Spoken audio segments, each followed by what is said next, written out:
Welcome back to the Quake Pro League. Week 18, this will be the last week of regulation. I am 40 Lions, joined by Lethal. Lethal, how are you?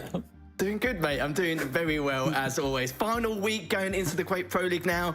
And yeah, it's going to be a doozy. We've got some crackers going on as well. Well, yes, we do. Actually, the middle of the leaderboard, that top 8 spot that people are gunning for, is going to be heavily impacted by some of the matches today, as players will fight for their first day bye. First round bye, forget about that. I don't want to play group play. You got to get top 8 to do it. But before we get into that stuff, the math, the breakdown, chain smoking cigarettes to figure it all out, let's talk about what happened last week, some of the results, some of the games that we saw, and we could take a look at some of the footage.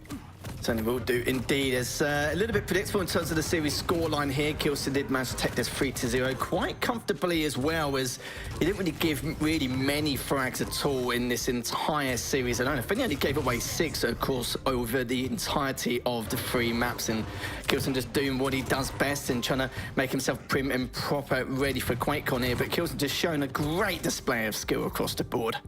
Full focus, indeed. And then we went over to Avic versus Toxic, and this one was pretty good. Can't really complain here. 2 legends.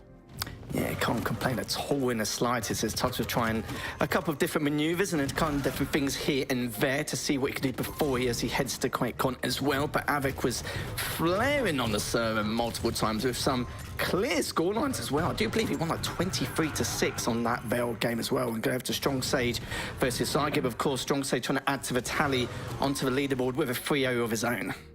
And let's not forget, though, about Tox, absolute tribal beast, all right? Just had to make that note. I know the people know. But yeah, Strong Sage versus Saigib, a little bit of a team kill here. Strong Sage comes up big and just showing us week in, week out that, you know, he deserves to be here. Good rookie league. He has had some stumbles, but looking pretty good overall as we head into the final.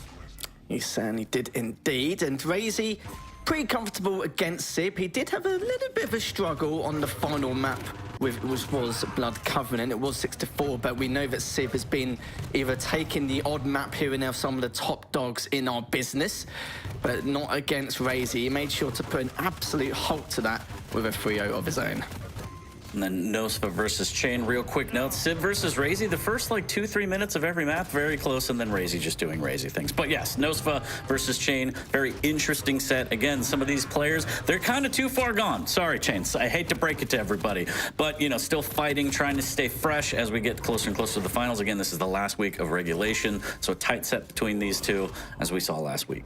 Yeah, and then Wenger versus Sirius. This one was pretty fantastic, I must say. It certainly was. It wasn't going to be a 3-0 though for Wenger, as Sirius was able to claw back that final map on Molten Falls. Only 2-1, mind you, but it will give him a little bit of a push, a little bit of leeway, and at least a tiny bit of confidence going into QuakeCon as well. It's to see he's able to do. But for Wenger, though, it does mean that he will be in that first place spot no matter what, and he's going to be pretty damn happy about that going in with #1 seed. Absolutely locked in at #1. Sirius, I think we've already crunched the numbers, not to get too ahead of ourselves, but he is going to play Strong Sage a little bit later today. But I don't think there's anything Sirius can do to break into that top 8 spot and get that first day bye. Yeah, he's in purgatory, I think, and so is Chain as well in terms of their placements. Some of them will not be able to move placements at all in the slightest, so they may try something a little bit different because they're in a tournament environment. It's their final week really to prepare before screaming along the next couple of weeks leading to QuakeCon. So some players may not move up and down at all, but some are still trying to grab one of those top 8 placements, because it could be a doozy here for you. There's going to be a huge amount to talk about, and for players like Avic, where he's, you know, played all his matches already, he's going to be sitting pretty and just going to witness exactly what's going on. I'm sure he's hoping for some 0-3s across the board for a couple of these players, but you can see the leaderboard here. But the main focus is going to be that 7th to 10th spot, where for Avic, he's already played all his matches. Nosfa is in with a good chance to try and secure one of his top 8 placements, but the problem is he's playing against Rafa, and he's going to really struggle to try and claw back some of those points or some of those maps in general. But for Strong Sage and Dramus, there's definitely room for them to squeeze in. Yeah, this whole day is going to be Avek just sweating. I think there's not much he can do. As you said, he played all of his matches. He just has to sit back and wait and see what Nosfa Strong Sage Dramas can do throughout the day. But those are the leaderboards. Again, Wenger locked in at #1. Rare sight to see Rafa not in the #1 spot, but Wenger playing so well, you know, reigning champion for a reason. So we'll see exactly how the day goes. And we're going to start off with Zenecu and Saigib. Again, both these players are kind of locked into their positions. Obviously, W's all the way through the season is what you want, money in your pocket. But in terms of positioning, Saigib a little too far gone, unfortunately. And Zen, he's sitting pretty. He's going to be locked in that top 8 spot. Yeah, he'll be fine at the moment. For Saigib and Sib in general, they're kind of fighting for 14th, 15th. It depends really how much they care about that seeding in general, depending on what the groups are going to be going into QuakeCon as well. But we'll have to see and try and witness exactly what's going to happen. It's like I mentioned before, for some of these players, these are huge matches. For some, they're just going to use this as a little bit more of a preparation phase, so to speak, in a tournament environment before they go into QuakeCon. As you can see, the previous results, the notable ones, of course, beating Sib and Chain 2-1 before. A few 0-3s recently, but of course with the players he had to come up against, so the top dogs there, it's been a little bit of a struggle. He's clawed a map here and there as well, but apart from that, no, not really a huge amount to discuss. A lot of gray. A lot of gray. It hurts to see. Hurts to see. But yeah, I mean, at this point, it's kind of, you can just experiment a little bit in an official game, kind of maybe pick some weird champs, try some different strategies. We'll see what Saigib has in store. Again, W's all the way through is what you want, but sometimes you don't always get what you want. Zen, on the other hand, playing pretty strong. He's had his stumbles throughout the season, but looking strong, getting stronger. And again, last week of regulation play, and then scrims until we get to QuakeCon in about 2 weeks' time. That's right. Well, for Zen, he's guaranteed top 8 no matter what, so he's going to be happy about that. It depends on the seeding. He probably will be 6th, maybe 5th, depending on the situation with Maxter in the future. But as you can see, look at the amount of wins he's got across the board. Only losing to Wenger, Maxter, Nosfa, and Razy. Defeating Rafa 2-1 was definitely one of the big ones as well.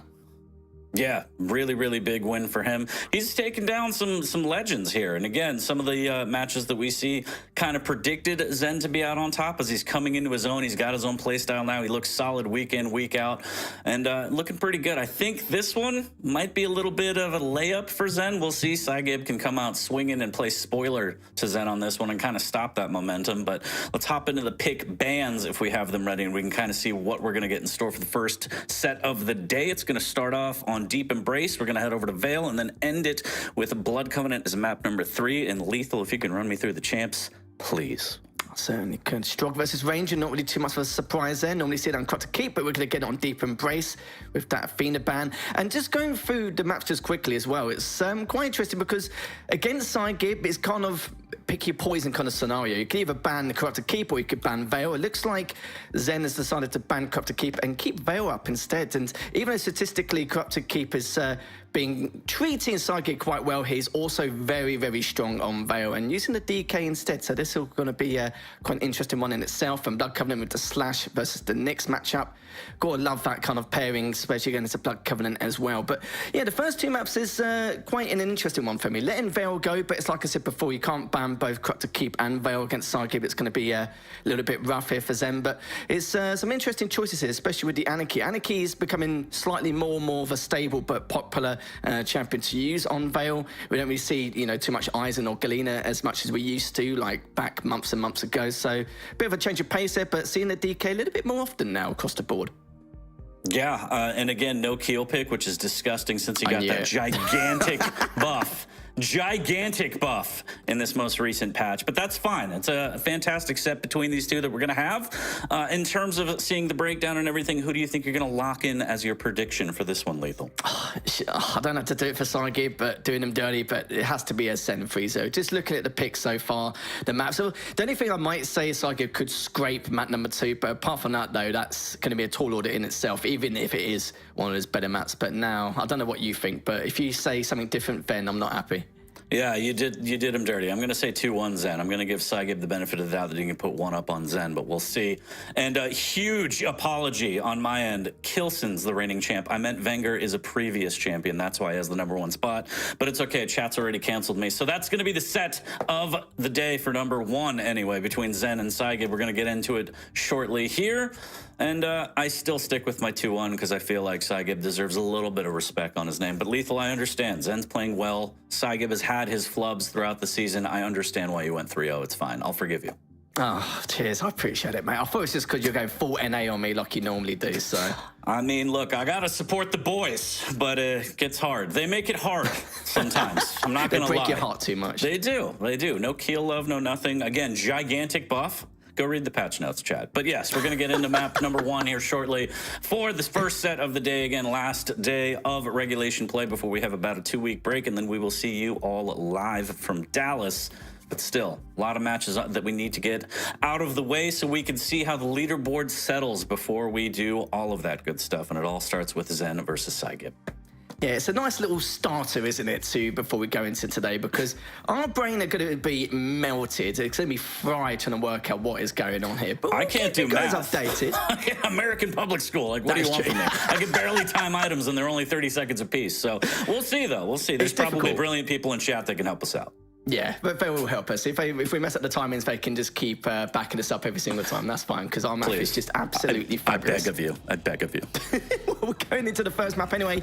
First series of the day between Zenaku and Saigib. Let's see exactly what mischief they're going to get up to as we start off from Zen's perspective, going straight for the rockets, over to the heavy, and already in a good position now to rally up all the weapons in his arsenal. He's just going to have a look around top mid, missed the first rail, but just using that for more pressure here. Misses the second rail as well. Not going to follow for that all, but Saigib's done a fair amount of damage here with DLG, just keeping him pinned around the rocket. Says he's taken a huge amount there with that heavy machine gun as well. Only on 15 HP. This is a good start from Saigib.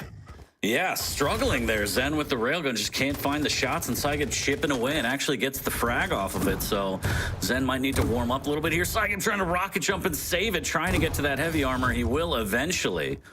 But a decent start from Saigib here, and again, a little bit of maybe shaking the rust off from Zen. He could be. It is quite early. To be fair, majority of us don't wake up till 6 p.m, so it's understandable. This is new territory for them. And I'm sure they're going to try and fix their sleeping patterns going into QuakeCon, because I can tell you what, Fully, there's no way I can play at 9 a.m. There's absolutely no way. That's when I go to bed. It's brutal, but it's a marathon. And oh, Zen with the peeker play. Drops right in front, but makes it work. Ties it at 1. And he's got to step up that rail game. He's 2 for 8 right now. That is not normally. Check in PC is Saigib. A little bit of tri-bolt. They both actually fake the jump pad, and Saigib gets sent to the heavens with a shotgun blast. Another one to end it. 2-1 in favor of Zen.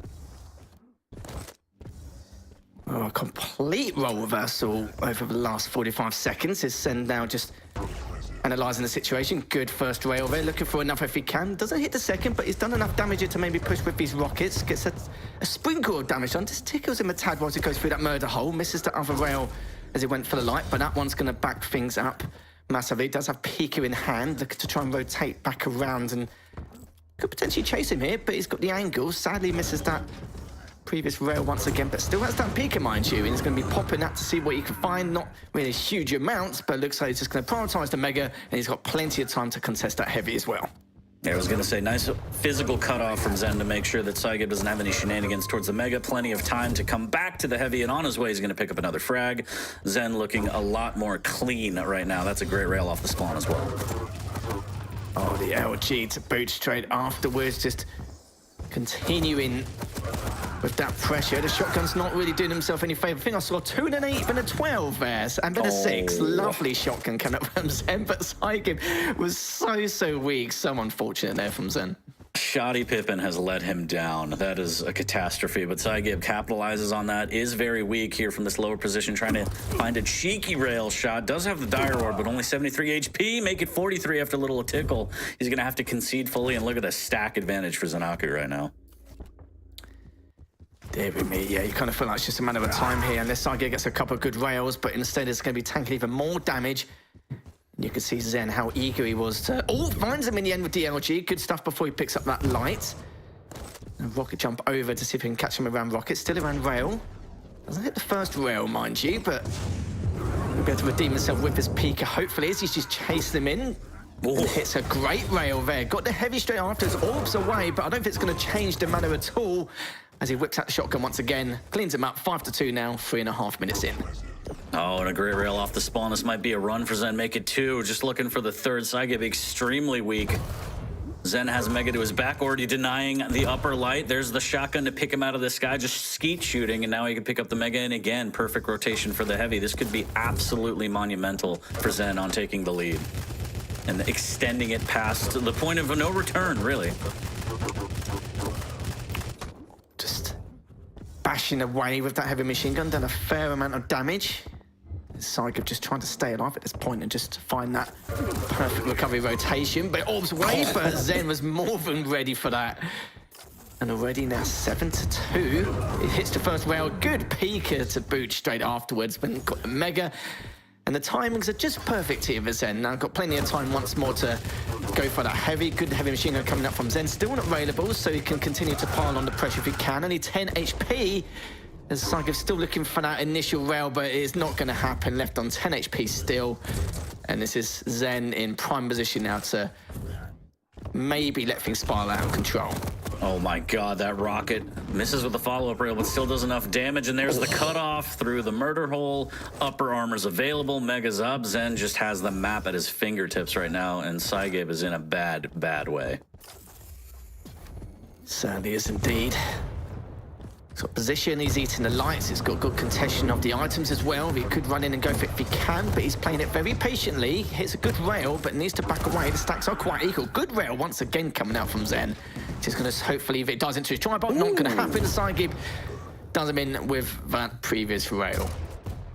Nice steal on the heavy. Great rail play to get him back into it. The tripod, though, almost cuts him down. So water balloons are deadly lethal. Whoa, certainly. Okay. I was just trying to give him a hug. Just trying to give him a hug. It's fine. Yeah, I just saw him coming in with a shotgun. I was like, this is bad, and Saigib takes out Saigib. How dare you try and make me bleed my own blood? 47 HP. Manages to get to the light in time. Oh, the LG was beautiful there from Saigib, and now he can try and rotate back around, but you can see Zen already trying to pick up the LG before heading towards the Mega, but will he get there in time? Looks like he's out of position, and Saika just daring for him to push on through, but instead Saika's gonna be one who grabs that Mega here, but he's got 4 minutes left, and he's not gonna get it. Ugh. That was the water balloons, wasn't it? It was, the water yeah. balloons ruined everything. Shouts to sing. Love it. Coming at you. Oh, straight past him, comes up with a shotgun, 50 HP, 12-2 now. And the scoreline is getting even scarier here for you. Oh, good peek as well. Yeah, I mean, early on it was a little brutal, and again, Zen just has the right rotation. Saigib hanging in there just based off pure mechanics and sheer will. But after the engagement, he's just so weak. He can't really contest for anything. He has to go all in, though. It's about 7 minutes past, and he's down 9. Doesn't have much of a choice. Has to try and get some damage here, but Zen's going to take that for free. Saigib just trying to stay alive, live off the lights, and somehow get back into this. Again, down 9. Not impossible. There's always time, lethal, especially with rails like that. Into the rocket. Zen waits patiently and picks him out of the sky with a gorgeous air rocket. Yeah, he certainly did. There's always time, but yeah, no, yeah. No, I don't think so. At this stage, his Saigib is pretty weak, cleaned up by the peeker. And then now, even though with the engagement previously took a lot of damage, mind you, obviously the scoreline speaks for itself. Oh, great rail combo there, just to clean up Saigib. Finds him again on that light spawn and backing away. Absolutely turned it around. He was started out 1 for 8. Now he's 21 for 36. Is Zen 58% on that rail, almost 2k damage. He's warmed up, to say the least, lethal. Certainly is. Took a couple of minutes to get himself going, but it looks like he's more than ready in terms of his aim skill. The amount of damage he's doing from underneath, this is ridiculous, and clears up the shoddy. And yeah, we've seen a fair amount of damage in the past, but 3 rockets in a row doing that much, that was ridiculous from Zen. Pretty brutal. Saigib's like, please stop. Please don't. But no, the beatings will continue until morale improves. 16-3. Zen looking for a little bit more. Saigib drops, trying to get the LG on him, using that pillar and serving up another hot rocket. Yeah, find him again, top mids, trying to hit a couple of these rockets. Got the 39 from that previous tribal. Hasn't got barely any armor. Good read though from Zen, but looks like he's actually rotated back around. Good heavy machine gun just flying by from the TP. But didn't do himself too many favors here. Zen now cleans him out, left on 12 HP. Now just a minute 20 left remaining. Minute 20 for 15 frags. Should I say the line, lethal? There's always time. No, I'm just kidding. Yeah, Zen starting off a little shaky there, but as we discussed earlier, the rail and just prime example right there, really coming into play later on, 19-3. This one fully in Zen's control. Tribal to the face as Saigib just trying to do whatever he can, but the campfire rail takes him down again. We've hit the 20 mark. God, this is looking rough. 45 seconds left, and the brutality is just continuing on here. Zen is almost fell down, but they've got the direct straight afterwards. Cleans him up anyway.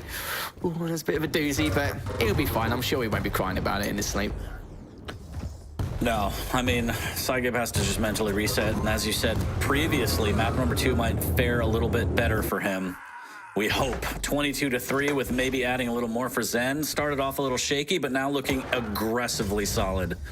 And again, every week, this has kind of been Zen's MO, right? Maybe not starting off shaky, but just this display of being able to control the map, playing well around the rail, and opening up his game from those rail shots, and just deciding where he wants to establish control and command over the map. So that's it. The final buzzer, 22-3 is going to be your score on map number 1. Very good display from Zen. Unfortunately for Saigib, little weak. Some of those frags were just pure mechanics. Left very weak afterwards, no item control, completely canceled off the map. That's brutal. Brutal start for Saigib, but as you said, you kind of expected a 3-0. I don't know if we expected it in that fashion to start off on map number 1, but Zen's looking strong. What else can you say? Yeah, can't say much about it. I know you were just being nice, weren't you, to Saigib, so that's fine. I'll let you off. How dare you? I firmly believe he can take a map, all right? There's still time. 20 minutes remain, Lethal. How dare you? I know. I'm sorry. Awful human being I am, but yeah, you saw that from Zen. It was just absolutely complete brutality there. But yeah, so, you know, Saigib, he's got Veil coming up next, so we may see something a little bit different in the works. It's definitely one of his better maps, and sometimes one of his go-to maps as well. Like with Corrupted Keep and Veil always in his back pocket. But yeah, that was just absolutely unbelievable stuff there from Zen. Even a nice little sync coming out there. Oh, there we go. Speak of the devil. So that was just so unfortunate, considering the Mega was just sitting in his face nicely. Unbelievable. But nearly 2,000 damage, just about 1,700 damage, roughly more for Zen. 51% rail accuracy. 30 items picked up as well on a map like Deep Embrace. The items were quite heavily segregated at the very beginning, and he just kept it like that for the entirety. It was quite rough there for Saigib. Poor guy. Yeah, I mean, it was brutal. You saw Zen miss a bunch of rails in the beginning and Saigib just chipping away with machine gun, and you thought, okay, this is interesting. But after all of that, Zen still had amazing map control. And as you see there, as you mentioned, 30 items to, I think, 6 or 7 majors for Saigib. There's no way you can win with that kind of item control. So hopefully, Veil of Noth, we're going into that map number 2. Saigib can have better item control, and I think the DK pick has big burst potential, especially against Anarchy. So we might be able to see Saigib flip this, but he has to be more present on the map. You can't get away with 6, 7 items and try and win. I mean, 22-3 is a decimating loss, and that's all because of the items. Zen heated up with the rail as well, which helped, but that item control was just impeccable from Zen. Yeah, it's a little bit rough. No items, not really a huge amount of damage in comparison either. And to give people a bit of context as well, Sib and Saigib are currently on the same points. So the only thing Saigib could do just to kind of guarantee things, even just scraping one map could be massively beneficial to keep that 14th seed. But, you know, it could be clutching at straws here, but I think for Saigib, he does have something to play for. And I think this is the map which could hopefully change things for him. But after that scoreline, I don't know, man. I don't know, because that was pretty rough.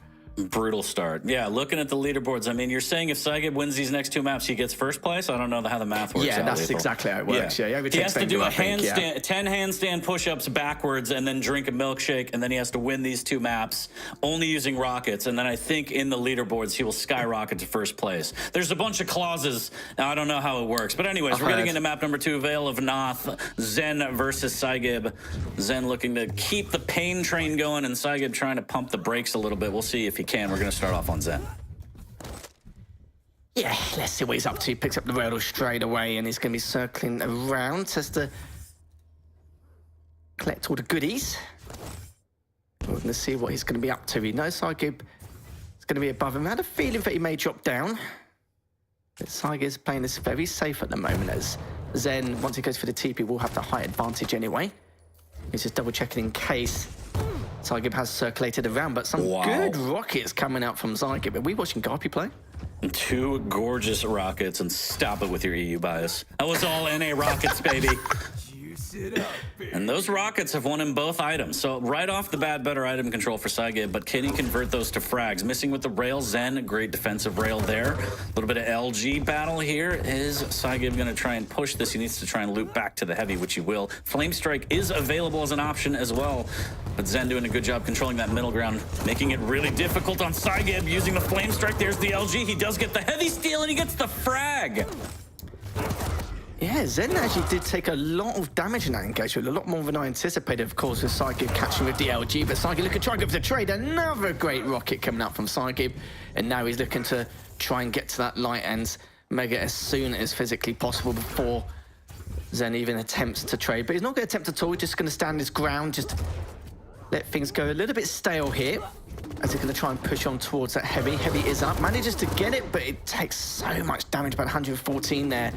The problem for Sygib is he hasn't got any armor, and he's a little bit weak in terms of stack, but he's got the position, and he's got some good rockets as well straight afterwards. That 38, and then the direct is definitely going to give him a huge amount of leeway, and he has the Flame Strike here for his now. So it's a matter of time, hits him with the rail, but Mega just in the nick of time. Yeah, absolutely bailed him out with the Flame Strike. Nice use of it to make sure that he secures that frag before the Mega as well, so his stack's looking a little bit better for this heavy, which is a clean pickup. No rail from Zen. Inject is back for Zen. Rails exchanged. So that inject might come into play here on this next Mega if Zen feels comfortable to push. Not sure about his weaponry. Looks like he's only rocking the rail right now. So, ability for Sygib to maybe sustain this lead and extend here based on this item control again, which is leaps and bounds better than we saw on map number 1. Sygib just a lot better item control, been abusing the verticality of this map to the full degree. Zen's on 80% accuracy with the rail, but he's only fired 5 shots. It's not really been too rail heavy here. It's compared to what we normally see, but as I say, that typical, it's now going to be a rail standoff, but Sygib just standing in position waiting for that Mega, and again, the items are heavily segregated, so Sygib, of course, can do whatever as he sees fit and how he wants to try and contest these items. Still got the high ground, took a bit of damage from that last rocket, using the Flame Strike onto the heavy if Zen does approach it, saying that he's got to guarantee some damage, but Zen did a huge amount of damage considering the position he was in, and Sygib not able to do too much there, sadly, but does have to back away. But good rail to even out the stack. Waiting for him to pull back through. He knows he hasn't got the Flame Strike to use once again. Actually, rocket jumps up for the Mega. Beautiful stuff from Sygib, and cleans up Zen, making that 3-1. And this is why, for Sygib, this is one of his definitely go-to or better maps statistically this season. Yeah, and adding a little wild card to it with that rocket jump. Zen caught off guard. Sygib converts, makes it work, up 2. Again, looking a lot stronger in terms of item control. Unfortunately, missing with that rail. It has the opportunity for a little more Flame Strike back in hand. As Heavy's not going to be up, Sygib needs to get positioning back on this Mega. Zen knows it. Another huge dunk, make it 2, and Sygib's rockets are just so good right now, Lethal. It really is indeed. 4 minutes in, it's already 4-1, and this is more than doable at the moment. Much better under control. He's rotating really well, adapting quite well as well. Just the odd occasion here and there where he couldn't really work to its full potential with his advantage in terms of map positioning, but still manages to sneak away with some of his frags. But yeah, just really impressive stuff. And you can tell as well, Zen hasn't picked up a single Mega, and it just shows really how well Sygib's been contesting the Mega, but also kind of gives a clear indicator on how he's been positioning himself and where he's been positioning as well. So you can see backing off again, going for that heavy. As the items are about 9 seconds apart between each other. Gets a little bit with the LG, but this is fine for Sygib. Just taking his time. He's not really rushing in to any kind of bad situation. Just letting Zen make the first move and then adapting to how he sees fit with that methodical process. Good rail once again, and Zen is slightly available, but Sygib with the Mega. Heavy's up in 5 seconds. This is looking so good for Sygib. Much better from what we saw compared to that first map. Yeah, and as an Anarchy, it's not catastrophic that he's not getting the megas, but the positioning on the heavy being a little bit late and out of position, he's got to get more of these heavies if that's how he's going to play it and use that inject as a mega replacement. Saigib looking so strong right now, extends the lead to 5 as we have hit the 5-minute threshold. Saigib looking a lot better on this one. And for those playing the home version, it is an NA server if you want a theory craft on why this is going the way it is. Excuses. 6-1. For Saigib, looking pretty strong. Might catch out Zen here. A little bit of a tickle on the way out as he's using that speed to get away. And again, Zen nowhere to be found oh my God. for the heavy because he's just been caught out. Yeah, he's just got some of the best rockets in the game, isn't he? It's just unreal how well he's been reading him from a defensive purposes, and now looking to see if he can stop him going through. Good use of the nail. He's going to try and do a little bit more of the LG. Is available, but Zen does get away, and he's not really giving Zen any room to be not just creative, but in terms of how to adapt and plug himself back into this matchup here. He's running out of ideas. 7-1 now. Heavy's up. Mega's going to be up in 15. Still heavily segregated with the items. And is always hitting that first rail to give himself a huge amount of leeway to push on forward and add some additional pressure here. 58% rail from Zen, 52% from Saigib so far. And Saigib is hit just under 600 damage, but Zen finally gets the frag he was looking for, but he's got 3 minutes to play with, has the inject, has the mega as well, and the heavy up in 5. Yeah, first mega 6:45 into the map. He knew he had to push that advantage, did good damage, and he converted. Now he's got to do more. Great heavy pickup as well. Uses the inject for even more of a stack, but he's got to try and turn this into damage. Time is ticking down 5, 3 minutes left. Zen trying to get in there. Good defensive rail at first from Saigib. Nice rocket sends him into the acid for more damage. More rockets from Saigib. And Zen is just taking so much damage. He's got to try and back off onto this mega and grab that to keep the stack, and Saigib is ready for it. What a shot. Yeah, this is actually unreal. I don't think anyone would have predicted how this is going so far. And if you said you would, unbelievable. How dare you lie to us? But it's fine. It's Zen. Cleans him up with the LG. Plenty of time here. 2.5 minutes left. Going straight on in. Make sure he doesn't get much of a chance. But that trade was so important for Saigib, just to kind of slow down this momentum that Zen was trying to build in that split second.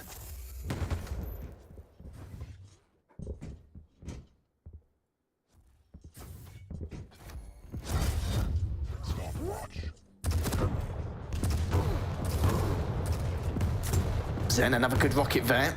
Does use the inject and is going to rotate back around. Zen's just trying to do everything he can just to try and pressurize and not really give Saigib a chance to even stabilize to a certain degree and just to kind of assess the situation, just trying to pile on as much pressure as possible. So 8:45 left remaining. But Zen's so weak and you kind of feel like it's just a matter of time before Saigib claims another frag. Mega is up. Does pick up Really the heavy good as damage. well, and it's going to be pretty damn difficult here for Zen to bring this back. Yeah, he knew the items were timed or synced up perfectly, so he took that extra second to do damage on Saigib. He's just got to finish it here. Saigib doubles back, but gets caught out. Minute 20 for 4 frags. Zen has the speed, doesn't necessarily have the stack. Can he make a miracle happen here at Lethal? It's going to take a lot. Certainly will do. It is possible, but the percentage-wise probability is going to be very unlikely. But he can see if he could try and make it happen. Picks up the heavy. He's got the stack to continue the aggression. But Saigib just hanging out, man. He's just sitting around rail. He's fine around the quad and just chilling, just hoping that he doesn't get found. But this is all he needs to do. Just to delay as much time as possible before things escalate a bit too much for himself and for Zen's in terms of his advantages. But yeah, he's just doing a good job just wasting time. Not really too much to say here. Saigib again just backing away towards that rail room. Yeah, and this has got to be frustrating, but Saigib's doing everything he can to make sure, and that's the stamp on it. 30 seconds left with the last frag, even though he's weak after that one. A 5-frag lead for Saigib. And he's tied it up at 1, and we are going to go into map number 3, Blood Covenant / for Zen, Nyx for Saigib, which is going to be the deciding factor for these series. Between these two. And Lethal, I think, might have been right. At least a map. I mean, technically, you said map number 2 was going to be the one if you got one, so yeah, maybe half credit. Yeah, I know but you're trying to help me. You didn't believe. I did say it was going to be better. Yeah, but you still said 3-0. You still said 3-0. I know. I did him dirty. I admit it. I'm an awful. He can be as annoying to me as he wants at Quake on. It's fine. I'm just saying, I got to protect the boys in NA. Okay, somebody on the show has to. It's very EU dominated. But anyways, Cygib coming up big on map number 2, tying it at 1, as we just saw. Really good item control, nice positioning there. Zen got caught out again as Anarchy. You can kind of concede the Mega as long as you're getting the heavies, but he just wasn't getting enough of them. And Cygib with some fantastic rockets against this Anarchy to really extend the lead. Good use of the Flame Strike in positions like this to kind of bait out Zen and force him out from behind cover. And Cygib just played a different game on this map. Cygib has also possibly made it so it's almost at the realms of possibility for Zen to come 5th now he's taken this map. It's not 100% of course, but he's made it way more unlikely than he originally planned with that 9-5 win on map number 2. 59% rail coming out from Zen still, but Cygib, man, those rockets were just illegal. They were so good. Like, some of the stuff he was doing was just ridiculous and just saved his bacon on so many occasions. I like saving bacon. You got all the quips, Lethal. I love it. I love it. We have to talk about what any of it means to me because I don't understand, but I'm willing to learn as we take a look at the score breakdowns from map 1 and 2. And again, map number 3 as the decider, Blood Covenant Slash versus Nyx. Should be a good one. It'll be very interesting. We are going to hop back to an EU server, I believe. So whatever that means to you, Chad, I don't know if that's advantageous, disadvantageous. I don't keep up anymore, but I know that Cygib has tied it, and now it's all on Zen to try and finish this one out. I know that he strives for success, holds himself to a very high standard. Cygib in the position he's in with the leaderboard, nothing to lose. You can kind of play the game you want. Doesn't really matter at this point. I mean, obviously you want to win, but you could try a little crazy tactic here and there, and you're not really losing much. It's not like you're going to drop out of the top 8 or anything like that. So I feel like with that, knowing that you can kind of go as crazy as you want, Cygib has a slight advantage in terms of just being able to do whatever he wants. But we'll see if Zen can contain that, and also if the rail game can come back. 50%, pretty good. What was he hitting? 58 on that last map? Not bad. He needs more of that, though. Zen relies on that rail a lot to open up the rest of his game.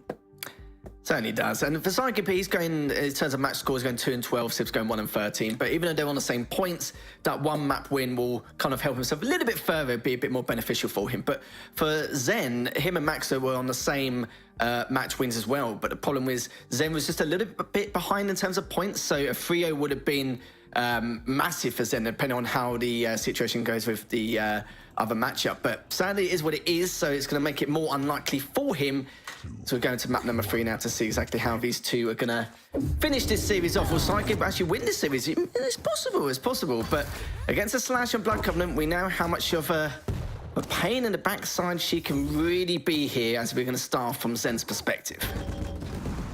Deed is trying to defend that rail early on. Big split between the items now. Cygib takes another rail after picking up the heavy. Zen just needing rockets, and he'll have everything he needs. Just missing with that rail is Cygib. Zen able to get the drop on him over top, using that speed into the rail. Beautiful combo. That's leaving Cygib extremely weak. And now we're going to see Zen start to deny things off the map, making sure that Cygib has no resources to work with and that he can get this frag before the heavy. Now it's just a matter of, can Cygib play sneaky? Does have the Ghost Walk. And Zen heard the health bubble. He's going to try and line up this rail and just misses out. Nice rail from Cygib, though. Yeah, it certainly was. But look at the item difference in terms of the timings here. It's not working Cygib favours at all. Yes, he had to use that Ghost Walk. Perfectly understandable as he drops all the way down, but he's still pretty trapped in a rock and a hard place. That other rail is not going to do him any favours here. He's picking up Mega as well. He can just drop down and do exactly what he likes. Still took all the armor away from him, but even then here, Zen start things off 1-0. Yeah, pretty brutal. Knew the Ghost Walk was down. The side jib was up at that point. And it's bad. It's a bad start, but still not catastrophic here. A little bit of plasma, but Zen, he's just, the map control is already so good.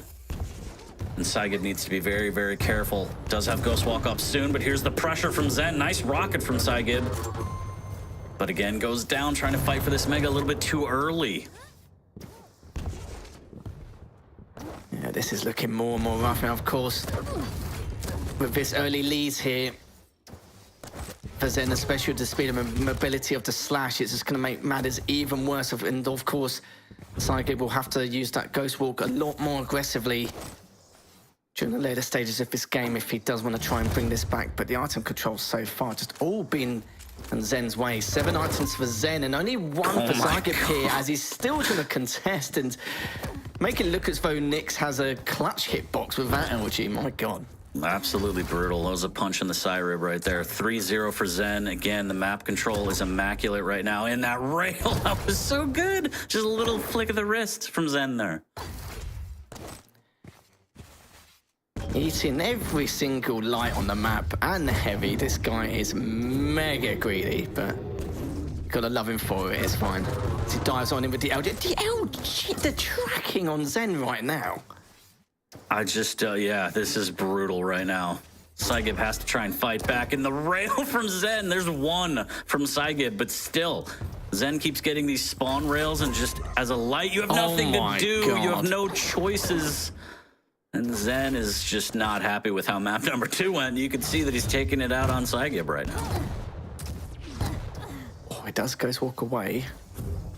Do you need a bucket, by the way? You all right? I might, yeah. This is pretty disgusting right now. That one was a layup, unfortunately, for Saigib. Just tried to snake that Mega. How many times have we seen him just try and get in on that Mega and get fragged? It's just not a good look. Nice LG from below.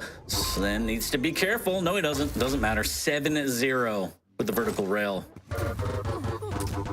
Like, what has happened with his tracking compared to that last map? Like, it's just entirely... Well, don't get me wrong, his aim was pretty good previously, but, like, all of a sudden now, it's just entirely different. Just barely missing anything with the LG and the rail, and it's just... Well, I think so the rule good. was if Saigib gets 1 Mega, he wins, so we can just stop the game right now. Yeah. He does get his first, then it doesn't matter. 8-0. Consider it a gift from Zen right now, as he is fully in control of this one. Yeah, that's an understatement, isn't it, so far? As in terms of items, 14 items to the 2 from Saigib, and Zen's just lapping the map back and forth, getting these items. Perfect segregation, of course, with the timing, so he can just continue to do whatever he likes, however he likes. And consistently keeping a height advantage, and creating these great traps as well. But good rockets coming out from Saigib here in terms of damage. Heavy is going to be up any second now. He's going to leave it be and collect those other 2 lights instead, which he hasn't eaten up, which is quite fortunate. And now he's just going to rotate back around. Mega's up in 5. We're going to see how Saigib's going to approach this, but that's put a complete stop to Saigib's aggression. Here's him out from down below, and again, what a flick of the wrist, and this should be a follow-up right in the nick of time, the Ghost Walk, just to stay alive. Saigib struggling to just show presence on the map right now. Zen favoring to pick up the heavy instead of chasing, knowing that Saigib doesn't have much to work with, so even when he does find him, still going to be a weak stack. Nice little nail jump to get across there and try and cut off in the pillars here. Decent rockets. Make that amazing rockets. Nice little rocket jump. Swag, Lethal. Swag. Oh. It was. Oh, okay. Until that happened. There it is. There it is. That's the critical mistake that'll turn this all around for Saigib. Probably not. But, I mean, 8 frags. That's a whole bunch. It's a whole bunch. He's got a lot of work to do right there. Yeah, it's quite a lot, isn't it? It's quite a lot, eh? 59% rail coming up from Zen as on top of things against the Nyx, which is something you do not want to see as the opposing player. Some rockets come up from Saigib. Good rail. Zen has dropped, but just hiding behind that tri-bolt pillar before he goes on up to try and contest this Mega. Could get it, mind you, 23 HP, but the trade is coming out instead. Brutal.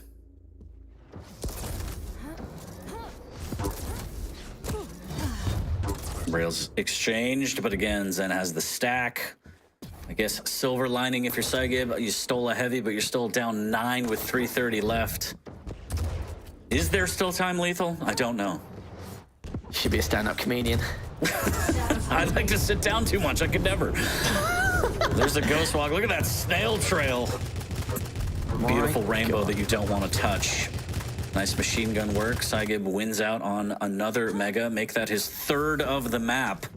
which kind of tells you why the scoreline is what it is. Also, Zen popping off with rails doesn't hurt one bit. 7 minutes in, Saigib with a lot of work ahead of him. And it does indeed. Hits the first. Zen just avoiding himself from being railable after that previous fight. Not getting too much done with the rockets, but it keeps him at bay whilst he picks up this Mega. He's going to try and circle it around. Good first rail. He's after blood once again. He's going to go for the second. Misses, but see if he can add a bit of flair onto his next one. But Saigib had to ruin it, had to drop down as he's going to pick up that health bubble and pretend he's going for the heavy, which clearly he's not. His back's away, but the stack again from Zen, pretty damn good, and he's got high advantage over him once again, popping that Ghost Walk towards the Mega. Nice rocket there from Saigib. Misses with the rail conversion. Mega's going to be up. He's going to be able to snag that, but now it's just timing. Time is his enemy. Speed is Zen's friend. He could just run away for the last 2 minutes of this one, and it is going to make it pretty damn impossible for Saigib to be able to come back on this one. The lead is just too gigantic. Zen has done a fantastic job on map number 3, asserting dominance. 210 with the heavy. Not too shabby there. Saigib's still trying to recover. And the Mega is up, but will Saigib get to it in time? Yes, he will, but not before consuming last rail. 2 for 2. Go on, might as well make it 3 at this point. Go on, and there we go. 3 for 3. Lovely stuff from Zen. Makes it look easy. Takes his time, really patient. 11 to 1, and just another day at the office here from Zen. You didn't really know what was going on with the series. First 2 minutes on map number 1, the shaky rail, what was happening. Then we saw the blowout. Saigib able to clap back on map number 2, but Zen coming out strong on map number 3 to take this series. Add more dubs to the regulation stats for his run this season. And again, Saigib, I mean, not a lot changes given the position on the leaderboard for him. But a good display on map number 2, but he's got a lot of work to do. QuakeCon right around the corner. And you hope the land performance for Saigib is a little stronger than what we've seen him go through online. I can tell you got so much faith in the man. You think he's going to win, don't you? I think Effortless is the one who's really going to take it, but it's not about me and what I think, okay? Saigib with some nice rails there. Bit of an consolation, I guess. Thank you for playing. I appreciate it. Again, sometimes we see Saigib's mechanics shine, but I think throughout this set, although map number 2 was in his advantage, I think the item control and the mechanics on Zen were just absolutely brutal. Ooh, nice rail as well. Yeah, it certainly was. And another. One more. Zen added more to the tally, innit? Onto his scoreline once again. 5 seconds left, and we're going to be done and dusted. Zen just taking a mickey here. Could get a ballet. There we go. Got to add a ballet, a bit of flair onto the end, don't you? But there we go, though. Zen taking that 2 to 1. A lot of people would have assumed 3 to 0, but Saigib came in luck and just played extremely well on that map number 2 on Vale. And to be fair, actually, even though he's lost a lot of Vales this season, it has statistically been one of the his better maps along with Corrupted Keep as well. He's always keeping the scorelines close. But taking Zen down on Vale, it's definitely something to not mark home about. He should be pretty damn happy with himself. Played extremely well, abused that verticality to no end. Good timers, good rockets overall. But the problem is for now for Saigib with a lot more space and a lot more maneuvers for Zen to kind of pursue, and especially against a Slash with that speed and mobility. It's just extremely tough, and of course having to use that Ghost Walk aggressively to even make anything happen. But the aim skill coming out from Zen, the tracking he showed during those first 6 or 7 minutes was just textbook stuff. It was unreal. Yeah, really, really nice mechanics there from Zen. And honestly, on map number 2, some of that may be contributed to Anarchy on Vale. I haven't seen that a lot. I don't know the stats. I don't know if Flea's around to be able to post that somewhere. I don't know what the pick rate is for Anarchy on Vale. So interesting pick from Zen. That may have played into why Saigib was able to assert dominance on the map and take the item control that he did. But still, it happened. Saigib put up a map. Overall, Zen takes the series 2-1 in convincing fashion on map number 1 and 3. And he adds another dub, the final dub of regulation, to his season run. And that is it for Series 1 today. Certainly is indeed. What a weird series. 2 blowouts, map 1 and 3, and Saigo taking map number 2. Absolutely absurd. Just NA things. It's just NA things. Don't worry about it, Lethal. Isn't it? But in terms of the leaderboard, though, I do feel like Zen should secure 6th no matter what now, depending on the circumstances here. Like, he could have overtaken Max depending on if he actually managed to 3-0 Saigo, but because Saigo took that map, I think 6 should be pretty set on stone, but don't quote me on that because in terms of broadcast maths, I am damn awful, so I have to see. But Saigo should be able to secure 14th as well. We'll see. Hopefully at the end of the show, we can kind of get the updated leaderboards, take a last look at that. But that'll be later. For now, Series 1 in the bag. We're done. We're going to take a quick break. And when we come back, we're going to have a Dramas versus Kilson, the Battle of the Rails. Don't go anywhere. More Quake to come.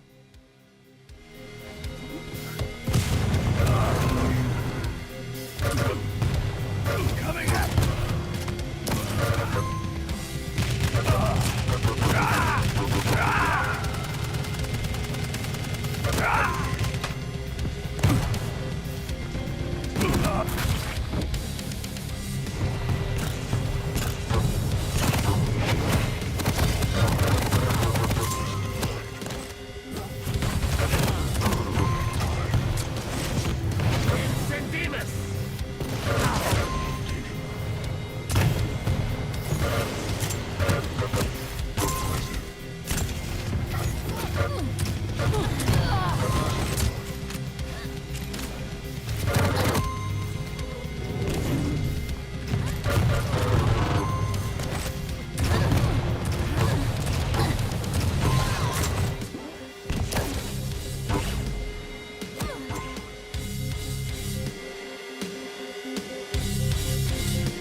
Welcome back to the Quake Pro League Week 18. I am Voidy Lions, joined by Lethal, and we are just about to hop into Dramas versus Kilson.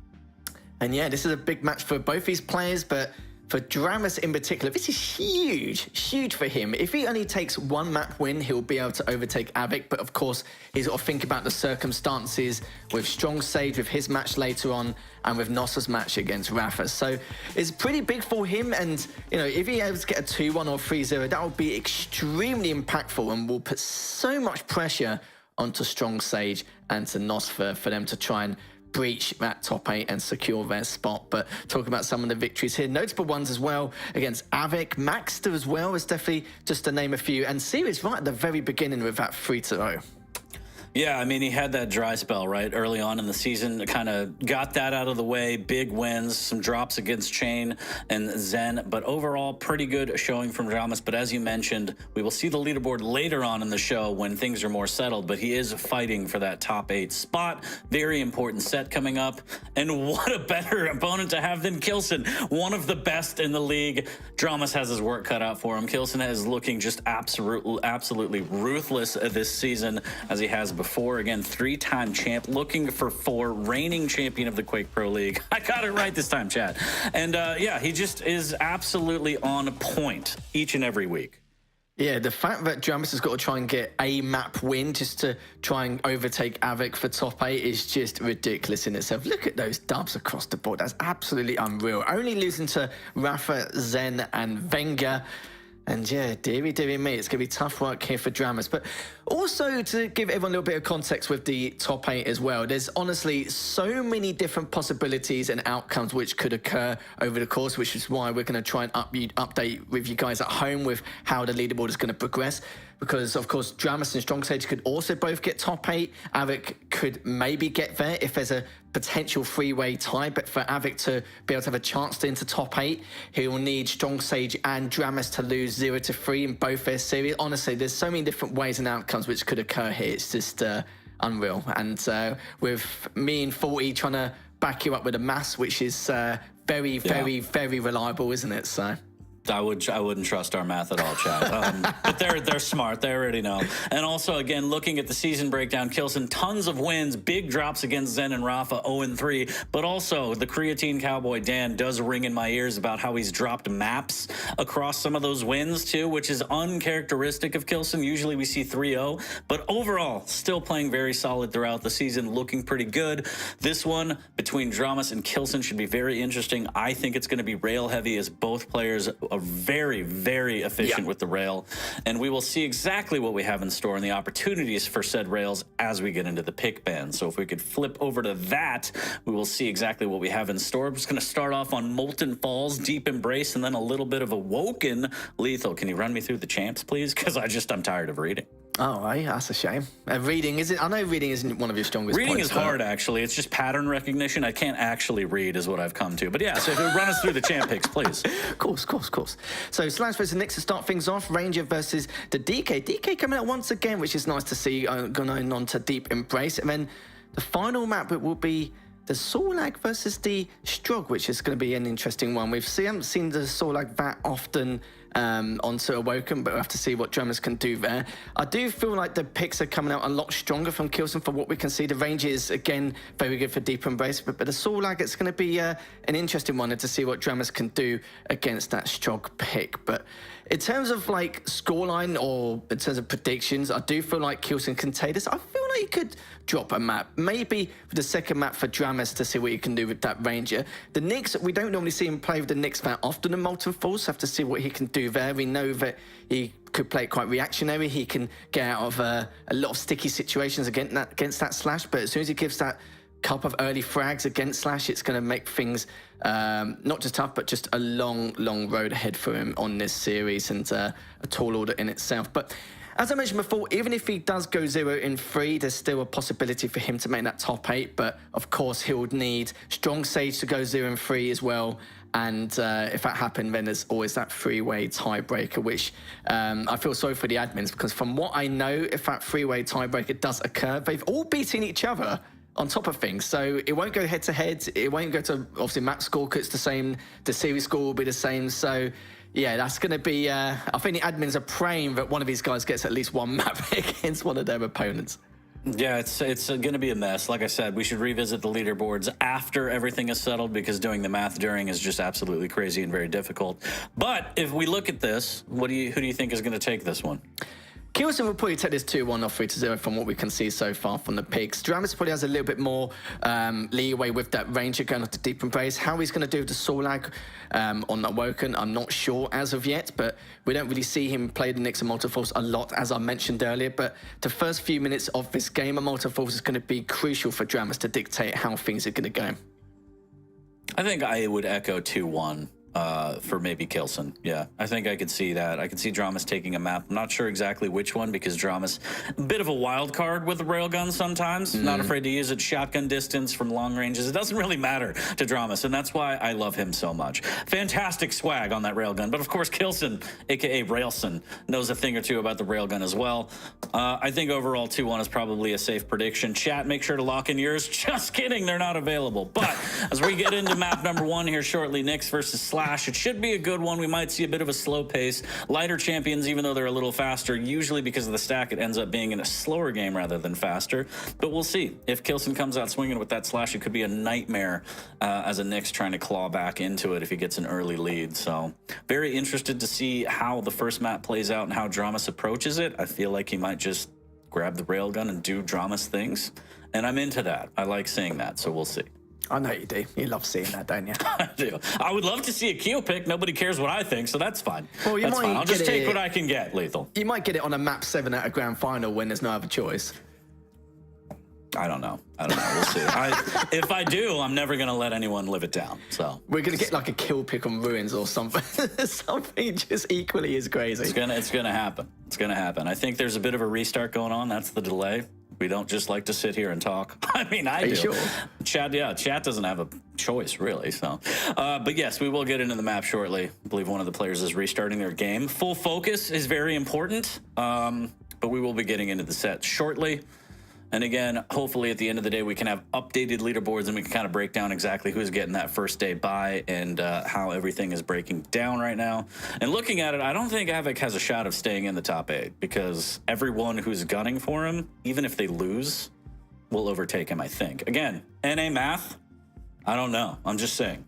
I can give you some British maths, but like times it's really good, but other times it's just god awful. But that's fine. That's fine. At least you get a smile from me. It's just get those tea cakes going. Exactly. Leave the math. I've got Leave your the math. compass Bring ready the tea for you. cakes. I'll bring some PG tips over. I love it when you flirt. Yes, but we're getting into it. Player in question is back in the lobby, so we're going to load up here shortly. Lovely. Well, I think just maybe a tiny bit of context as well, because like Nosfer will overtake Avik no matter what. But with Strong Sage and Dramas, if just one of them takes a map against their opponents, just one map, then that's Avik out, basically, of the top 8. That's probably a better way of saying it. So Strong Sage or Dramas takes a map, then yeah, he'll be out the top 8 no matter what, which is why Avik's probably staring at his screen right now. Or, as you know, he probably assumes that he's done for anyway, but at the same time, it's still, considering the opponents they're up against, it's not exactly going to be an easy feat for Strong Sage and Dramas. I'll take your word for it because I'm looking at the leaderboard. I don't understand anything you said. I don't understand a word you just said when it comes to math, but that's fine. We're loading up on map number 1. It's going to be Kilson versus Dramas here shortly on Molten Falls. Dramas with the Nyx, Kilson with the Slash. He's got the speed. Who has the rails is going to be the question. More importantly, probably chat's wondering what server we're going to be on. We'll tell you shortly, but we are getting into it, I promise. I swear. Any minute now. We're almost there. Feels pretty good, Lethal. Feels pretty good to be loading up into that map.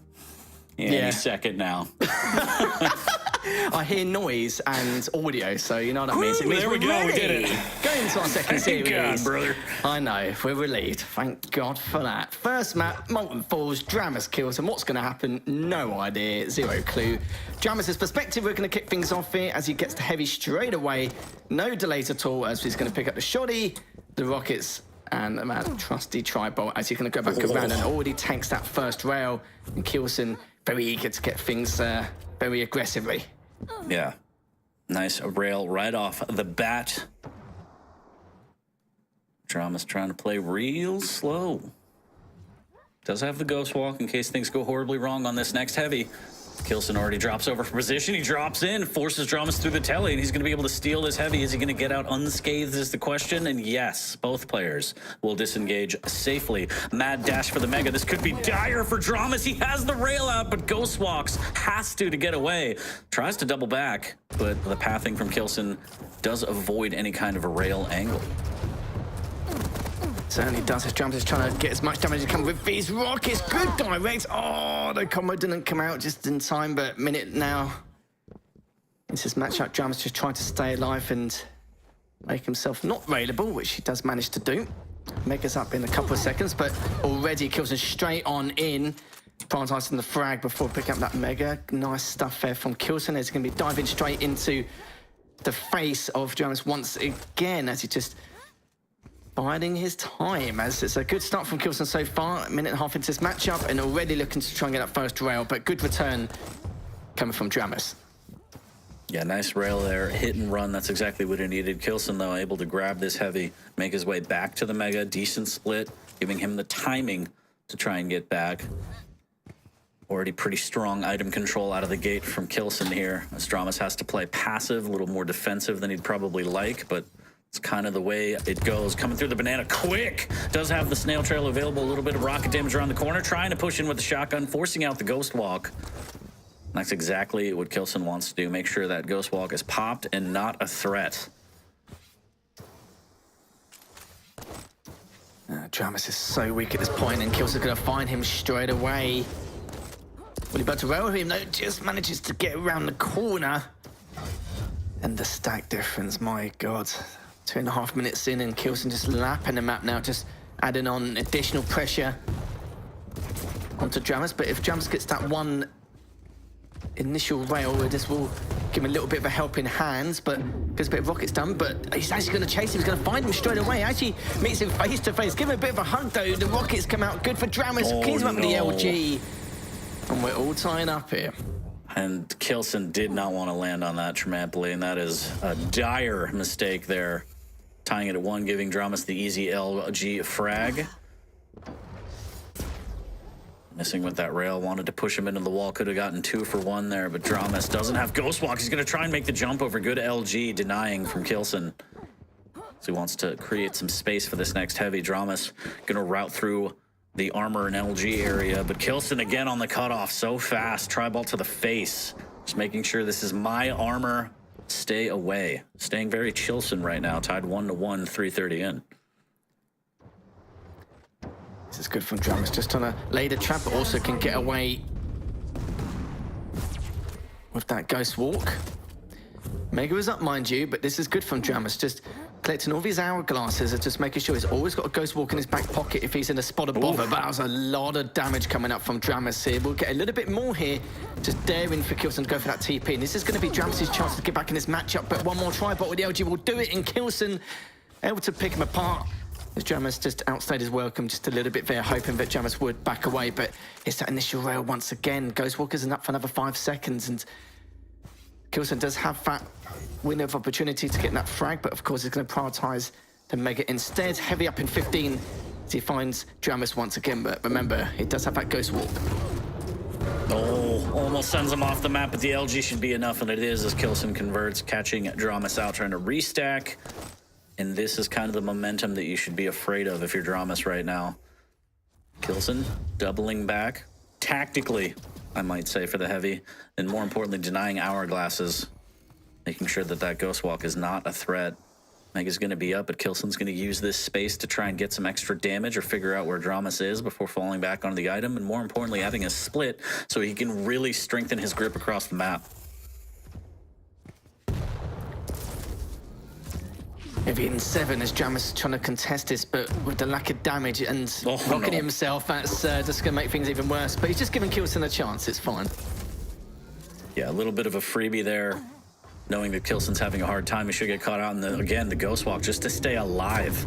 Can't really use it to get any kind of advantage. It's just been a lifeline for him, which is always bad news. Dramas has to concede the Mega as well. Is he going to get baited? Don't do it! And he does! No! It was a lie, Dramas. Oh, dearie me. Things are getting worse and worse over time. Item control 4 for Dramus, 16 for Kilson here. Coming up with the LG. And just adding another to the tally as we're way past the halfway stage at this point. Kilson barely taking any damage from that previous engagement, so he can be as aggressive as he likes. Doesn't hit that rail, but that's fine. He's already in prime position to contest this Mega. Trying to bait him, and we'll force him to use that Ghost Walk. And finds him once again as he's actually trying to pick up the light and recover, hoping that he would back away after picking up that Mega. Finds him once again. My Get goodness. the bucket. Now it's get the bucket. As Kilson is just reading Adramas so well, denying the majors, denying the lights and using them as bait. This is the Kilson show right now. Willkommen. Did I nail it? I think I did it. There's another one. Another buckshot blast from Kilson to take another frag. And yeah, this is bad news for Dramas. Languages isn't my strong point, but I'm pretty sure you absolutely nailed it, mate. I don't even well speak done. Spanish. I did great. Anyways, I know. 8-1. Horrible. Unbelievable. Heavy being picked up once again. Still only 4 items for Dramus. Dramus has been in a position to contest these items or gain some kind of positional advantage, but never had the stack to really continue applying that pressure. It's been really tough road here for Dramus, but we'll let him off. This is just one. We've still got a couple more left to go. Another Mega now for Kilson. As Kilson is going to back away with that trail. Oh, no. Snail trail, as you call it. Oh, my God. And again, it's a matter of I keep using the Ghost Walk to stay alive. This is an opportunity potentially to push, but with 7 minutes left, you have to take just any opportunity, even if it's not great. So Dramas didn't really have a choice there. He wanted to make something out of nothing. I understand it, but this is just going to be easy for Kilson as he's going to force these kind of Hail Mary plays out of Dramas, and he's already up by 8. Probably going to add more to it, and this was just Kilson through and through. The item control absolutely insane with that pickup. That's 24 majors in comparison to 4 for Dramas. This is rough. Coming in from behind with a shotty. Oh, just making pardon those cheeks with the buckshot. Just saying. Brutal. It's a brutal first map for Dramas. This is just all the Kilson show, and there's not much you can do. As you said earlier, if you get behind early as a Nyx, it's just incredibly difficult to claw back, dealing with the speed of the slash, and Kilson in general playing so well around these items and being able to deny, even down to the lights, lethal. Championship Quake play right here. This is scary, and he's just, oh, well, that could help. Your mental. Yeah, that's good for you. Point. Yeah, it's good. Yeah, if you want to make matters worse, just do that. It's fine. But yeah, it's all right. He knows that he's in a really bad place at the moment in terms of the scoreline. He's not going to bring this back at all. He's going to be caught from behind. But with the damage here, he could bring back to 1 frag again. No, 16 HP. He's going to drop one down and connect all the bubbles and make that recovery rotation. Could be found here. Of course, he hasn't got a rail, but make things even worse now for Dramus. Smith doesn't hit the other rail, but obviously those bubbles have been picked up, so it doesn't really even matter going around that rotation. 12-0 now, 40. Goodness gracious me. And there's still a minute left. Heavy is up and available. And Dramas, I think, is kind of taking a breather. He realizes the situation, and he needs a bit of a mental reset, just taking a break. Nothing wrong with that. Taking the minute, Kilson realizes what's going on, and he's going to take a bit of a breather as well. Welcome again to the Kilson Show. 13-0, map number 1. And just incredible play from the start. Kilson able to deny items, play around, position well, use items as bait. Dramas couldn't really get anything started. The railgun was lacking. And it's just, yeah, once you get down by 4 or 5 frags on this map against a slash as a light, I don't know. That was a tall order, so shouts to Kilson. That was just impeccable play. Yeah, it was brutal.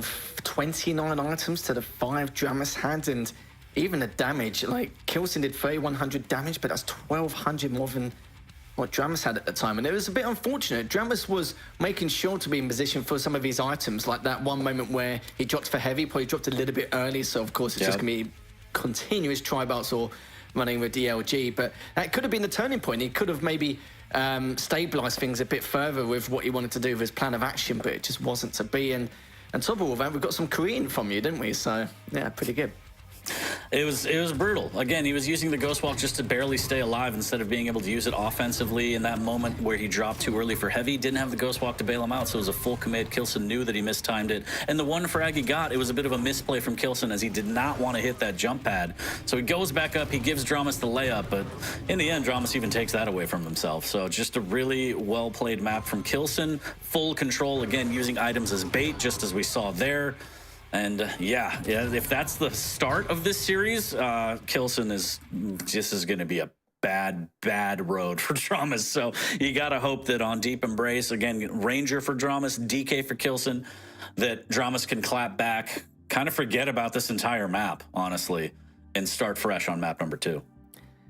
I hope so for his sake. I did say that map number 2 might be the in for Dramas to try and at least equalise the series scoreline if Kilson did take that first map, because we know how much of a nuisance Slash can be, but it will be the Ranger versus the DK coming up next. We've seen the DK popping up more and more in recent weeks, and it's been quite beneficial for a lot of these players. It's nice to see, but for Dramas with that Ranger, he can do a lot with this champion. You have to see exactly how he's going to try and perform compared to what we saw in that first map. The first map is quite tough in terms of like his road to trying to bring things back. You could see that Kilson was obviously able to make sure the times were completely out of sync and prepped a lot better for them. Sometimes Dramas was actually in a better position, but the problem was he never had to start to continue to contest some of them, which was a little bit unfortunate. But in terms of the trade potential on Deep Embrace and what he can do here, there's a lot more he can maybe try and perform with the Ranger in comparison to what we saw with the Knicks in that first map. Yeah, a little more room to play with in terms of stack as the Ranger, also having the passive ability of being able to rocket jump, gain some speed around the map, Dire Orb for burst and escape, and for what it's worth, NA server I believe we're going to flip to, so Dramas hopefully can turn this series around and send us to a map 3 as a decider. But again, Kilson is the reigning champ for a reason. Absolute beast. He knows how to play this map. And I feel like it's going to be a lot of the same old Kilson that we've seen. Control middle of the map, spawn rail, and then you're screwed and you really don't have a lot to work with. So we're going to see exactly how it goes down, but we're going to be live on map number 2, Dramas versus Kilson for week 18 of the Quake Pro League. I still can't believe it's last week. Absolute madness. Time has flown so quickly. Yeah. There's only got a couple of weeks left now until there's Quake World Championships, and so the flame strike coming out. Good rockets coming out there, and he's trying to go up to actually try and finish the job, and he certainly could do. He's trying to use the orb as well, but Kilson is able to stop him in his tracks. Kilson with that early lead. Yeah, great rockets, preemptive flame strike. Again, good read by Kilson, knowing that Dramas is going to attack. Oh, that rocket was so close. Kilson looking for the angle here. It's going to concede and opt for damage as Dramas rocket jumps up and actually lands a great rocket there. Tying it at 1. Here's some LG. Kilson diving onto that Mega. Actually, no, leaves it up. And this could be bad. Nope, he still gets the frag, and now he could fall back onto the Mega. Whether that was planned or not, don't know, but it worked out for Kilson. He'll say it's calculated, won't he? Oh, yeah. Absolutely. Full focus. Oh, the orb goes straight into it. Oh, what a flame strike as well. Going to clean him up with the machine gun. Should be able to just a matter. Oh, he does it. Dramas comes in clutch with that rail and picks up the heavy. Another rail from Dramas, 7 HP, a little bit of armor. Trying to get another one floating a little too high, but the rockets. Wow, that one dead on target. Go to the murder hole and picks up the bubbles he requires. Got the light as well, but the problem is Mega going to go into the favour of Kilson as he jumps up to work his way back around. Heavy's up in 3 seconds. Dramas is underneath, but is hoping to rail him before he makes that jump, but managed to go straight in. What the timing of that, my God. Thievery in broad daylight using that Dire Orb, and that's kind of what Dramas needed. He needs that ability to get a little crazy sometimes and make some plays that his opponent might not think he would do. The Dire Orb gives him that ability, so snakes the heavy, gets the frag up by 1, looking to add a little more. I think he just spotted those hooves of DK. Galloping across the map, fantastic rail from Kilson. Dramas goes back up again. Tempting fate. Kilson already on the heavy. Uses the flame strike to create some distance, but Dramas, good routing there, looking for the rail on the exit. Hits one. A little bit of rocket damage, but overall, Dramas looking to add more damage here before this next Mega. I like the orb bait there. Gets a decent amount of LG. Jumps on a slightly smaller stack, but he'll claim the Mega nonetheless. Killson's going to fall back onto the heavy, but actually may not be able to, but he gets a very good rocket off. He doesn't get the best of rocket jumps there. Killson's going to take advantage of that straight away. With the heavy still up, able to lay it a little bit, depending on how close Kilson is to those audio cues. Is actually backing away, looking... Did have his back turned at one point, but looks like Jamis will finally realise where he was after that rail enough. That flame strike, great rails coming out from Kilson. Great balls of fire. Stramus is going to get melted off the spawn, trying to do the damage that he can, and almost gets the frag, but Kilson able to end that one and grabs the Mega afterwards, and this could be real bad here in terms of momentum. Fantastic defensive rail from Dramus. Another one as well before the heavy. Trying to turn it around. There's the Dire Orb, makes it work. Good cut off there from Dramus to make sure this doesn't spiral out in Kilson's favor. Nice rail off the spawn. There's the flame strike, a little bit of LG. This is going to add pressure. Dramus getting crazy right now, but gets melted and has nowhere to go. Certainly does not. 6-4 now. Approaching the 4-minute mark. Picks up the heavy. Hasn't got any armor to his name, but he does now. So I'll give him a little bit of helping hand in this next engagement. Just popping underneath, trying to build up those hourglasses for that flame strike momentarily. This Jamis does have that orb in his back pocket, rotating around to get that rail. Hasn't got any rockets, so I'll see how that fares for Kilson in the long run. As you can see, Jamis is actually top mid. Trying to see if he's going to come for the rockets. Actually, he's got his back turned, but now as he goes back around. Was a good rocket, mind you. Good rails from both players as he's going to be launching himself up around top mid, picks up the other light. Both items are ready for collection as he's going through that murder hole. Good read from Kilson, sadly, that Jamis actually went through the murder hole a little bit later, but 2 for 2. Great rails coming out there from Kilson to make that 7th on the board. Hitting the 5-minute mark here shortly. Kilson doing pretty good. Item control about even, 8 to 9 in favor of Kilson, 1 extra. But it's just been a little bit of the positioning and the damage from Kilson that's really shining through. 58 and 50% rails respectively for each player. And oh, the Dire Orb trying to make something out of nothing again, but the LG just pushing him. Kilson, 100, almost threads the needle on that. That would have been gorgeous. Oh, good flame strike as well. Juggling him up in the air until making that his 10th frag. 10 seconds now. So Mega's on re. And Kilson just popping through the TP. He's going to see if he can try and get position before Jamis does, but you know, he's directly underneath. Doesn't have to be impatient and go for it as of yet. Still up by 6 frags. Just approaching that 6-minute mark. Hits the first, hits the second.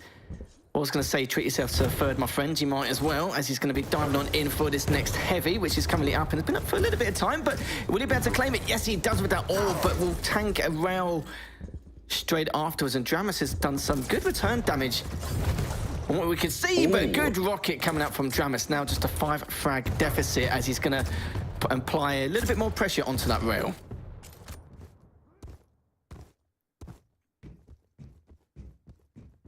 Opportunity here for Dramus a little bit early on the Mega, but Kilson isn't gonna contest. No damage here as he's making his way over to the heavy. The split not that big between the items, so each player will get their own item respectively, but Dramus has to try and find a way back into this. Down 5, looking for a little bit of damage, trying to figure out where Kilson may be. And we may see this shift into a more defensive Kilson, as he does have a pretty decent lead. Again, on Deep Embrace, you can get back into things pretty quickly.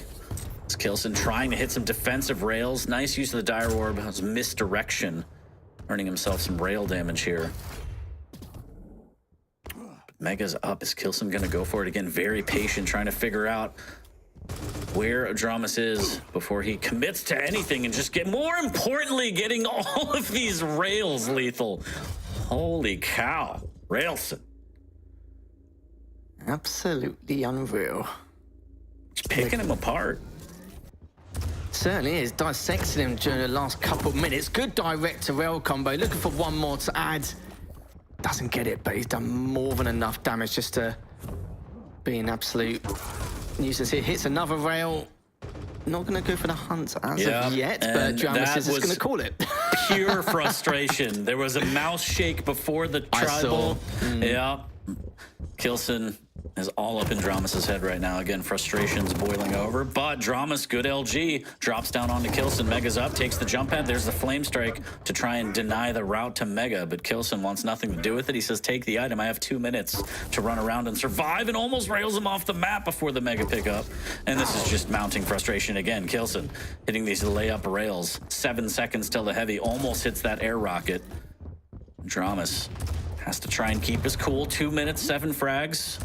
You got to believe in miracles. There's the Dire Orb, and Kilson shuts that down immediately. So maybe not, but regardless. Oh my God, there's just so much. Oh man. Oh man. Yeah, I'm starting to feel ill as well. It's just the amount of damage he's outputting right now. It should be Dramus able to do it, but the defensive rockets and the rails coming from Kilson just ridiculous at this stage. Comes up with the flame strike, both on equal stack, but the rockets, Dramus is hoping to get a little bit more damage done, but it's going straight up into Kilson's LG. Now 13-4, heavy's up. Minute 10 left remaining. And Dramus just on the LG spawn, dropping towards the light, and Kilson, prime position here to take this map. Yeah, it's done. Dramus has let the frustration boil over. I mean, being down 9 with 1 minute, pretty impossible.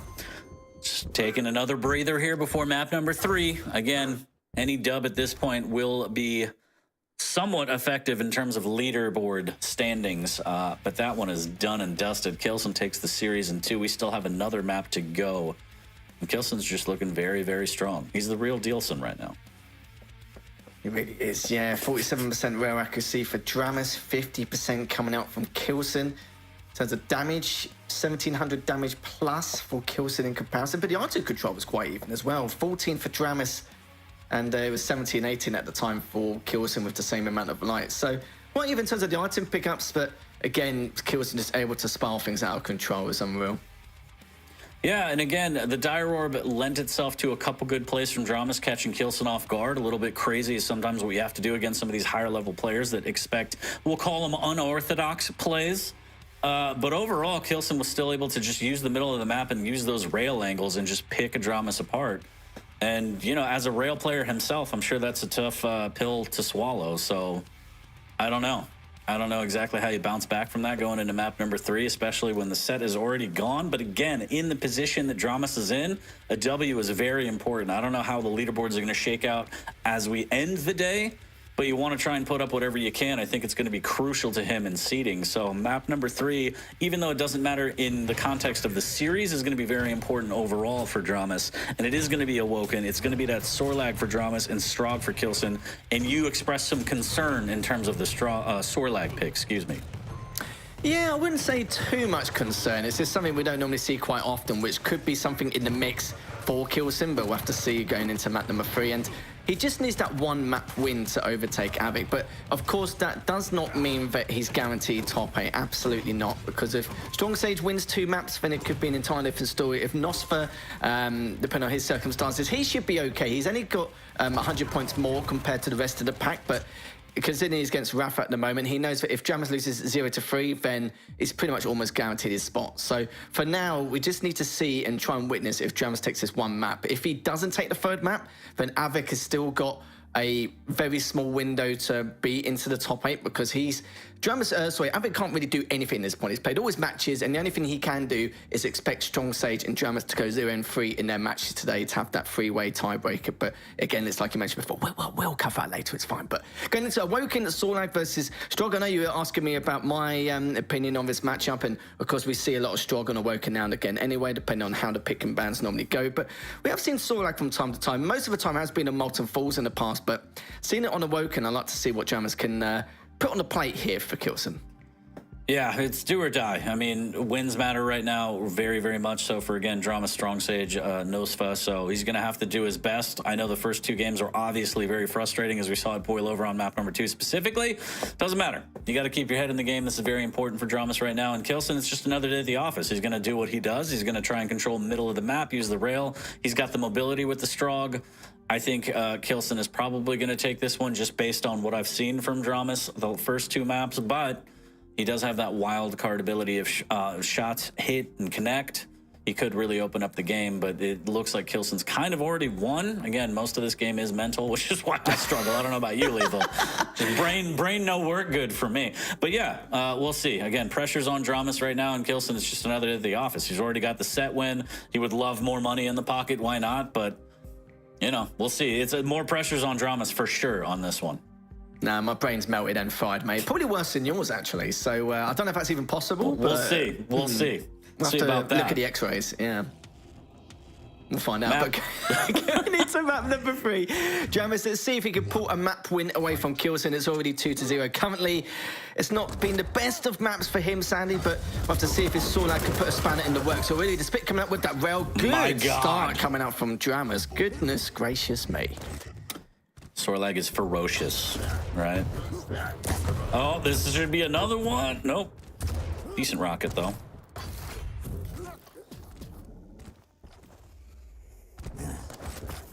Okay, he's on the chase.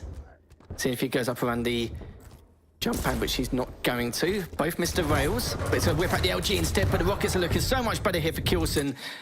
And the heavy is up, manages to bag it. Mega's also up still, but it looks like we'll get in the nick of time. But God, that rocket was so close for being a direct, but doesn't matter as Kilson already done a little bit of damage. Still only the first minute, as he does have that Pika. And now Kilson just biding his time and listening out for those cues with the items. Only about 3.5 seconds apart. Yeah, a little brutal for Dramas there, as the initial strategy appeared to be a chase with rail. Now he's slowing it down as Kilson has demanded that respect with some good rockets here. Here's the heavy pickup. Kilson can double back to the Mega and deny this, as Dramas is a T-Con already, getting absolutely melted, and Kilson gets the rail on the tail to potentially prevail and go up 2-1, as Dramas is very weak right now. And yep, that one was easy. And he used the spit preemptively, so Kilson doesn't even have to worry about that. Gets the rail off the spawn, doing a great job of melting this stack from Sorbet. Dramas, he's got to keep it together right now. There's the peeker through the drive-through window, wants to cancel it so he can pick up the heavy and make his way back to the Mega. Keep this item control up. There's another rail for Kilson. Dramas so weak. And just a tickle. That's all it takes. A tickle of death, as we can see, with Kilson now picking up that Mega. Heavy's up in 10. And now that he's got a massive stack and heavy segregation on the items, to make life a little bit easier here for Kilson, but good LG coming out there from Dramas, but of course not going to be enough. It puts a stop to that acid damage straight away, as he's going to be approaching up top now in range of that LG, but this is looking very good. Good damage coming out from Dramas, mind you, but of course not going to be enough. Mega's up in 2, and Kilson's going to continue with his strategic aggression. The damage is good, but it's before the major item, so it doesn't really do anything, unfortunately, for Dramas. I mean, a little bit, yes, it helps. There's the rocket jump. He's trying to get a little crazy. There's the spit, and Kilson's just making it look easy. Now, Dramas is just throwing anything he can against the wall, seeing what sticks, and unfortunately for him, it's a whole lot of nothing lethal. 6-1 in favor of Kilson. Big rockets off the spawn. That's another one. Welcome to Jurassic Park. He catches him off the Mega. Oh my God, the LG from that Mega jump pad, that was just I will die on this filth. hill. I will die on this hill that LG purr is the greatest thing in gaming, the most satisfying feeling. It is. I can't think of anything that compares. I know that people like air rockets. I get it. That's a close second. But that purr of perfectly strong LG is just amazing. That direct rocket was absolutely fantastic from Kilson. And we're only 3:30 in, 9-1. This one, again, Dramas is just... He's throwing what he can against the wall, but it looks like he's already kind of given up and conceded the fact that Kilson is going to take this entire set 3-0.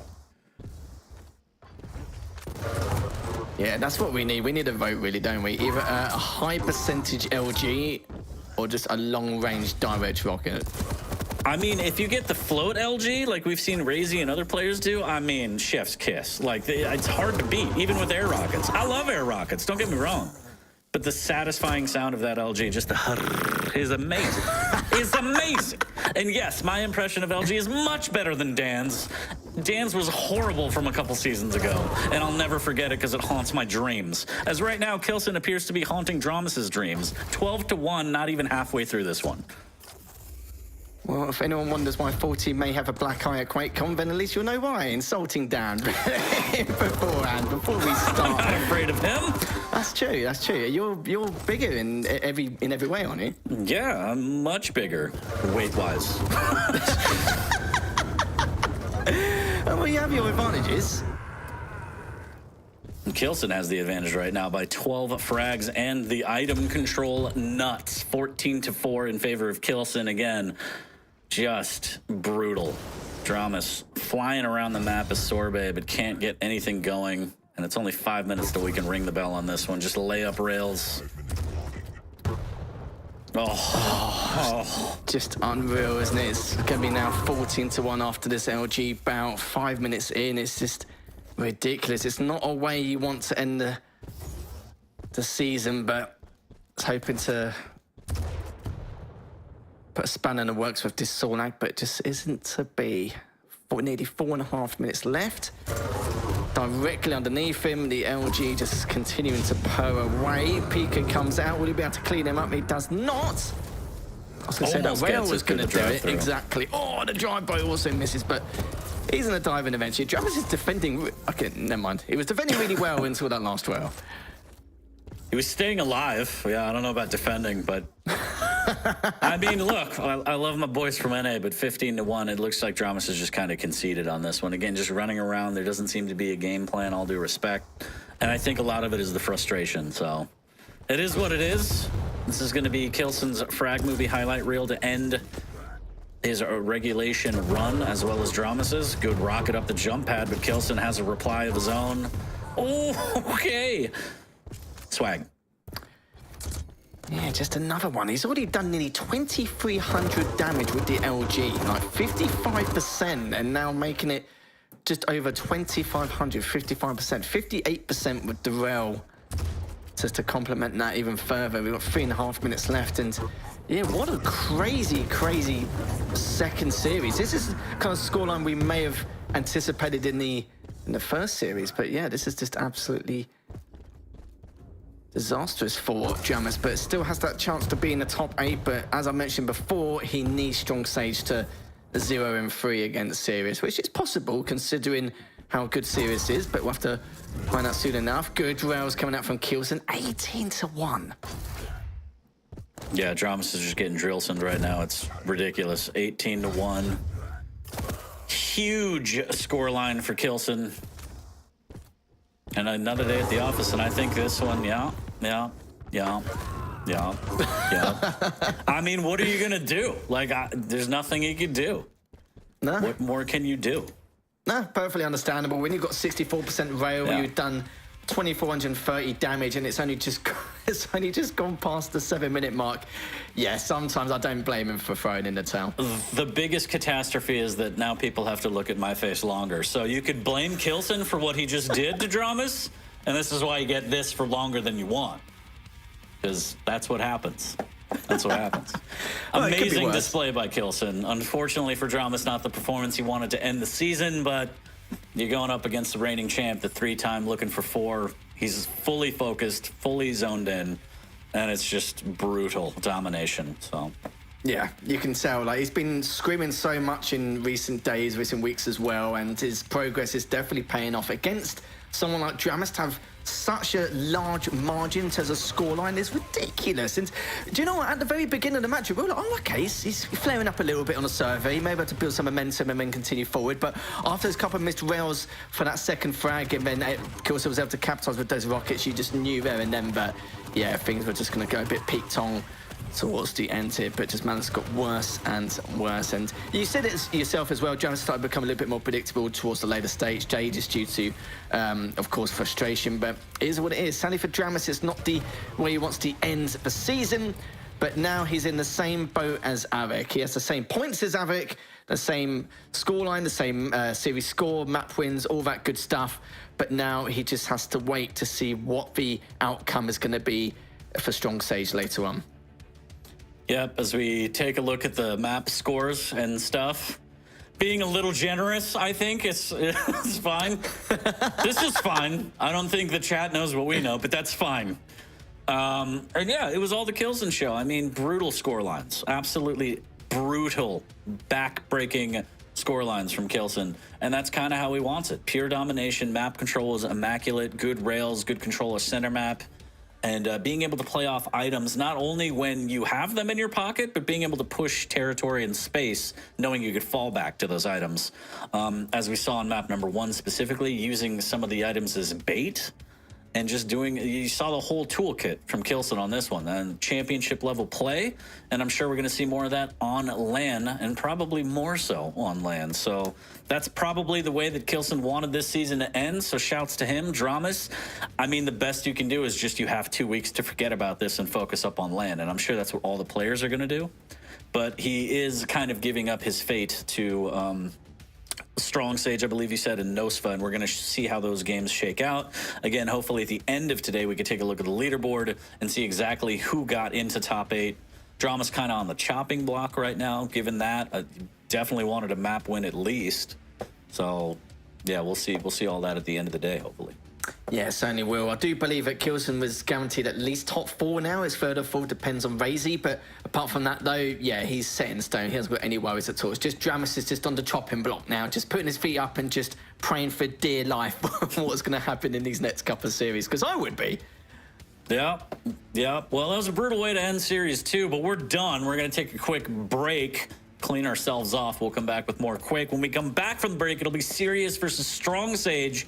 So don't go anywhere. Don't go too far. We'll be right back after this.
Welcome back to week 18 of the Quake Pro League. Lethal, stop it, you. I'm trying to do the Huge. throwback. Welcome back to week 18 of the Quake Pro League. I am 40 Lines, joined by Lethal. We're going to get into our third set of the day, Sirius versus Strong Sage. Lethal, two great players, also probably fighting for position. I don't know. Chat's telling me that no one's getting top 8 anymore. I don't know what to believe. I can't do math. You tell me.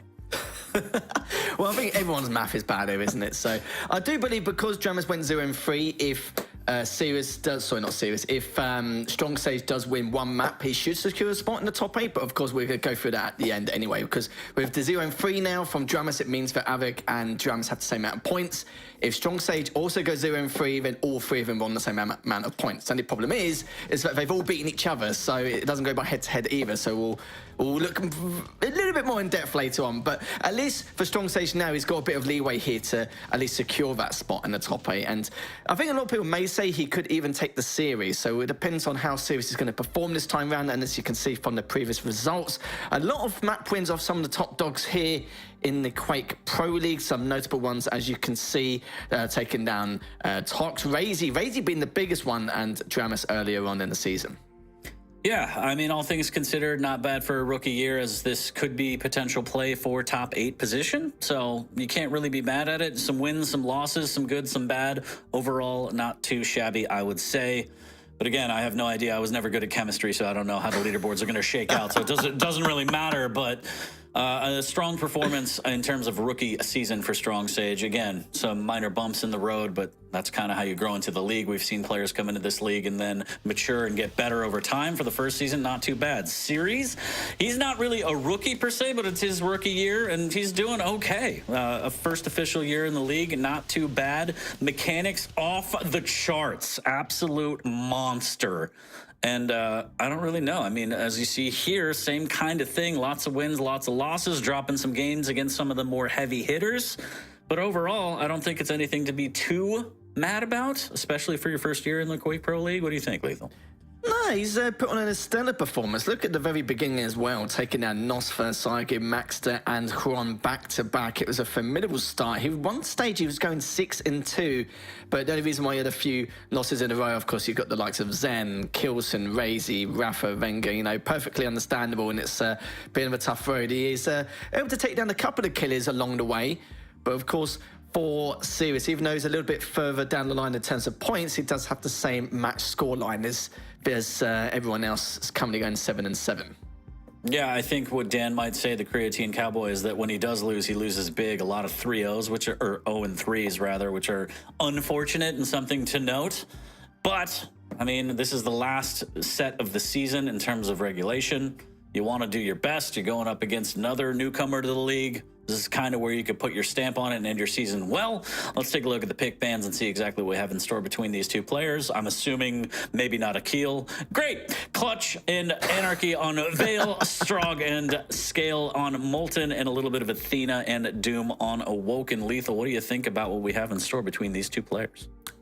Sirius playing the clutch. That's going to be a interesting one. He's not known for being a clutch player, but I kind of feel like how Sirius plays in terms of his play style overall and how he can perform, just abusing that shield and just basically catch him off guard and playing with that defensive style and being able to catch him with the shield is going to be very important. And of course, the aim skill will complement that. So even though it's not a regular occurrence or thing for Sirius, it could also make people assume that he also plays the clutch just to improve his variety of his champion pool. Going into Molten, though, we know how good Strong Sage is with that scale, especially on Molten. It is something you've got to be extremely wary of. But on Awoken, pretty standard with the Athena and the Doom, and I think that's a good ban coming up from Strong Sage with the Nyx ban. I feel like we can agree that the clutch pick was just to take it away from Strong Sage, right? Unless Sirius has something crazy under, up his sleeve, so to speak. He didn't really get the first ban, so he didn't want to deal with it. I understand it. It'll be very interesting to see exactly how Vale goes. We saw Anarchy on Vale previously, didn't really work out. Wondering how Strong Sage is going to approach that. As you mentioned, the scale, Strong Sage, no stranger to scale. I'm sure Wheat's thrown up somewhere, but dropping that shoulder, getting the bull rush, getting a little weird with it, with the Intergalactic Warlord could be in his favor. And then Awoken, I do like Athena versus Doom. I think all things considered, that might be a little even, but I don't think I've seen Sirius play Athena a ton. But it doesn't matter. Nothing matters about what I think. Lethal, what do you think prediction-wise between these two? It's actually going to be quite tough. As long as Sirius is quite level-headed with his mental fortitude in his matchup, it could go either way. I would probably give an edge to Strong Sage going into this one. Even with the Anarchy versus the Clutch, I'm not too sure how that's going to go. Depends how good his Anarchy is. It can be quite good against the Clutch, but with the Veil and the playstyle Sirius may show with the Clutch, it's going to be an extremely tough ask in itself. I think it would be a 2-1 to Strong Sage, though. 2-1 Strong I'm going to Sage. go 4-8 this time. Okay, I'm going to be different and go 2-1 Sirius then, because you're I don't going like EU. yeah. Okay. I just have to be contradictory. Yeah, we'll see. I mean, it's a bit of a toss-up in my opinion. The Clutch pick, super interesting on Sirius. Can't wait to get into the first map and see exactly how he plays it. But yeah, I mean, it's an important game for both players. Looking forward to seeing exactly how it shakes out. And I'm just, honestly, Sirius, just that LG, like, Strong Sage probably knows by now, like, don't mess with his LG. We'll see. Usually we're used to seeing Sirius have 2 of them. That pick didn't come out this time. Opted for no BJ, which is weird to a lot of people in chat too, I'm sure.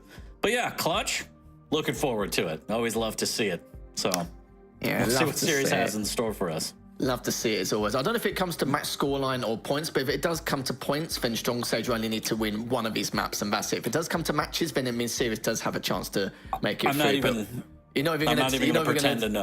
Yeah, no, I won't. It's like the SATs. I was like, what do I do? Where do I put I don't understand. What is this? Like, I don't know. Just fill out the bubbles and pray.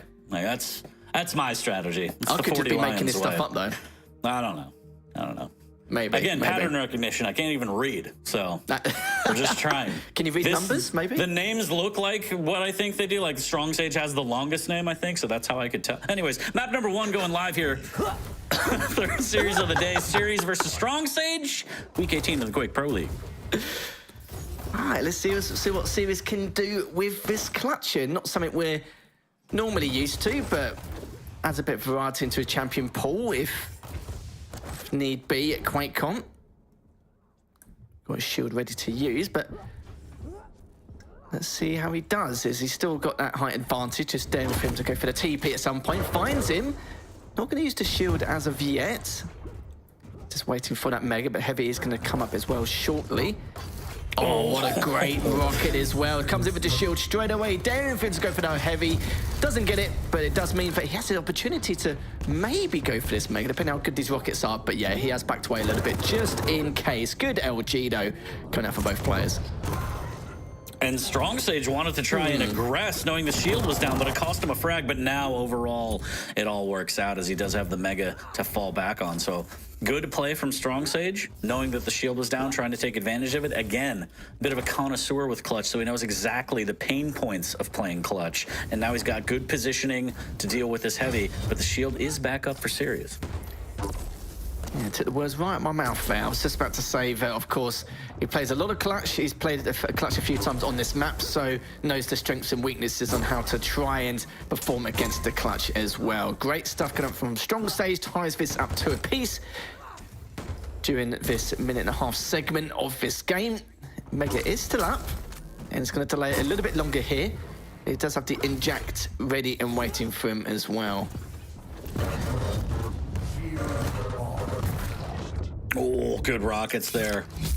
Strong Sage doesn't use the inject, uses it off of spawn and actually grabs an LG. That could be pivotal here as he's going to drop right onto that Clutch, knowing again that the shield is down. Sirius trying to dance all day. He's going to get pushed into the LG, and just the tickle is all Strong Sage needed to tie it at 3. And yes, do not adjust your computer monitors. Sirius is on the Clutch. There is no typo here. Very interesting to see indeed. Great rail from Strong Sage as he hits that and falls back. No major item for 23 seconds, so it's just going to be a bit of a skirmish. Slow play from both players. Maybe some light pickups. But Strong Sage doing a good job patrolling the upper area. He's going to drop, get a great rail in the Thunderdome. Maybe another one. Sirius. Oh, boy. Big boy hits the walls, but somehow avoids taking another rail. Yeah, he's a beefy lad, and Strong Sage puts some good pressure onto Sirius at the moment. Good rail as he's just rotating back around. Good shot once again. Mega's still up, mind you, just leaving it there for the time being. He's going to rotate all the way back around just to try and prioritise the kill, but just a little bit too late there, but that's fine. He's got the light and the Mega to work with, and now he's still got the inject. But he gets into a spot of bother in this next engagement. Wow. Juice it up, baby. Nice rail. Strong Sage needs to be careful. Does grab the health to get out of rail range. And can tank one to grab this heavy. Sirius in a bad way now. Dodges, but can't get out. And now the problem is the items are all Strong Sage's. Big split, has the timing, picks him up after the fights, and this is exactly what you don't want if you're serious. Good flick rocket, though. Shots like that will keep him in it. Nice, easy rail for Strong Sage. Almost gets another one in the Thunderdome as Sirius trying to press on for this heavy. Great rockets into rail, and again, the mechanics shining through for Sirius. 4-4. He's got the stack, and he's still got the shield as well. He's going to pop that shield early. He's now going to push it on forwards just to grab that mega. I think he was doing it for extra insurance, not taking too much damage along the way in case he was hiding around the TP, but by the time he went through, Strong Sage pulled back instantly. So now we've got 5 seconds until this heavy comes up. Sirius is in a extremely beneficial position, just going to drop for it, but may even was considering to prioritise the frag instead to see if he can get an angle. But waiting for him to miss that one initial rail. But gets one for his own anyway. This could be a window of opportunity here for Sirius. Shield up in 10. Very, very patient from Sirius here, adding a huge split to the items. If he waits long enough, they're just going to be all synced up again. Does take a rail and finally decides, you know what? It's fine. I feel fine. But I do like the patience from Sirius, not really forcing anything, knowing that he's a gigantic target, and that gives him a bit of a disadvantage. Just have shield back up. This is with the initial rail, but trying to fight for this heavy. Strong Sage, good positioning to at least deal damage. Missing with the initial rail. Does hit a couple, but here comes the chase, and with the shield up, Strong Sage knows he has to get out of there. So this is a good display from Sirius. Not exactly what we may have expected. A pretty solid clutch play overall so far. Yeah, quite surprised actually, and he's hitting all his shots as well, which is complementing the speed and pace that Clutch can bring if he just wants to try and get involved with these scuffles here, but he misses out on the heavy. But Sirius is so weak, he hasn't got any rails left to his name. He's only got one rocket as well, and of course switch back to the rail, didn't have any ammo left. It does mean that Strong Sage does retain the lead. Mega's up now as well, just to make matters a little bit worse, but he's trying to build up his hourglass to get that shield back, but look at the difference now in terms of stack. Just a matter of time really before he claims that 6th frag. 4 minutes left as Sirius still has plenty of time, but just got caught with his trousers down on the spawn.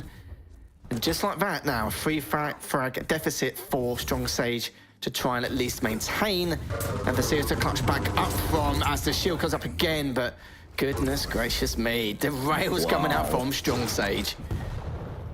That is brutal. Oh no, Strong Sage gets knocked down, but jump pad. Oh no, that is terrible. Horrible what just happened. But Strong Sage taking a huge lead right now, given Clutch an oil change. Elbow deep lethal, unfortunately for Sirius right now. There's the mega pickup, melts it right off with that LG. Yeah, 3 minutes left. Shields up in just a couple of seconds here for Sirius. Good rail. Popping over the jump pad to see if he can at least punish him, but it's back to away once again. Mega's up in 5, Heavy's up in 10. Strong Sage just biding his time for now. He can waste as much time as he likes. He's got the mobility, but then again, the Clutch does have the speed, so he needs to be a bit wary of how he's going to position himself. As Sirius does find him, doesn't get the heavy, but this is going to be big for Sirius now to try and punish him. But again, just Strong Sage playing ring around the rosy a little bit, just keeping his distance, which is exactly what he needs to do, and just fight on his terms, not the other way around. Yeah, and we saw a bit of a movement flub earlier from Sirius on that same thing, dodging the heavy instead of picking it up. So both players playing a little bit shaky here. Sirius with great rockets into the rail, and again, his aim is bailing him out right now. Maybe not so much the mechanics of Clutch. A little clumsy, but still only down 4, 2 minutes left. The pressure is on, but it's not impossible. He's just got to play a little more solid. There's a great rail from Strong Sage, shotgun around the churro and straight to the hood. 9-4, and a rail off the spawn to try and get through some of the stack. Shield up momentarily, and it's going to be go time here shortly for Sirius. He's got to put pedal to the metal and just start dashing. Lethal. Oh, the LG shield came out a little bit late as he has picked up the Mega, so he can continue this engagement, but with a minute and a half left remaining, and the way Strong Sage is contributing in this game, it's looking highly unlikely now. In terms of items, 16 items for Sirius, 14 for Strong Sage, 65% rail accuracy and 44% LG coming out from Strong Sage as well. And speaking of the rail, nearly 2,400 damage, very rail heavy coming out from Strong Sage this time around. Yeah, 1 minute left, 5 frags. I think this one's pretty much toast, but not a terrible performance from Sirius. I understand taking the clutch pick away from Strong Sage. He almost made it work, but it's not that easy. I mean, Clutch is not an easy champion to play. The movement very unique, and also just being gigantic.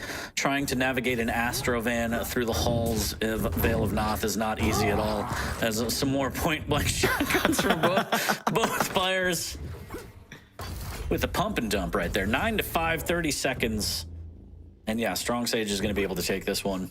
I wouldn't say completely easily, but once he got some momentum going, you saw a burst of about 2 to 3 frags there, which really opened it up. And again, movement errors from both players in terms of at least along the heavy. So both players have a little bit of stuff to clean up here. I would give a little more leeway to Sirius, as I don't think he plays clutch a lot. I do think it was just a pick to take it away and out of Strong Sage's hands. So overall, not awful. Yeah, I agree. It definitely was a pick to take it away, because you kind of know that in terms of the track record coming out from Strong Sage, he has used clutch quite a lot on Vale and sometimes on the Wake, and so that doesn't really surprise us too much in the slightest. Just over 2,500 damage with the rail, just over 1,800 with the LG, 64% and 44%. But Sirius had a few more items in control, but of course the experience may not have helped him massively with the clutch. But it's nice to see something a little bit different, and I think it's more important for him to do it in a tournament environment, so at least that way he knows kind of what to expect and what to improve on, because you never know with QuakeCon. If it gets those after those best of 3s, goes to those best of 5s, and you need to have a wide varied champ pool, then at least that way people may assume that he could whip out the clutch randomly out of the blue. If people pick clutch over Keel in best of 5s, I will lose my shit. Lethal. But that's fine. You're right. It might happen. It might happen. And yeah, again, last week of regulation, you're probably going to try some things. I would leave it up to the scrims, because I do think the series is in that kind of sweet spot where he might be able to break into the top 8 or not. I don't know how the leaderboard works anymore. I've given up completely. But Strong Sage 10-5 on map number 1, able to take this one. We're going to load up for map number 2. It's going to be Molten Falls. Series is going to have the Strog. Strong Sage coming out thick with that scale bearer, dropping the shoulder into buckshot. We're going to see a lot of that. Wheat somewhere vomiting into a bucket. Hates the thought of it, but it's going to happen. I'm sorry. I'm sure he's got like 10 scale dolls and all that stuff around his house. He must do. He's probably just lying to you. Yeah, he's a bit. I think he said confirmed, and we can confirm later when he's on for the featured game. I think he's gonna cosplay Scalebearer at QuakeCon. So yeah, very exciting stuff. Very exciting stuff. Can't wait to see it. Yeah, I can't wait to see it as well. Props to Wheat for doing that when we see him on Sunday. I'm sure he'll whip it out for us on the desk. I'm absolutely certain of it. I hope he does. If he does, do you know what? That's already my weekend made. I don't need to come back for the other days. It's fine. But going over back to the leaderboard, because Strong Sage managed to win that one initial map, it means that he will be ahead of Avic and Dramus. But of course, if it does depend on the series score, then Sirius may even end up with a chance. So we'll have to see. Like I said before, we're not going to go into it too much, but it does mean that he will be technically ahead of Avic and Dramus nonetheless. So it gives him an improved chance. But if he takes a series, then it's pretty much guaranteed at this stage. I trust you. I don't know what I'm doing. So, don't trust me, please, because don't reading and math. Either. Whew, I tell you what, I'm going to stay away from that. But we're not going to stay away from his map number 2, as we are loading up the players, and it should be a good one. Again, Strog versus Scale. Scale's going to be thick, throwing around his weight, literally. Interested to see how Sirius approaches this one with the Strog. Again, more mobility. That first map was just to take away clutch and get it out of Strong Sage's hands. This is going to be more comfort and more familiarity for Sirius on the Strog. And we are live on map number 2 for Week 18 of the Quake Pro League between Sirius and Strong Sage. We're going to start things off with Sirius. See what shenanigans he's up to. Gets the LG. The Mega very heavily delayed by 16 seconds. Already the timing massively segregated. Sirius knows that he's probably directly above him, so he's going to change position, see if he gets a rail angle. Doesn't find him, but Strong Sage is just biding his time. And you know, I've been watching a lot of scrims over the last couple of weeks, and Strong Sage is so annoying with scale on this map, like ridiculously annoying to such a high degree, but that's what makes him so great. But it's also fantastic to see Sirius playing with one hand and just showing his display of, you know, just masterclass of Quake, being able to do all of that one-handed. So fantastic from Sirius. But yes, Strong Sage looking to lay on the damage, and this could be huge, and somehow, what? Okay, it doesn't matter. Maybe that's why Weed always hates on scale. It's fine. I feel fine. Bull Rush doesn't work. Sirius gets away with murder on that one, doing good damage. Stacks about equal after all of that. But knowing the Bull Rush is down, that's going to give Sirius a little bit more confidence in terms of close engagements. Yeah, it's incredible he can play one-handed. You're all right. Don't know what he's doing with the other one, but as he's continuing on forward, minute 30 in, still 0 apiece. Sirius has the position and the stack. Heavy's up in 10 now. It's going to be backing away, but rotating back around, says he hasn't really got a stack to continue working with. Just pick up that light just to give him a little bit of hope in this next engagement. Just trying to work out where he's gone. He knows he's going to run that rail area, just trying to see if he goes for that TP or not. But of course, he's not looking to contest for Mega either. Just trying to throw some audio cues about here and there. Throw Strong Sage off guard. And yeah, we're expecting Sirius to try and find him momentarily. But Strong Sage doing a good job here, just waiting for that initial chip damage, but hasn't really had the angles as of yet. Yeah, 210 in. No frag on the board. You really got to hand it to Sirius there, playing good defense, not getting caught up in the aggression that can be scale.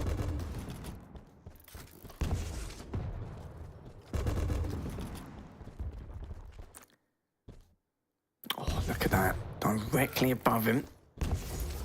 Strong Sage just waiting for that initial chip and just hasn't had the opportunity yet. Just playing Ring Around the Rosie for a little while longer until finds a weakness in Sirius's rotation, but perfectly understandable. A very slow start with Sirius dictating the pace here, but Strong Sage having to continuously back away until he feels the moment's right, Fully, when the moment's right.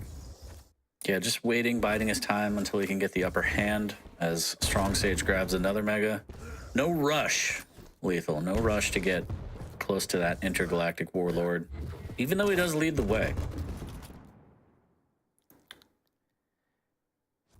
Heavy's up in 10. Strong Sage does have his Bull Rush, and he's doing pretty much what he does in scrims as well. Like, if he, at some point, Sirius does make the wrong rotation, that Bull Rush rocket straight afterwards is going to do so much damage, and he's going to be able to continue piling on the pressure and create that role reversal for the item control. But it seems like Sirius just isn't falling for it. He's obviously taken note of the mischief that Strong Sage likes to do. Heavy's up, but both players are literally walking towards it. Does manage to grab it. Bull rushes away, but now the stack's a little bit more even. He can try and contest this Mega as he sees fit, but it seems like it's not going to be the case. It's now Sirius that actually manages to bag that himself. A really nice direct rocket before the heavy pickup, but again, Sirius in no rush to get into a skirmish. Wants to play this nice and slow, doesn't want to get caught off guard. Strong Sage does have Bull Rush back already. Sirius might not expect that. Does hear the portal, though. Luckily for him, kind of has an idea of where Strong Sage may attack from. There's the drop down, but again, neither player wants to fully commit. Good rail on the way out.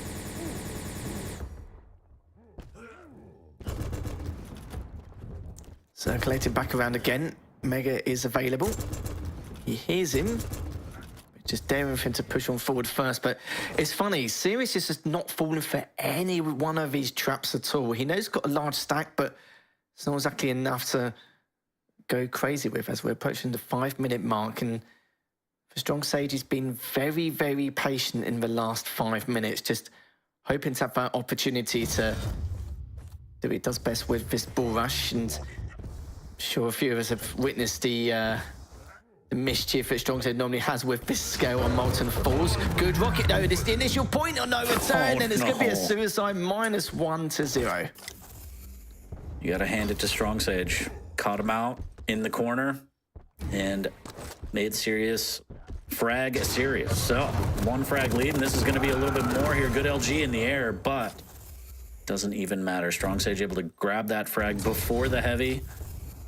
Decent split on the item, so he should be able to get positioning on this Mega. That rail does open things up and make things a little more interesting for Serious now. And Strong Sage looking to concede as he goes back to the light, gaining that momentum with the Intergalactic Warlord. Little mouse shake here and there, gain some speed, some ups. Why not, Lethal? Yeah, go on, treat yourself. Why not? Oh, 4 minutes left. 2 frag deficit for Serious to try and claw his way back from. If Strong Sage wins this map, then it's pretty much guaranteed anyway that he will be in the top 8. So expect a lot of running away at some point if he does not have the stack advantage. But Mega's up. Maybe it won't be for another 15 seconds. Just looking at the item control, 7 for Strong Sage, 14 for Serious. And no LG used at all from Strong Sage. Just looking for his rocket shotgun kills with that bull rush. Does get railed in the meantime, back away as fast as humanly possible. And yeah, this bull rush to not only be a pain, but also the damage takes him down anyway, but also to claim those items and get away. And that's going to be a heavy for Strong Sage, now up by 3 frags. Make that 4 frags. That is just ass. Like, I told you, man. What do annoying. you do? You ran into a brick wall, quite literally. There's nothing that Serious could have done. His scale's annoying on Molten, man. Honestly, probably one of the most annoying scale players on Molten. I think he definitely has the dub on that one. It's just so ridiculous. Oh, man. The question's going to be, how is Serious going to come back? Still got a little bit of time left. Does have the mobility and speed he requires to bring this back.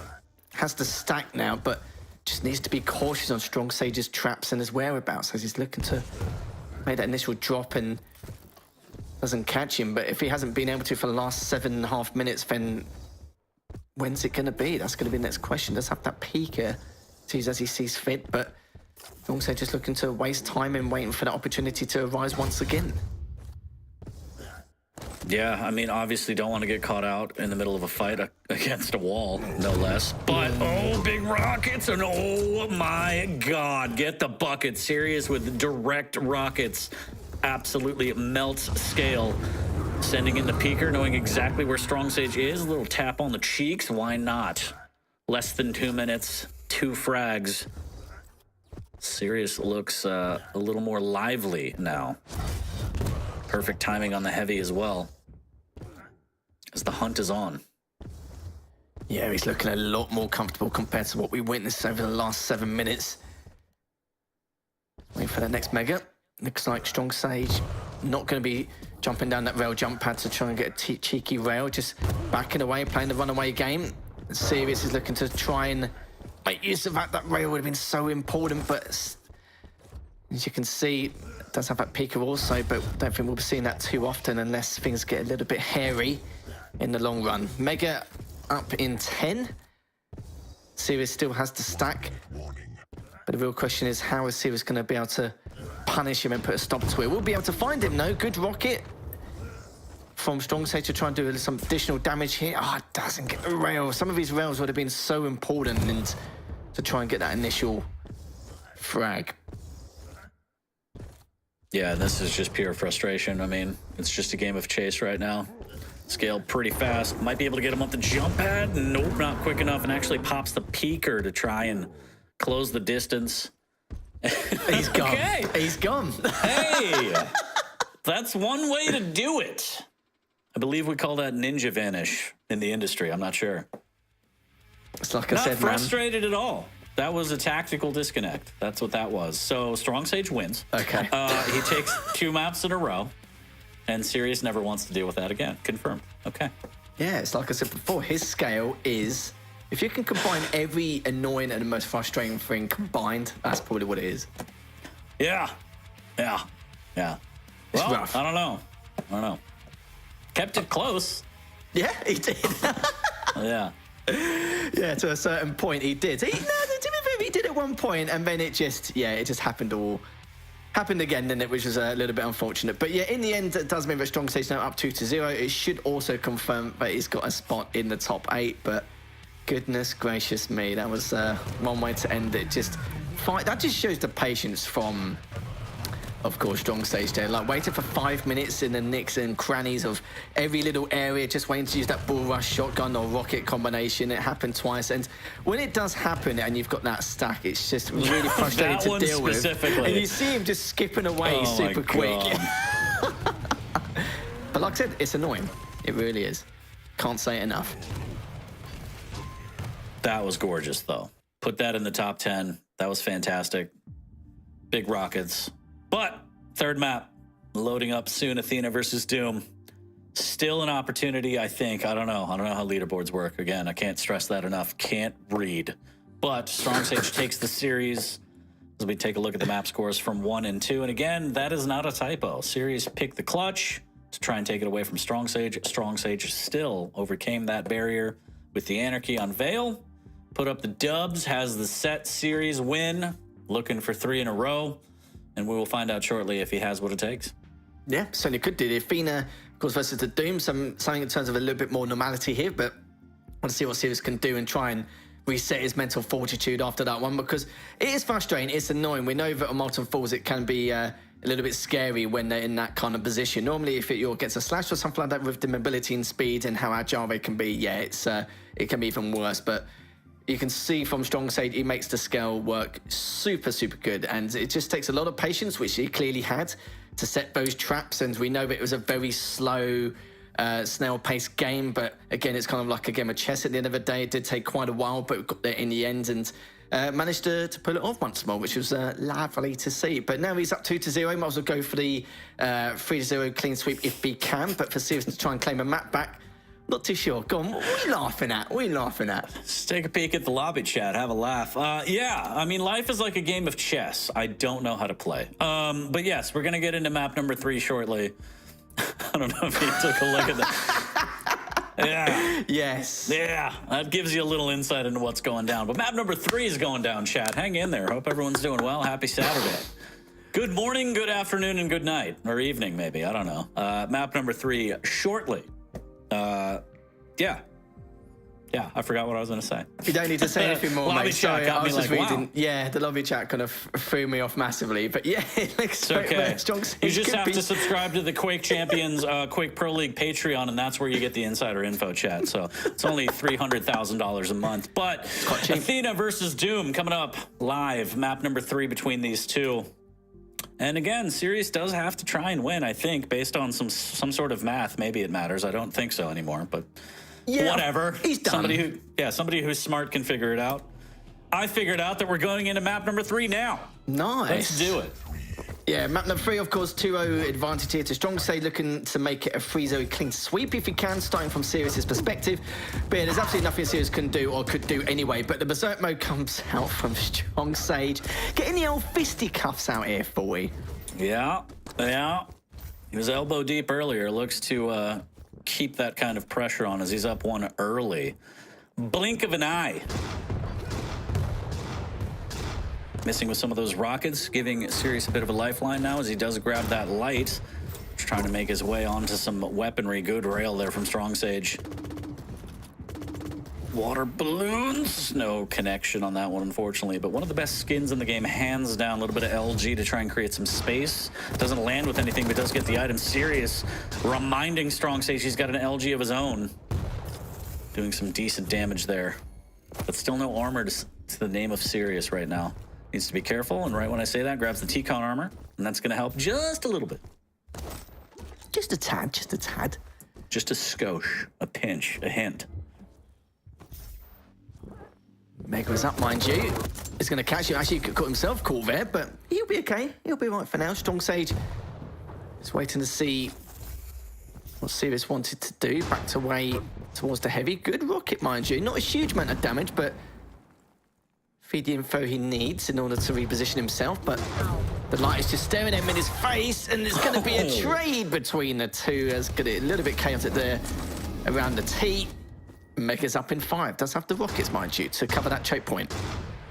Yeah, he uses the Berserk to grab everything off the spawn that was left in T-Con and control the Mega. He is going to have to concede heavy, but might be able to do some damage on the way out. Opts to just go back to T-Con and maybe get rail, which, I mean, Strong Sage pretty good with a railgun. Not too shabby. Against an Athena, it's going to be harder to land the shots, but we'll see what he has in store as he gets back to T-Con. 9 seconds until the Mega, a little bit early. Sirius wants to bring the fight to him, hooks up, but now that's going to be an easy one as he gets caught up the jump pad. I don't think he had a hook to misdirect on that. I'm not really sure. Does use one now. Good rockets. The double jump won't save Strong Sage. Temporarily does, but good damage. Sirius has to be careful off the spawn.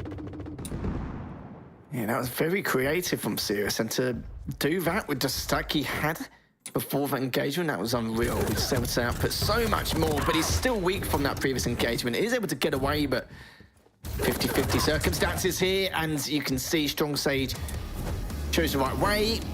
Using that Berserk to get the Mega to collect all the weapons in his arsenal again, and also approach that heavy. This is looking very good now for Strong Sage in terms of stack and item control. But in the next 20 seconds, he will be able to pick up the Mega. Not the heavy straight away, but at least he can contest it and put pressure onto Sirius afterwards. But he can manipulate the timings a little bit more straight afterwards. 4-1 now in favour of Strong Sage. And Sirius running out of ideas a little bit here. In a bit of a hard place for now, 40. Not looking too good. Yeah, a little bit careless there on that LG push. That was an easy kill for Strong Sage. Sirius has to try and keep it together here. Does eat a rail, jumping towards the telly. Might get caught out here in Banana. Good rail. And now he's stuck. Has to hit one more. Oh, can't do it. Gets melted. Another one off the spawn. Strong Sage. Woo! Okay. Well, that happens. Heavy machine gun damage and the rocket straight afterwards to the shotgun. Strong Sage now making it 7-1 on 69 HP, which is pretty nice. Even nicer dodging that last rocket, or else he would have all been doom and gloom. It's another great rail. He's looking for the second. What a great rail from Strong Bucket. Sage. Goodness Give me the bucket. me. Lethal, please. Here you go.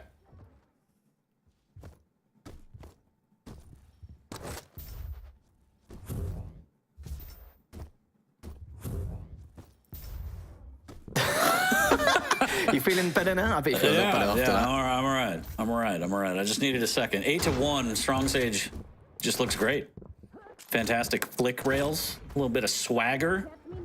Going berserk in all the right ways and forcing Sirius to reassess the situation. Come up with a new game plan here.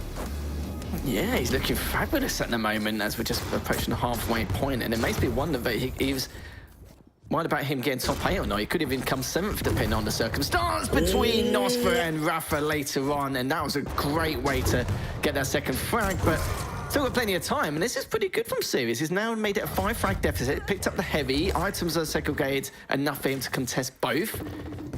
It's on that T-Con now pushing him towards that tribal, but only problem is now he's already managed to get away, and Sirius got a little bit of momentum behind him after those previous couple of frags. There's a little bit of LG damage. It's going to be flying on him, but got caught a tiny bit from Strong Sage's LG. Good rockets, though. Going to be clean up with the LG. Great stuff from Sirius, now making it 4 left to mail to tie this game. Oh my God, that rocket was huge. And I think, suffice to say, Sirius has awoken, as he is making it interesting. Does unfortunately miss that hook to rail to try and cut off Mega. It's a bit early anyway. He's going to go up the jump pad. That's free damage for Strong Sage. Didn't have another hook to try and misdirect. That one might cost him here. Jumping right back in. Decent damage. Needs to land a little more rocket damage, but at least bullies Strong Sage off of the Mega. Claims it as his own. So still very much in this. 5 frags down. looking to catch fire at the right time to try and take at least this map, Lethal. He's trying, mate. He's trying, but with these defensive rockets, it's given little faith over the course of time. Mega's up in 5. In the position for it to at least do a fair amount of damage, but good damage coming out from Strong Sage in comparison, and picks up the Mega. Heavy's up in 10. Good position, but... And I love that as well with the rail combo straight after the LG. 3 Heavy now for Strong Sage.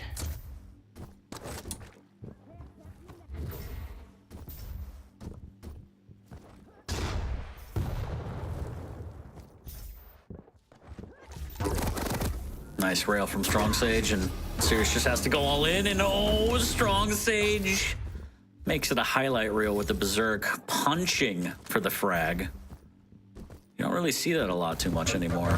And Sirius just has to push in on this heavy, try and make something happen. A lot of LG coming out from Strong Sage, easy. Avoids the damage as well. There's a free heavy behind him, and he could just lay it on with that stack, because he didn't really take a lot of damage. There's the float straight to the heavens. Sirius riding the lightning a tiny bit, and it's all gone horribly wrong. So it has been caught the LG with his trousers down once again as he was flying past, but yeah, 15-4, definitely the final nail in the coffin now. Doing some additional work with the LG, and speaking of LG, let's have a look at the percentages. Sirius still with 55% LG, mind you, 70% rail, but Strong Sage 80% with the rail, 80. It's a lot. Yeah, it's a whole bunch. It's a big quite number, I think. Oh my God, make it stop. Well. Oh no, not again. I was going to say, we haven't seen any fisticuffs at all, as you mentioned. We've had 2, almost 3 this game. Sirius does punish him, though. He's like, stop that nonsense right now. Right meow.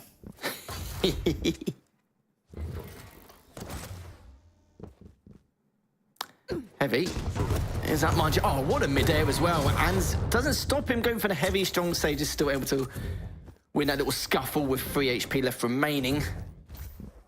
Mega's up in 10, 90 seconds left until... Oh my God. That drive-by 40. When are we going to get the Insta-Give show match between all the players in the Quake Pro League? Soon. I'd put like $4 into the prize pool for that. A Sirius drops down with some buckshot, adds another frag, but he has like 1 HP, maybe hanging on by a thread. 20-7 with a minute left.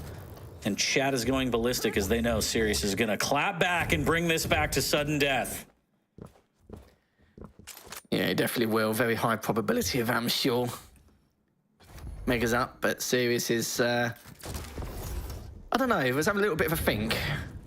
You know, when you go to the park and just have a little think and just think about life in general. Stare out into the water and contemplate walking into the water with your mouth open. No, I've never done that, Lethal. I don't know what you're talking about. 21-7. No signs of stopping. There's the jump over, a little bit dangerous, but Strong Sage can't convert with the rail, and now it's just an instant battle. Punches, more punches, oh no! Just continuing being annoying. Ooh, the rocket though, 9 HP. He's able to stay alive, misses the rail. Sirius cleans up. Machine gun. But the damage has already been done for you. 22-8. That's going to be it. It's going to be a 3-0 for Strong Sage, and should confirm his place in the top 8. We'll have it all confirmed later on. But still, good stuff from Strong Sage. Played extremely well, adapted a little bit better, and was able to comply with everything he wanted to do in terms of his traps and his adaptation there. So pretty damn good stuff. And still, the hit percentages from Sirius is still unreal. 54 LG and 66 with the rail. But for Strong Sage, though, even against the Athena, 64% with that rail as well. Not bad. The biggest damage, probably emotional. Strong Sage able to take that 3-0. Unfortunate there. You could see the frustration from Sirius. But that's the way that season's going to end for both those players. So, shouts to Strong Sage.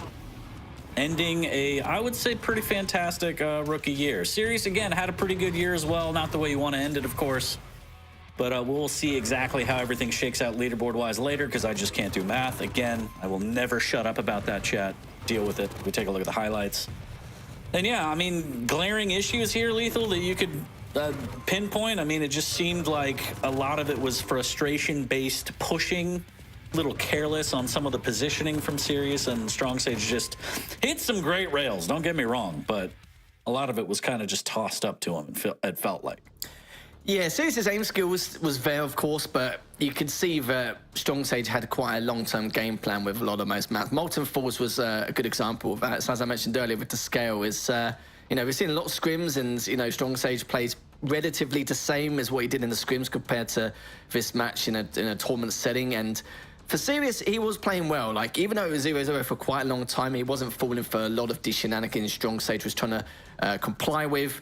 But yeah, frustration, it could be a key word. The first map, I'll kind of write it off a little bit because we know how inexperienced Sirius is on the clutch. But I would probably say more Sirius made that pick as it is the final week going into Quake Pro League, just to try and test it out, test the waters a little bit. But also just to say to everyone, I may have a clutch pick, in my back pocket going into some of these best of threes or best of five going into QuakeCon, just to give everyone like that fresh thought that he may just pull it out of nowhere. But even if he doesn't plan to use it at all, it's just playing those mind games, really. But yeah, the 0-2 from Molten Falls, I kind of expected Strong Sage to come out on top on that one if he gets that early lead. But that working game was pretty crazy. I didn't expect such a huge scoreline, but it is what it is. Sirius didn't really have anything to gain from it. It's really mainly for Strong Sage. It was all to play for, and we'll have to see how much difference that will make going into next month.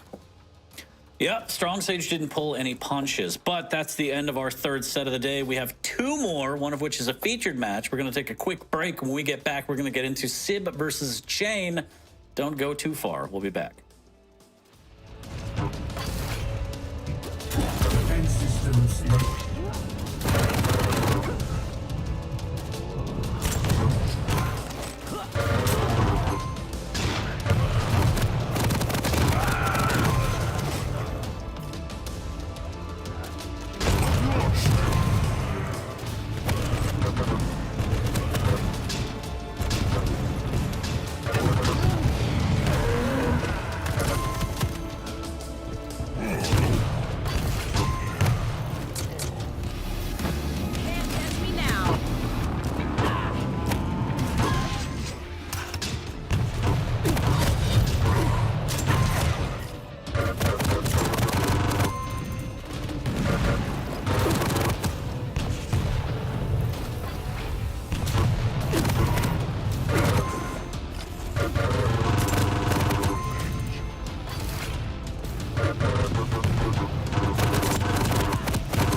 Welcome back to Quake Pro League Week 18, where we got it close. I'm 40 Lions, joined by Lethal. And up next, we have Sib versus Chain. Yes, we certainly do indeed. As Chain now, we know how well he progresses in an offline setting and the crazy placements he has. We know he's not too formidable in terms of the Pro League regular season, but he always comes out smashing it, as he always does in an offline setting. But we'll have to see in how that goes, of course, in just a couple weeks' time. But going back to this matchup, for Sib, we know he's behind in points. We know that Psyche was able to get that map win earlier, but also has a series win more underneath his belt. So if Sib is able to take this 2-1, he can overtake Psyche, but this is for 14th or 15th seed, and it depends how much they worry about what group they're going to be placed in on day one at QuakeCon, as we'll find out shortly. Yeah, going to be a whole bunch of things as we take a look at the track record from Sib. It is a little brutal. Just a little bit. There's a couple map victories in there, though. So, but you know, it doesn't really matter at the end of the day. What matters is the land setting. QuakeCon 2-ish weeks away, and that's what we can focus on and what the players should be focusing on. This one is a bit of a formality. Not a lot of leaderboard changes will occur. Both players want to get a dub to end the season, of course. But in the grand scheme of things, nothing really matters, so why even try? But Chain, as you said, excels on LAN. We've seen him get top 6 a lot. So the online portion, although not his favorite, I'm sure, as we take a look at the Sea of Gray, he can pop off on LAN. We've seen him do it. But again, online, being able to win and finish out the season with a dub, not going to hurt. So both these players going into this knowing that, I'm sure. And yeah, the track record, a little rough for Chain too, which I don't think we're used to seeing this kind of Chain. Usually a little bit better, a little more 50%-ish, maybe 60, I don't know, in terms of win-loss. But yeah, it's a little brutal for both players. I would say not normally for Chain. Yeah, and you've probably noticed as well that Sib has taken, even though he's only won one series the entire regular season, he's taken a lot of maps. Like, he's taken 9, but he's taken a lot of his maps off some of the top dogs around in the Quake Pro League, which is definitely better than he would normally do. He's just not been able to close out a lot of his series, which is a bit unfortunate. But for Chano, he's got nothing to play for apart from using this match just to kind of prepare going into QuakeCon. But for Sib, though, if he takes this 2-1, then he will overtake Sidegib to get 14th instead of 15th. But this is what these two are going to be playing for so far. I think we have the pick bands ready. We can kind of see what we have in store for this series. Deep Embrace, Awoken Blood coming in. It looks like Ranger versus Anarchy to start us off. A little bit of Nyx versus Slash on Awoken. And then rounding it out with Sorlag versus Visor. Lethal, how do you feel about this matchup? Two things stick out to mind straight away. The Slash on Awoken, I'm not too sure how familiar Chain is with the Slash on Awoken, but we'll see how that goes against the Nyx. I probably favour the Nyx pick coming out from Sib. And the Sorlag as well. It's, again, not something we normally see on Blood Covenant, but against the Visor and how he's going to try and approach some of his items if he loses control, it's going to be quite rough to a certain point. Of course, he does have that mobility, but I don't think that's going to do him any massive favours here. So it's kind of very back and forth. I kind of feel like Chain has the advantage on that third map in terms of picks, but for Chain, depending on how he makes the Slash work on Awoken, I'm not really a big fan of it, but again, he could make it work. But the problem is, I haven't seen Chain on the Slash a lot, even in particular on the Awoken, of course, but kind of feel like Sib will have the advantage on map number 2. But map 1's anyone's guess here, going into Deep Embrace with that Athena ban. Yeah, I mean, the thing that stands out most is I like the respect bans from both players. Obviously, taking Clutch out of Sib's hands, don't want to deal with that, but also Sib taking Athena out of Chain's hands because Chain has been playing a lot of Athena. So I dig that level of respect from both players. And going into this, it should be interesting to see exactly how both players approach this. I do like the Ranger on Deep Embrace just because of the Dire Orb a little bit better than I do like the speed and inject of Anarchy. But at the end of the day, nothing matters that I say. So predictions, Lethal, what do you think? For once, I actually don't know. I would say I would give Chain the edge, but the problem is Sib, because he's clawed some maps of some of his top players, he could really put a spanner in the works in terms of how he can topple Chain to a certain point. It depends how much Chain has been practicing in terms of his recent form as well. And you know, I've only seen Sib stream a couple of times over the last couple of weeks in terms of his performance and how he's trying to progress. So it really could go either way. Honestly, it really could. I'd probably say Chain this time round, but it wouldn't surprise me if Sib was able to take this either. I think we'd know by map number 2 like how things are going to dictate between the two. In terms of like gauntlet kills, do you see any of those on the board? Well, we could. We could see something a little bit spicy. Never know. All right, I'm into that. We're going to load up the players here shortly. Chat as just making sure everything is sorted before we get into the first map. But yeah, I think Deep Embrace. Again, it's hard to kind of fight against a Ranger. I know that Anarchy is very fast.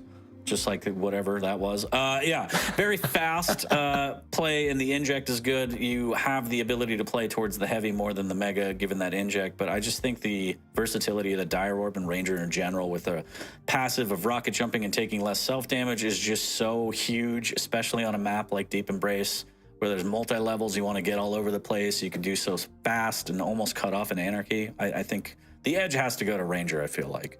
Map number 2, though, like the Slash that you said, maybe that's just an I don't really care anymore, let me try stuff pick. Yeah. Because it's not often that you see it. I'm not saying it's not going to work, but it's just not common. No, it's definitely not common at all. But that's why I was saying it could be 2-1 either side. I kind of feel like Sib can take map number 2 with the Knicks and then may lose with the Sorlag, but it's whoever's going to take map number 1, isn't it? This is going to be the prime example of how this series could play out. Of course, it doesn't always go by champion picks, but you are right, though, with the Slash. It could be something which he just wants to test out a little bit just to see what works, what doesn't work, or maybe it's just doing it for the giggles. Not really too sure. It's like we saw with Sirius with the clutch. He mainly done that just to not only take it away from strong stage, but just to make people assume or maybe have a rough gander or think that he may just randomly pop it out in terms of his champion pool. But for this one, it's I'm not really too sure what he's actually gaining from this going into the second map. But the Sorlag, we never, you know, very, very, very rarely see or ever see really going into Blood Covenant. He had other options, of course, but decided to go for that anyway. But we'll see if that's going to work in any way, shape or form. But I just feel like he's going to be in a really hard place, and it'll be a tall order if he does lose full item control and has to consistently go on that recovery process. Yes, and we are entering Chat Pro League right now as we're waiting on one of the players to get situated and ready. So you're just going to have to deal with it, chat. Hope everyone's having a great Saturday. We'll get the players ready, and we'll get the game started soon, though. So, you know, hope you got snacks and drinks. I hope so, because we've still got a couple of series left to go here, especially with Rafa and Nosfer afterwards. My goodness. But yeah, it's just it's just really weird picks. I suppose we will get a lot of these weird picks on the final couple of weeks. If only got one much left to play, or you know, there's nothing more really to gain, we may see some crazy picks. We've seen it a lot from Strong Stage actually quite early on, and we've kind of just got used to it now in terms of the picks he normally brings out. But for this one, yeah, it's very odd, but makes things a little bit more interesting. You never know. Yeah, so I heard the player get into the lobby. We're going to start spinning it up. But, Lethal, I have a very important question for you. What are you going to cosplay at QuakeCon? I could maybe cosplay as the Anarchy or something. I'll just bring a hoverboard or something. Don't know if that works. A backward hat, I would maybe. love to see you in a mohawk. Yeah, I was going to say, I haven't got the mohawk, but the skin he uses with the baseball cap, maybe? Yeah, you know, sure.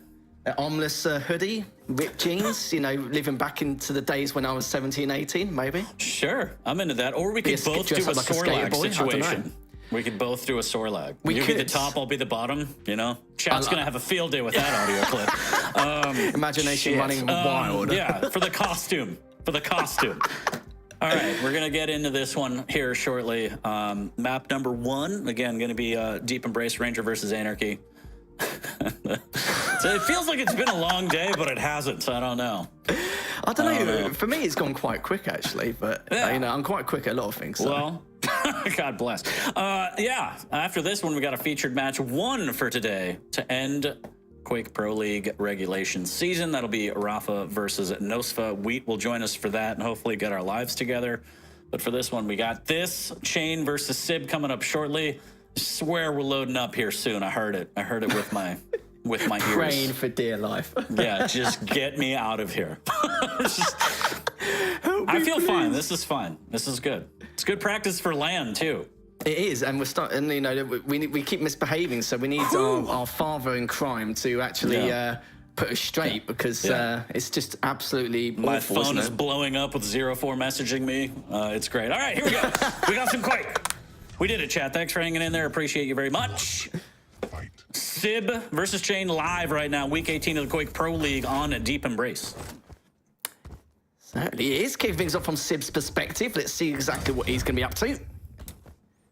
He's picking up the heavy, the rail, looking for the LG and rockets momentarily. It's just got a good read on him. Knew that he was going to pop back up momentarily. That tri-bolt is going to give him the information he requires in order to decide on what route he wants to take next. As Mega's up in 7. And Sib just doing a good job, just applying a lot of pressure onto Chain here. Chain's actually backing away to pick up the rail and go towards that Mega. Heavy is still up, but looks like he's going to delay it a little bit. Good rail from both these players.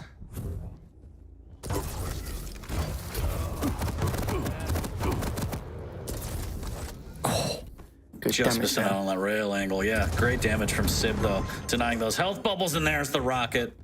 Right inside Chain's pocket. Sib up 1 early on this one. Here's the jump pad, but no major item for about 10 seconds. So it's just a matter of what Sib wants to do with this advantage. A little bit of rocket jump. Looks like he wants to maintain control over the heavy. Probably a great idea given, again, Anarchy has the inject. So Mega kind of whatever. As an Anarchy, you want to prioritize. Armor does slide through to grab that light. But also with this huge delay, Sib is going to be able to attack the next Mega. So I like what Sib's doing here to start off Deep Embrace. Yeah, been liking it so far, but he's tanked a lot of damage from that last man of LG, but good rocket in retaliation from Sib. He retained back around, still has the orb. Injector's been used by Chain.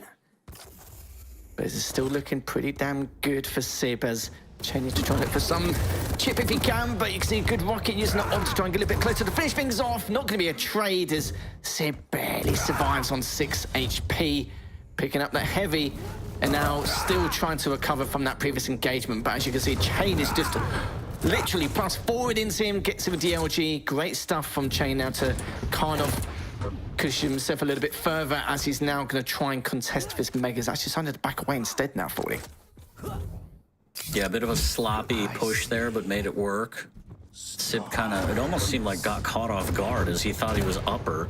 A little bit of rocket damage through the grate, make that huge damage, and should be able to melt it, and he does before the double bubbles are picked up, and now forcing the spawn, looking for the initial rail, just missing it. But knows where Sib is, knows the timing, and can cut this off as Sib doesn't really have any weapons to work with. There's the cutoff through the murder hole. Dire Orb is used, and now it's just dire straights. And Chain able to get that frag with 33 HP, but he has a Mega to work with, has the timing on the heavy as well, should be able to get back in time to defend it. Sib gets denied with the rail. Good rockets from underneath to at least keep some chip damage up, but Chain looking to take over the map right now. Yeah, Chain has been performing really well over the last minute into this game. Mega's up in 5. Does have the inject, but Sib will also have that orb ready and waiting. Good LG, good rocket straight afterwards. This could be a couple of seconds now, and there we have it. Chain making I don't think that's what he wanted to do with that Dire Orb. I think popped a little early. Oh, okay. No! Sync error with a devious smile on his face wherever he is, for sure. Yeah, the amount of cheeky grins he's probably had every time that's happened. At least a few hundred by now. It's got to feel good because he's like, I did that. That was me. I made that happen and I made you frustrated. Shout sync error. Legend. 5-2. This should be big damage. Huge rocket initially from Chain. A little bit more Sib actually with the fake out. Gets away with it. Grabs the 2 health bubbles. Chain missing with the rail. And now the Mega's up. So Sib does get an item. Nice defensive rail as well. Staying alive. No armor. But Chain maintaining high ground. Wants to make sure that he has good positioning for this next heavy. Has inject as well. Ooh, big rocket. Good return damage as well. Is Chain going to use the inject? Holding on to it, grabbing a health bubble instead before he makes his way over to the heavy. And there it is. A little bit of insurance before the jump over, and a great LG to rail combo there from Chain. Yeah, Chain going from that 2 frag deficit and now letting things spiral out of control a little bit here. Decent rocket, mind you. Backing away once again. Mega is up. It's been up for a few seconds, but Sib's picked that up. As you can see, Chain's still trying to recover. Has picked up the light, but he's okay now. He's in a good spot. So he can back away again, get prepared for this heavy, which is coming up in 10. And see if he can put a little bit of pressure onto Sib before he approaches this heavy. But he's got the information he needs. A bit of tribal action there from both players, but the problem is he comes in with the orb, but the heavy's already been picked up. Looking for that initial rail, but not going to happen now with that inject. Trying to stop him before he goes for the mega. A little bit early, but in the end, it does mean that Chain will be able to come out on top. 7-2 now, past halfway stage. And I like that jump pad play. He was just looking for the initial rail off the spawn, but is it going to cost him as he's a little bit delayed getting back to the heavy? Sib takes advantage of the rail angle. Chain opting for the lower light. Sib missing with a follow-up rail as he's backing up, trying to get through the telly to get to the heavy. There's the rocket jump cut off, and he had to do that to grab it, and Chain still outputting so much damage and getting the frag. Those fantastic shots from Chain right there. Chain in full force here in this first map. Has picked up the mega. Heavy's up in 10. How creative is Chain going to be this time? He's just going to bide his time. Seems like trying to finish with that heavy machine gun, but Chain needs to be a little bit careful. Good read with that rocket, but Sid doesn't go into it, sadly. Directly underneath him, trying to get that rocket through the stairs, but tags himself instead. But we've got just over 3.5 minutes left. Currently 8-2, just replenish his rocket ammo count. Have heavy up in 12.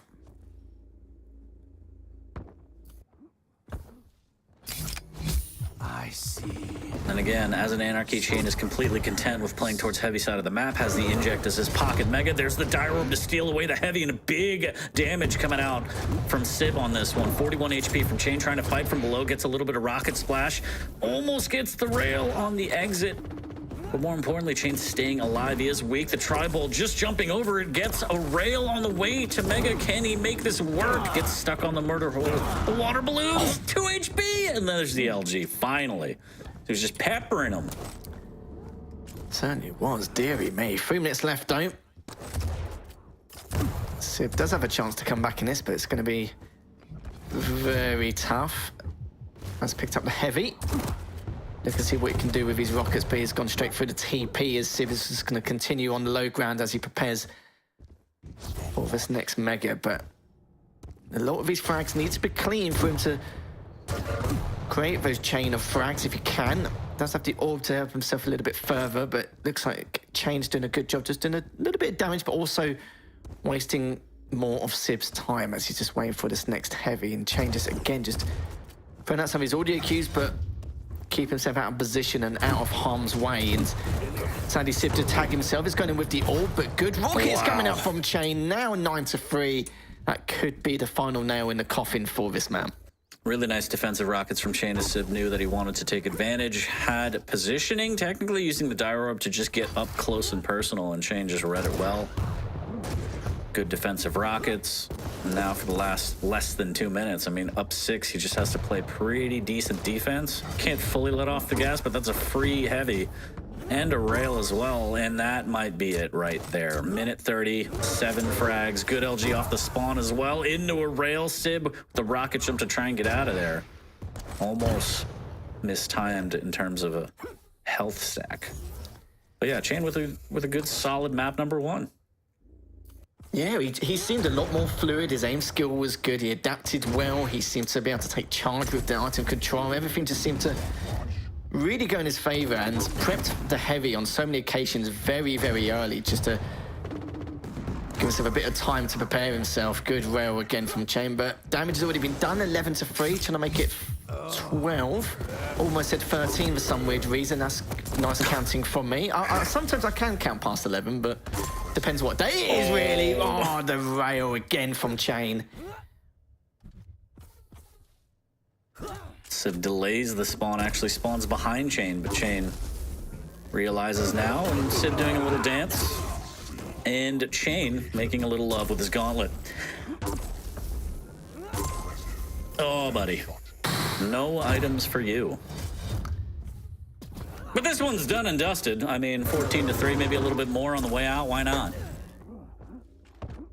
Yeah, go on, why not? Through the stairs, almost. Gonna try and tag him again. No, but 10 seconds, all done here. And you can see 17 items for Sib. 18 for Chain, but it's all about the damage, really. Nearly 2,000 more damage for Chain throughout the entirety of that map. More importantly, we did see a gauntlet kill, which I brought up Yes. earlier. So just saying, if I were to lock in predictions, I'd be a very Twitch-rich person right now. But yes, Chain takes map number 1, makes it look relatively easy. And yeah, I don't think it was any glaring issues, really. I think Chain just kind of, from the start, had pretty good positioning, good item splits. Sib had a couple moments of brilliance there. Good plays with the Dire Orb to steal heavy. But overall, the game plan seemed pretty straightforward from Chain. I'm going to play towards heavy. I'm going to use that inject. If I feel comfortable to push and steal a Mega, why not? But as an Anarchy, you don't really have to worry about it too much if you have the inject in your pocket. Yeah, this is it. It was a little bit of a mess at the beginning. I thought Sib did really well with those first 2 frags and trying to initiate control. But Chain just, again, as I mentioned earlier, looks super fluid. Always had that high advantage, preparing himself for the heavy very early. And I can understand that because he probably felt like he needed to prepare for the heavy a little bit earlier in case, of course, using that Dire Orb to come in and steal it, which, as you mentioned, did happen once or twice. But yeah, good stuff. You can see is also 57% accuracy with the rail, 43% with the LG to complement that further. Now I can control relatively the same, only 1 or 2 difference between the two, and nearly 2,000 more damage for Chain. This is the Chain we want to see, and I think he probably feels the same. A nice 2-1 or 3-0 victory here for Chain will give him a nice bit of a confidence booster, shall we say, to, you know, vibe into QuakeCon, feeling just fantastic. As we go into Woken now, which is a question mark for me in terms of champion picks with the Nyx versus Slash. Of course, I think a lot of people would say go for the Nyx with the Awoken, but we'll see what Chain can do. Just having a bit of a laugh, isn't he, really, Chain, with the Slash, and to see what he can, how he will perform. Yeah, video games are about fun and stuff. Yeah.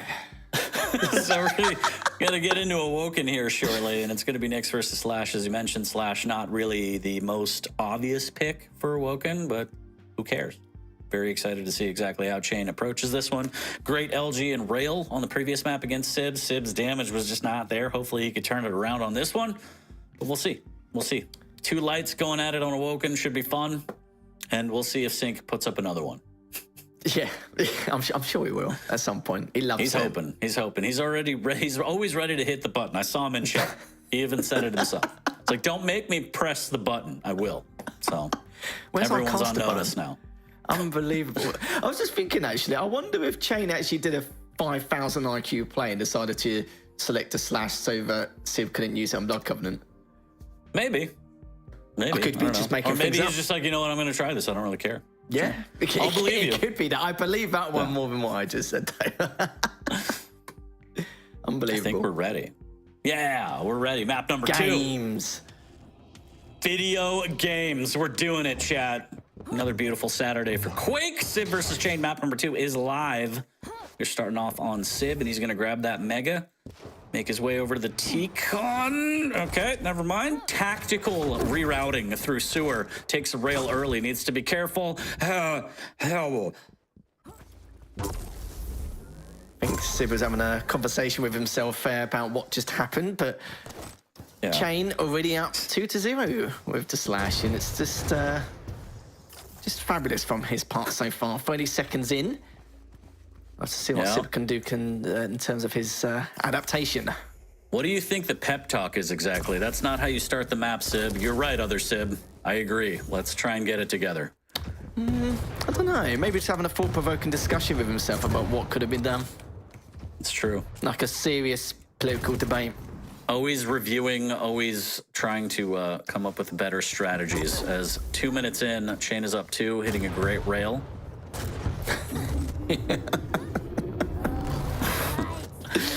Oh, heavy up in 2.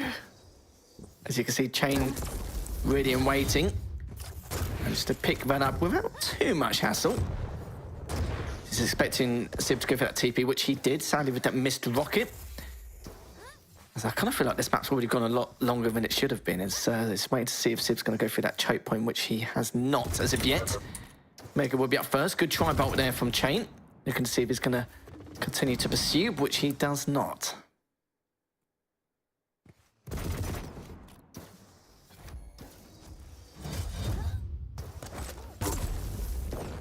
Free rail there for Chain, looking for another one after the Mega pickup.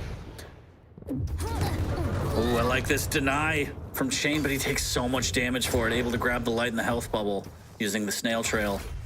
Forcing Sib to pop the ghost walk. Both players stacking back up off what they can. Items, again, very, very close. Chain knows that Mega's slightly after, so he might push this, especially after that rail. But it's really up to him as he has the stack advantage right now. And Civ able to snag another Mega. But Chain, you can feel it. If he gets this frag, he can... What the hell was that? I told you, Sync can press the button whenever he wants.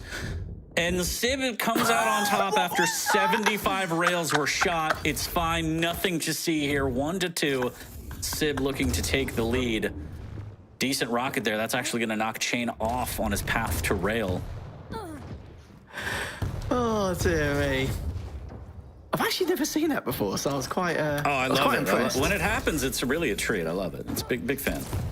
Why doesn't it happen to me? It looks like 4th of July, and as an American, we appreciate that, Lethal. You may not, but that's fine. We can talk about that offline. 2-1 Chain hurting right now. Offline job, but absolutely. What a rail from Civ to tie things up. Gorgeous and lovely. Beautiful. Oh, the cheeks. Yeah, that was beautiful. He's backing away again, picks up the heavy. This is looking much better from Civ compared to what we've seen in the first map here. His rail's a little bit more on point. See if it continues here.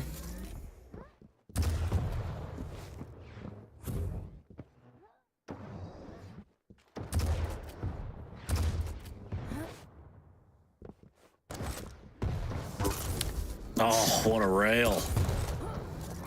It's just punishing, just continuously here. Heavy's going to be up, though. So is the Mega, but Civ's going to prioritise the Mega anyhow. Does have that Ghost Wall, catches him as he could go in with that LG bout, but Civ will probably lose this one. He realises this in terms of the stack, so he's back to way. But that Ghost Wall, but he's been trapped once again, which does mean that Chain, even though he's very weak, does have that window of opportunity to catch him before he clocks up the hourglasses for that Ghost Walk once again, but still in that recovery process. Will be for a while, depending on what Civ's going to do here. Looks like he's not going to contest the heavy, which is going to be massively beneficial for Chain here. He does tickle him a tad from that heavy area.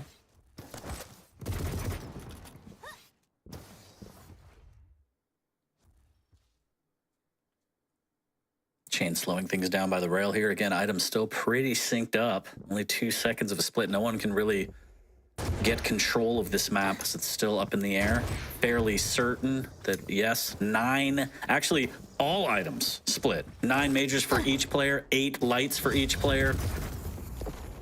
Testament to how close this is. 3-3 as well. Big rocket into the rail, can't quite hit it.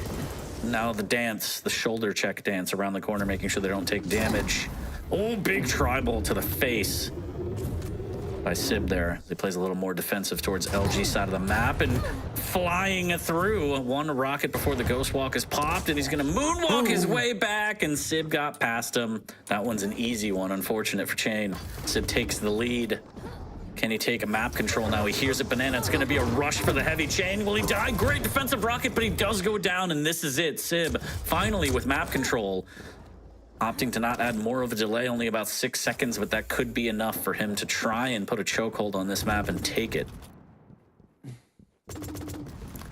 And as I mentioned in the pre-show, if Civ takes this 2-1, then he will overtake Sargib for that 14th place spot. So it's could be in prime position considering what we're in so far. He's done a lot of damage. He's made a good comeback as well. Got 4 minutes left.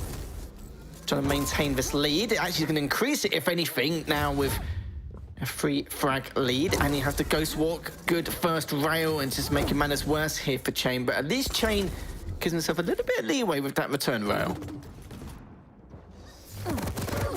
Oh, doesn't hear him behind. Has to use the Ghost Walk, but it's still early. Luckily for him, the snail trail popped on the Mega. 4 seconds until it spawns. Civ has to be careful. There it is, and now it's free to grab. Can he make a mad dash over the heavy to keep this control? A little bit of an LG tickle. Chain's too weak to contest. So Civ maintains control of the map. Has a big stack in comparison, but Chain does get a little something from the LG side of the map. Opening rail will be a miss. I like the wall jump attempt from Civ to try and get another angle, but Chain's already out of there. long gone. This is where the slash can be beneficial, but Sib has been hitting every one of his drive-bys almost every time Chain is trying to get by. As now he's still pretty damn weak, looking to recover. Expects him to go for that light. And Heavy is still up, but Sib so wants to try and delay it a little bit more to throw that timing off away from Chain. Oh, catches him going up the jump pads. Good shots coming out from Chain as he pushes straight on in. And Sib takes himself out, if anything, and has got the rockets and trying to look for that trade. But again, almost gone, but only got the rockets to play with here as the Heavy's up in 10 and Chain was in a good position, but is rotating back around as Sib now trying to at least stay alive. But of course, with that LG, it's going to give him a lot of room to take that Heavy and the frag. Only a 1 frag deficit now. Just tries to hit that initial rail. Sadly, he doesn't, but 2 minutes left. Got plenty of time to tie this up into sudden death. What was beautiful about that is Chain had timing on Heavy, but he also had the speed of the slash, so he was able to deny more time shards, making sure the Ghost Walk is on cooldown as long as possible. And those 2 seconds almost cost Sib right there. He still could go down, but he finally pops it, and just plays like that. Little adjustments that Chain is making could make the difference here. Big shotgun up against the wall. Can't land. Shoddy Pippin almost lets down Chain. Needs to be careful here before this next Mega. I'm not sure he can really challenge, but Sib doesn't have weapons yet, so might be able to snag this, and that rocket will send him packing. So Chain able to take map control yet again, and also doing a good job of denying those vials. Sib has nowhere to go. The Tri-Bolt won't save him. Chain in the lead by 1, minute 20. Oh no, the float! Pop, pop. Oh, dearie me. Doesn't hit the spawn rail, but he's done more than enough as it is. Minute 10 left remaining, but Sib wants to overtake Psychic on this leaderboard. He needs to win this map. Doesn't seem like it's going to be the case. With a minute left remaining, is pinning him down on that mega jump pad, going down into the shoddy.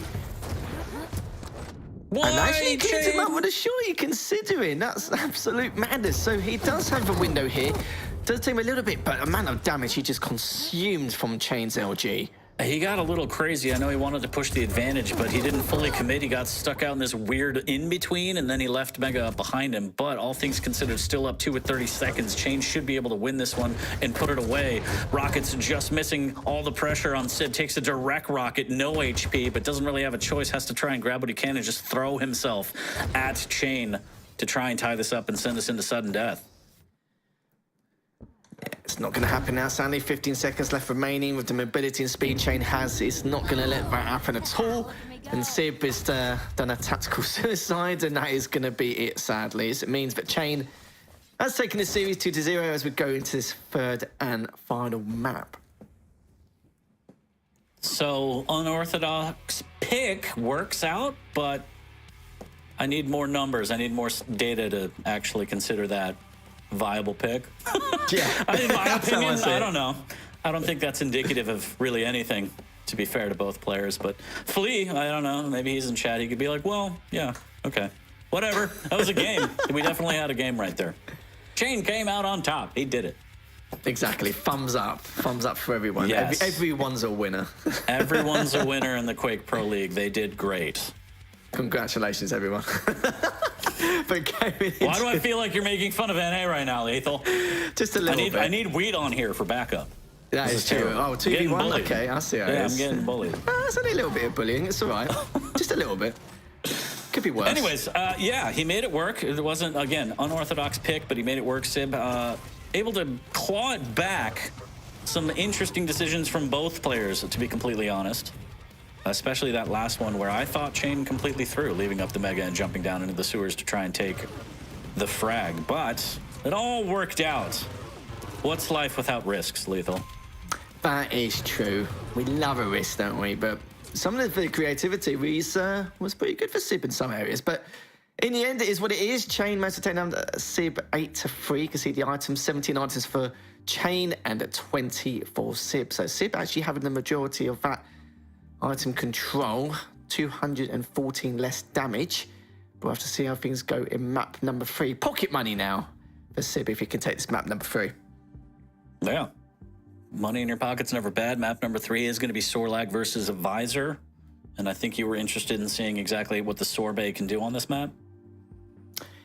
Yeah, it's debatable really to a certain degree. Obviously, we never see Sorlag and Bloodcoven. Anyway, we see Visor from time to time if all the slidey champions have been taken or anyone with a bit of mobility. But I do feel like the Visor is going to be a much better pick overall. Like, yeah, sure, he has the mobility and speed, not like the slash or anything else, but I can't see a way in, like, when he doesn't have item control. Like, what exactly he's going to do? His hitbox is quite large, the position is going to be quite tough as well. The piercing sights is going to make matters even worse for the preparation of these items. It's it could be quite brutal here. I might be mistaken, but of course there's a reason why we don't see Sorlag too often on Blood Covenant. Well, we'll see. I'm sure there's some tricks up his sleeve, and I'm sure Chain wants to get this 3-0 and feel good as he closes out his regular season. And like you said, Visor, pretty good defensive play, able to pop that ability and get vision and know exactly where Sorlag's coming from. I know she could be a sneaky girl sometimes with her movement, sometimes just creeping up on the opponent, but we'll see. This is a pretty big map. Rail's going to be a big factor here, playing those distance lanes and rail line of sights. So we'll see exactly what these players have in store. Chain looking to work on that 3-0 and move into QuakeCon with a dub. Nothing like a good dub to set yourself straight going into the Quake World Championships, and that's exactly what he's already done. But Kingsway will just be cherry on the cake as we start things off from Sib's perspective to see what he's going to be up to with this Sorlag. The pieces sights would have been used here for Chain, but decent LG there coming out, but Sib having to back away, picks up the Mega. It's delayed it quite heavily, but of course he has got the audio cue as he's floating pretty damn high, 40. Not the best of starts. Flying dinosaurs. I've seen everything. Oh my God, more LG, didn't even get rail, just gets pushed off position. He's already taken the resources off the map, and Chain just drops down, makes quick work of it, doubles back, and Sib wants to go all in, and he wants to do a little bit of defrag. Why not? Does use the rocket jump to get the hell out of there. He's gonna go up the jump pad for the Mega, and on time as well. Yeah, defrag indeed, but not anymore. It's just been decimated around the LG entrance. Heavy up in 10. Let's get a little bit done with that heavy machine gun, but this is what I was contemplating and how Sib was going to bring this back with the Sorlag. It's going to be pretty tough. A lot of damage coming out from Chain, mind you, but doesn't want to risk going for that heavy as much as Sib would like to. But as he backs away, both players are on top of each other, just trying to make a decision on a gentleman's agreement, shall we say, on which item and who's going to go for what. But Sib is actually going to... I like this from Sib as well, looking to see if it can do a bit of damage towards the Mega. Doesn't get anything done, sadly, but Chain will have that piercing sight, which is going to be extremely crucial for him to decide on how he wants to try and reroute himself. Finds him. Decent rocket there. LG's going to follow up. Hasn't got any rails, sadly, but does have that heavy machine gun and has been putting it to good use. Says grab a health bubble to stop the bleeding as the acid tick doing some damage, and Sib just rocket jumping around the map using that stack to add to the mobility of an already pretty quick Sorlag. Chain taking a rail and being forced to the lower part of the map. Heavy will go to Sib. Chain realizing that, grabs the Mega, wants to maintain at least control over that. Rail angle, maybe? Nope.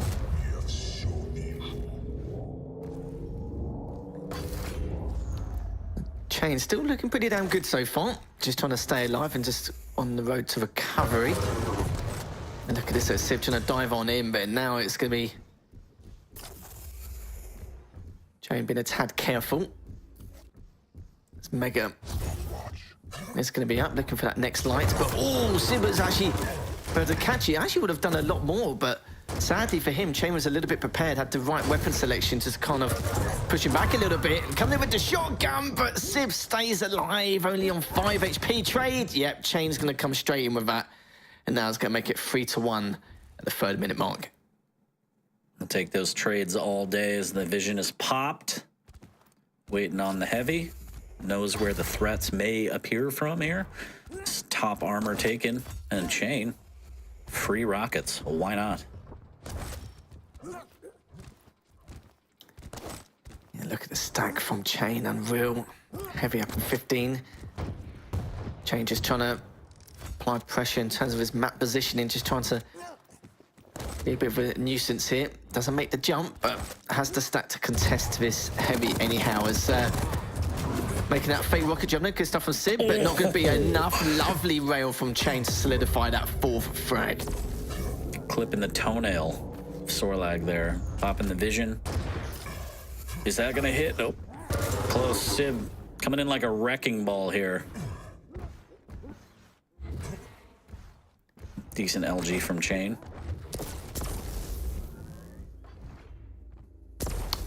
Yeah, this is still quite rough. You can see what I mean, though. Like, even though Sib has actually been quite creative with some of the pushes he's made, still not come out on top. So he's probably going to have to think of something else to create that way in, so to speak. He's at Pierce's side, but he might get cleaned up on that mega jump pad, which he has done. Now just going to give Sib a bit of breathing room now. He's just going to collect his thoughts and pick up a ton of that stack. Still has the spit to use, which he's going to use straight away, trying to assume that he's going to go for the health bubble. Good LG coming up for both players, but it will be Sib who comes out on top on that scuffle. So almost at the halfway point, and Sib now only a 1 frag, make that 2 frag deficit.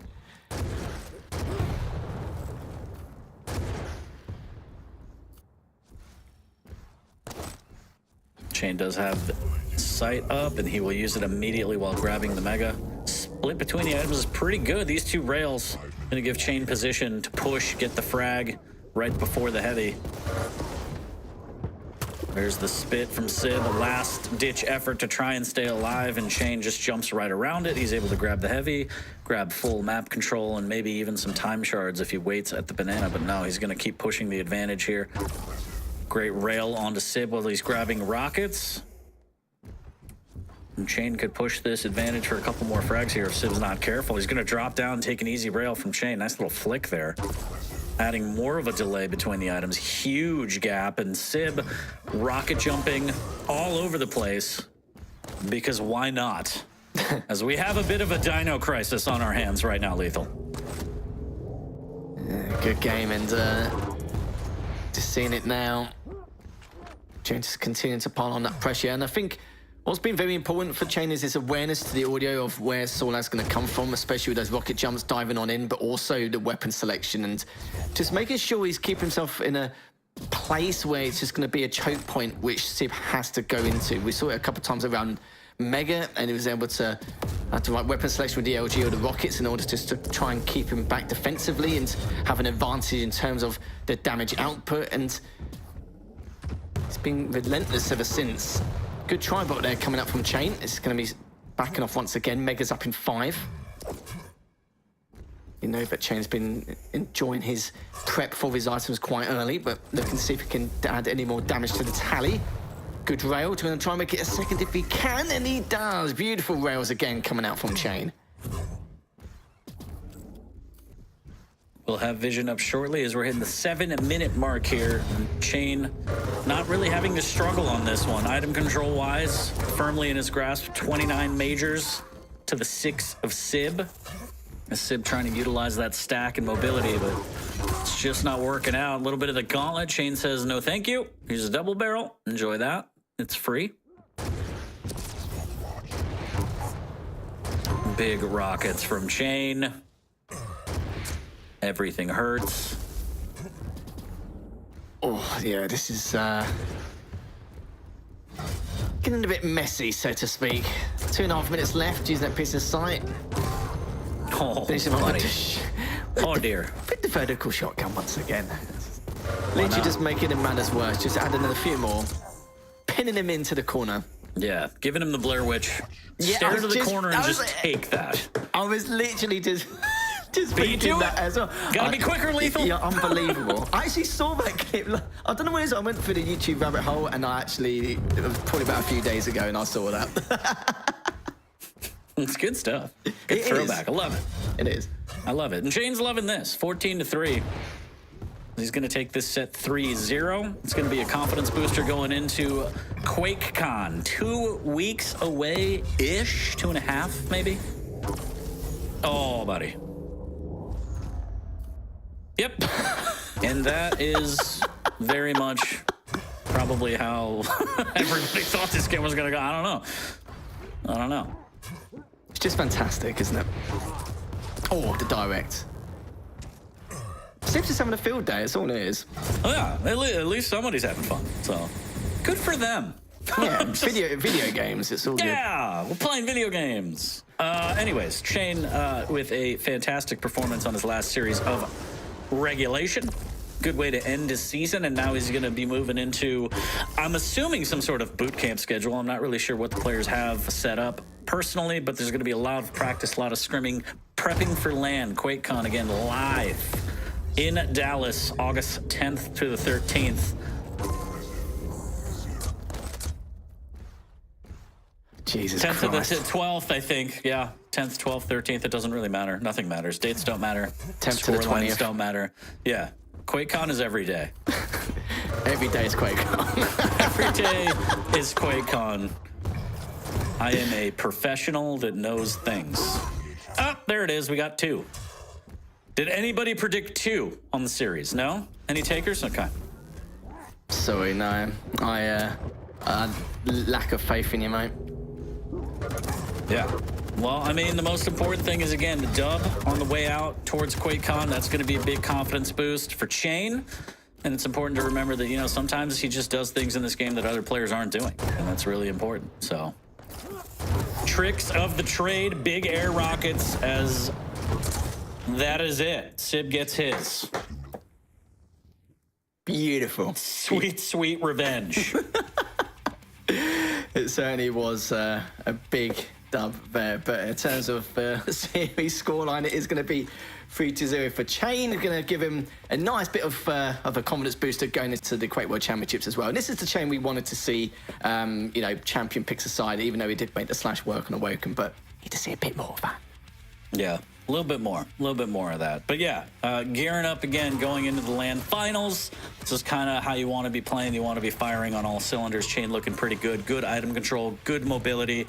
The champ picks, a little bit weird. Again, Awoken slash, never really seen that before, but he made it viable. He made it work. And you're going to have to be kind of, you know, able to adapt on LAN, because when you get into the BO3s, BO5s, that champ pool is going to have to be a little deeper. You might have to get some weird picks on some maps. So I'm kind of glad that he got it out of the way, and hopefully during practice a lot of the players will try and get a little bit weirder with it, because you never know. LAN, again, it's going to be an endurance match for most of these players, especially if you have to go through groups, which Chain and Sib are going to have to do. First day, all group play, second and third brackets. But that's it. Chain put a stamp on it, 18-3 on map number 3, taking the set 3-0 overall over Sib. And that is it for our 4th series of the day as we take a look at the map and score breakdown. And I am a little sad to say this, but we only have 1 set left for today, and then that's it. I know, 18 weeks gone just like that, and we've only got 1 series left to go. Pretty unreal. It's been emotional. Yeah, it's going to be Rafa versus Nosfa. We're going to get Wheat in here. This is going to be the last set for regulation, so don't go anywhere. We're going to take a quick break, and we will be bringing you that shortly. See you in a bit.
Ladies and gentlemen, boys and girls, children of all ages, welcome back to Quake Pro League Week 18. I am 40 Lions, joined by Lethal, and for the last time this season, I would like to welcome DJ Wheat.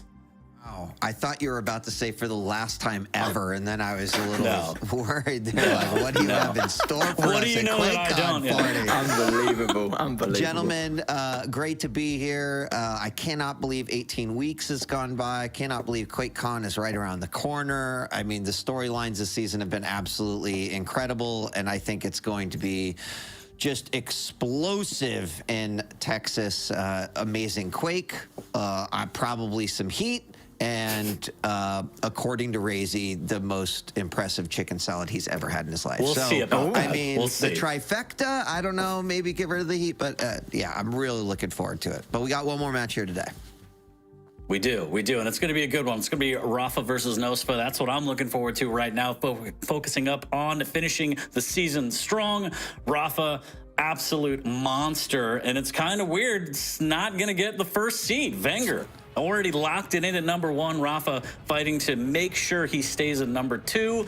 Whether that happens or not is really all on Nosfa, and if he could play spoiler to it. I mean, I'll see if he knocks him down a peg or not, or if that's even viable. I don't know how leaderboards work. All I know is that Rafa's looking pretty strong this season. As we take a look at the breakdown, look at that. Almost perfect, but Zanaku and Maxter made sure that that wasn't the case this season. Yeah, so I know your maths and English is super good, but Rafa, yeah, he should guarantee himself his second seed here, considering the points and, of course, his match win rate as well. And, yeah, look at the dubs across the board. Only losing to Zen 2-1 and Maxter 3-0 a few weeks ago, which was quite uncharacteristic. But we'll have to see how Rafa performs. But we know how highly consistent he can be. And, yeah, it's going to be a tough nut to crack here for Nosfa. It will be, but, you know, I think is a player who has definitely not only been bringing it this season, but is looking to take a lot of momentum into the finals. Now, does that mean that he's got a clear road? Absolutely not. Tough matchup. The last guardian for Nosfa's season right here, but still, you know, some ups and downs. I still some like reasonable victories there as well. I do think that this is going to be the tough one here for Nosfa, bigger mountain to climb. Rafa looking to just take one more win into that finals. Yeah, not a bad run from Nosfa, especially the last couple weeks. Ending on a win streak. This one's going to be a little bit tougher, but if he is able to beat Rafa, there is a ×5 multiplier for Nosfa, so we'll see. But anyways, let's get into the pick bands here, see exactly what we have in store for the last set of regulation in Quake Pro League for this season. Blood Covenant into Corrupted Keep for the first time today, and Ruins even. Oh, some new maps for today. I will let either of you talk about the champs. Anybody take it away. I'll go for it first. I'll go for it first to see how things go. I think Slash, Anarchy, very standard for Blood Covenant. BJ and Ranger, again, very standard considering the Strog has already been banned after that first map pick. But the last one, we don't normally see Ruins quite often, especially with Rafa, because he normally bans it outright almost every time, or the majority of the time, kind of like Kilson is with Vale. And we got the Sorlag versus the DK. DK being whipped out once again.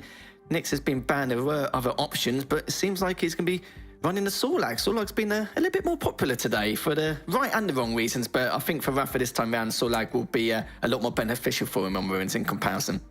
Yeah, I mean, seeing the DK there on Ruins, definitely an interesting matchup here for this series for map number 3. I think the other one that has just like been a story is kind of Corrupted Keep and right, this BJ versus Ranger matchup that we've been seeing, and we've seen it go both ways. I think the difference in what we've seen in the latter half of the season is I think that people have just gotten better at utilizing dual wield with BJ. So, you know, Rafa, probably no exception there. It will be up to Nosfa to see how he's going to be able to use, or momentum to try to stop Corrupted Keep, which has been traditionally a pretty strong map for Rafa. And then, you know, on Blood Covenant, we've seen this matchup before. We've seen the Battle of the Lights, and oftentimes we're creating these long-range battles that are kind of rail-focused.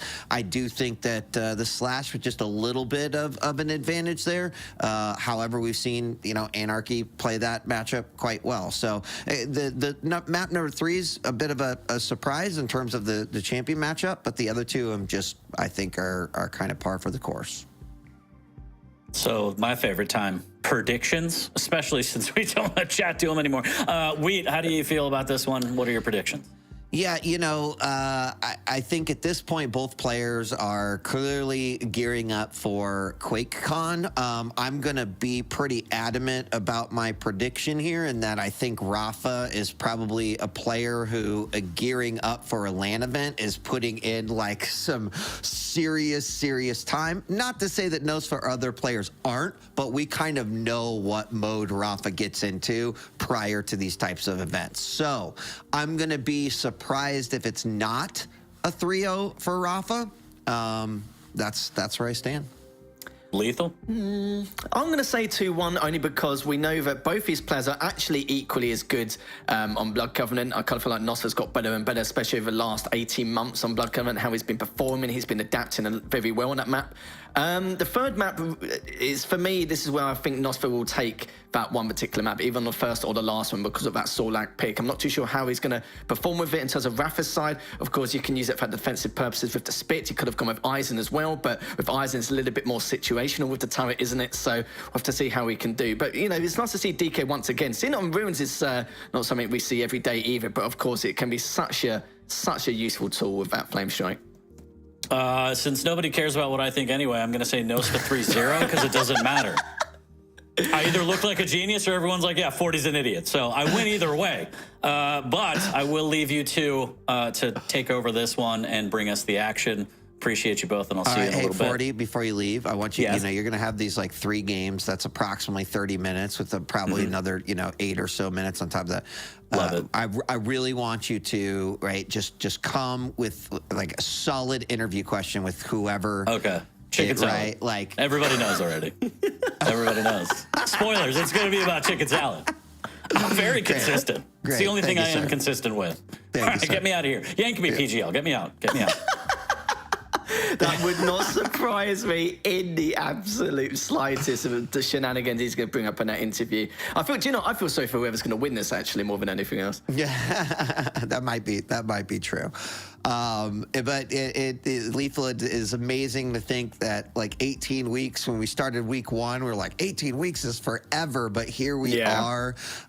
Players are looking really great. Probably the first QuakeCon that we've ever gone into where there's been just such a toss-up on who could potentially walk away as the champion. And there are the usual suspects, but it's hard to pick out of the lineup who has the ability to capture that belt. And so, a great match to kind of end the regular season with, but even more exciting as we go in, and who knows what's going to happen in August at QuakeCon.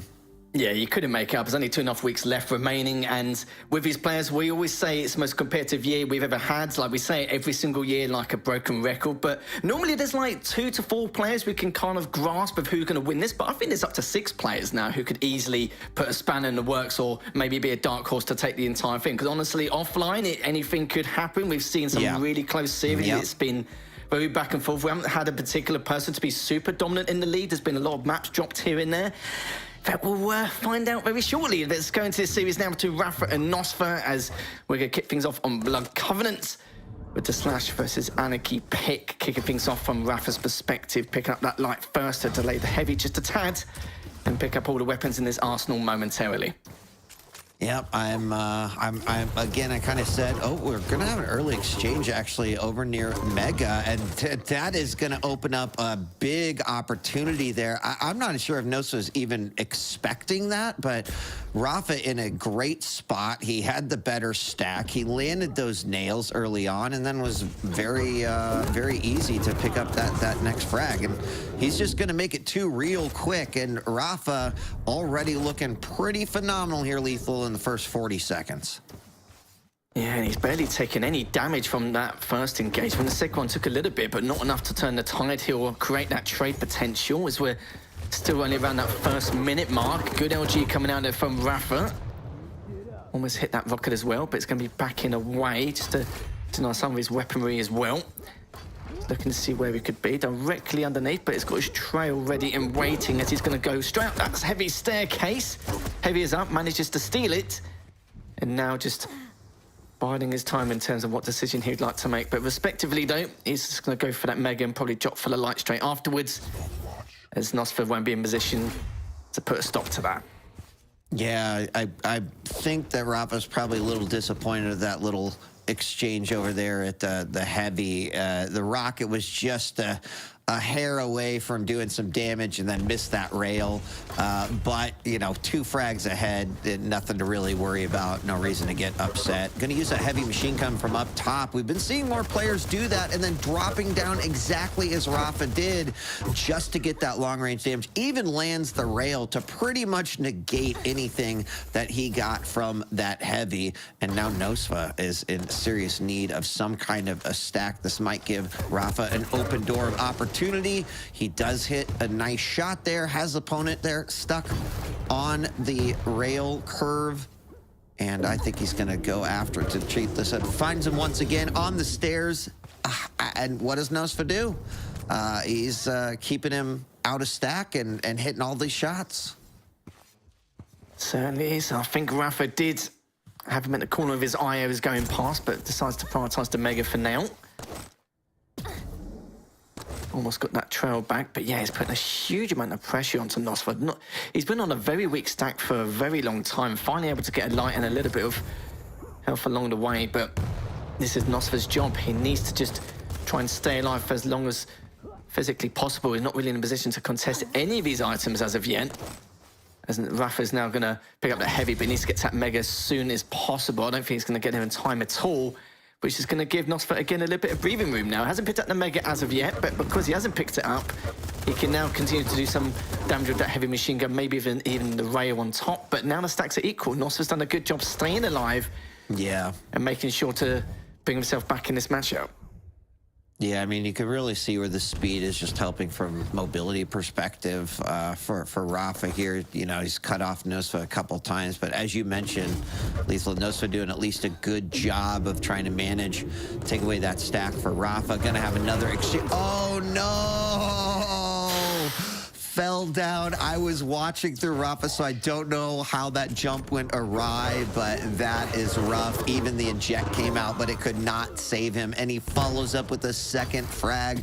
Lethal, that was unfortunate, an unforced error, and that gives 2 additional frags here to Rafa. Cool, blimey, yeah, this is like championship mentality now, as he's just continue to do everything feasibly possible in order to continue to pile on this pressure. Misses that first rail, but some good damage coming down from Nosfa. He's still got 6 minutes left to play with in this matchup, but if we go into the stats, you can see that actually Rafa's done almost twice the amount of damage, and the percentages almost equal in terms of the rail percentages, 33 and 30, but it's not been too rail heavy as of yet, but it's still quite early on as you catch him, but luckily was able to use that mobility to get away just a little bit from being in too much trouble here as Rafa is backing away. Yeah, and going to be able to get that Mega, which is a bit unfortunate here for Nosfa. He was in the right position, but using that crouch slide to get over to the other side is exactly what Rafa was hoped to be able to do with this champ pick versus his opponent. Trail does come out, but it doesn't even matter. Heavy's going to be up.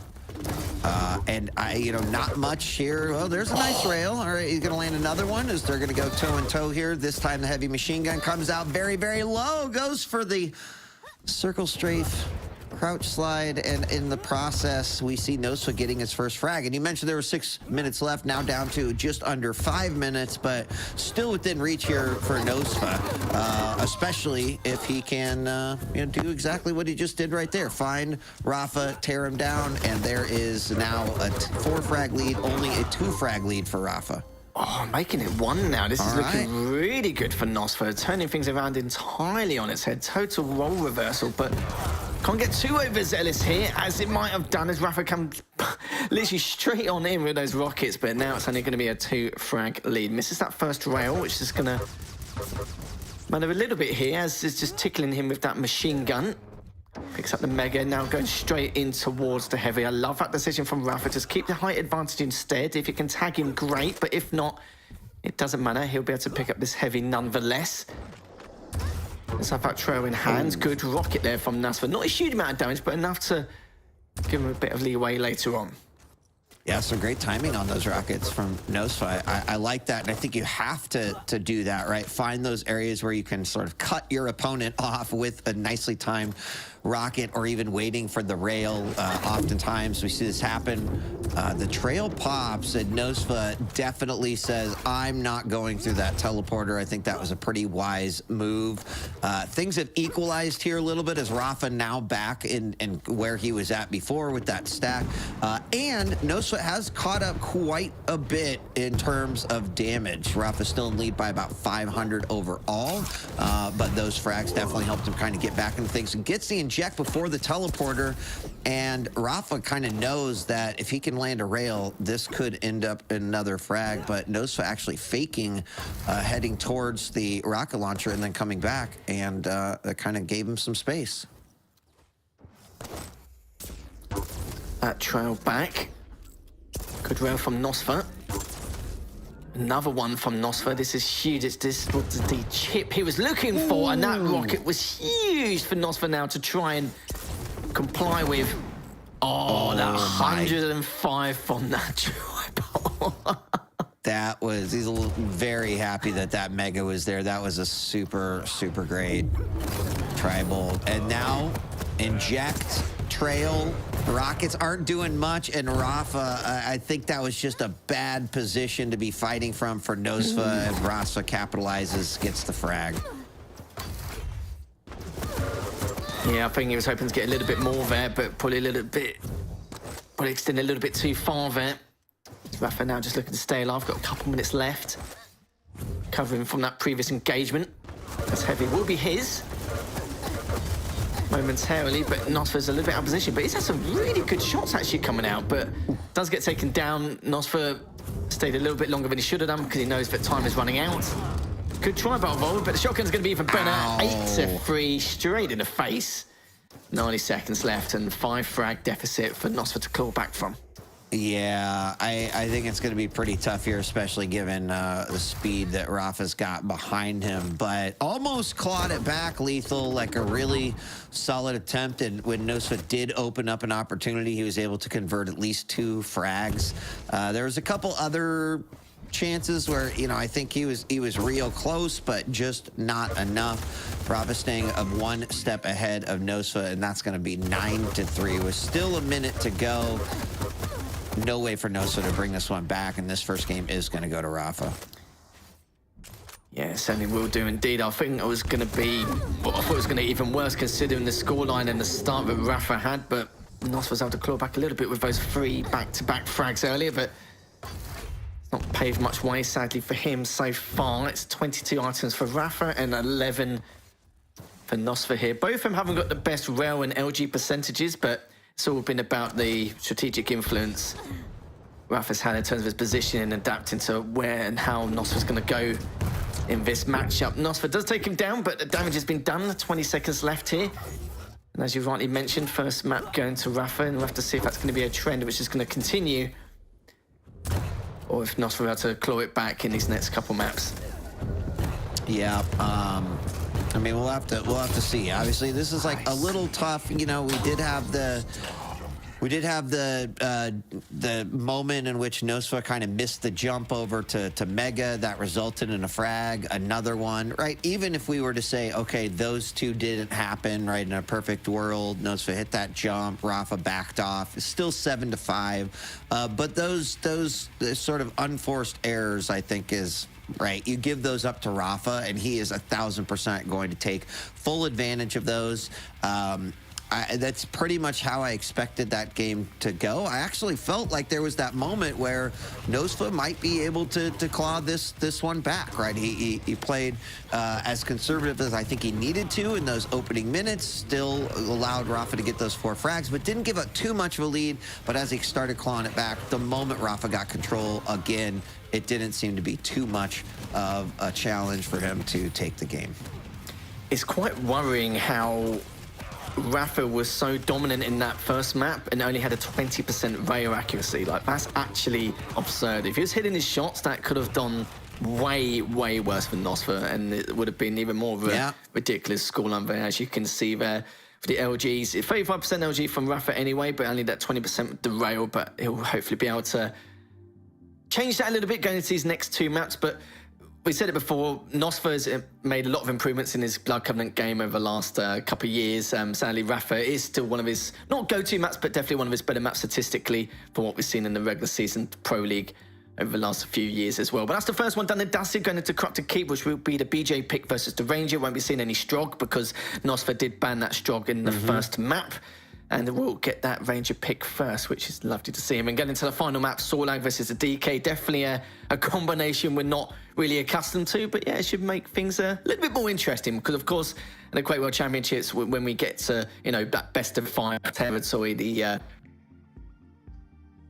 yeah, when you get there, you're going to have to, right? You're going to have to go deep into your map pool, deep into your champion pool. And so I'm not surprised, like, when we see closer to the end of the season, you know, some of those situations where, right, like players are testing some things out or trying different champions or, you know, just being ready for that, because you've got to prepare for that if you are going to climb through the ranks there at QuakeCon.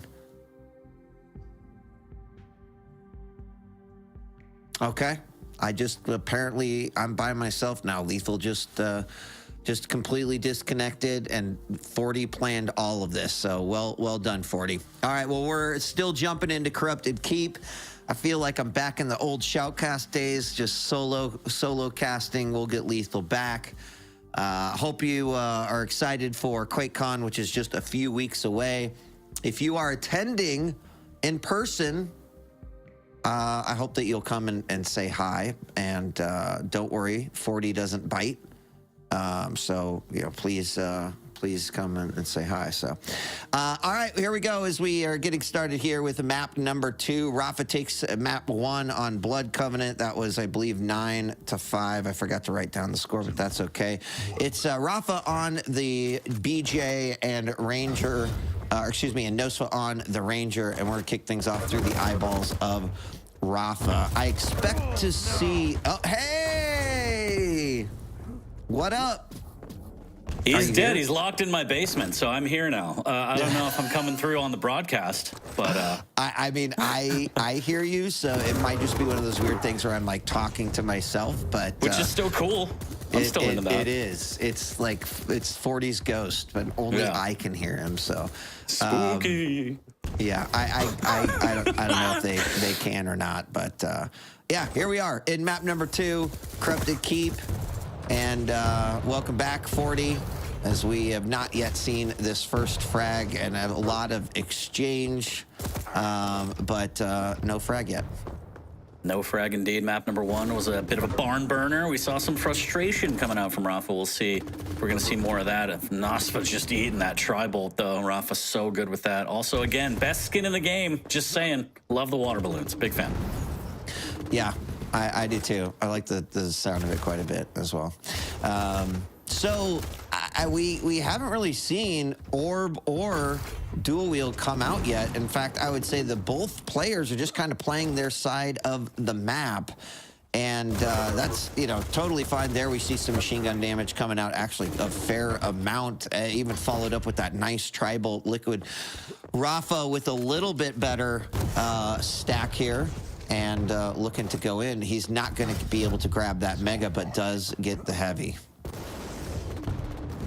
Decent stack for both players here as Nosfa just trying to hang on and not get cornered. There's the Dire Orb to try and counteract the dual wield LG on LG, and Nosfa does an immense amount of damage, but Rafa inevitably grabs that first frag, uses the BJ passive, grabs 2 bubbles as well. Should be kind of healthy to maybe fight this off and fight for the mega, but it's really up to him to dictate exactly what he wants to do. And now he's catching Nosfa out in the red room. This is huge.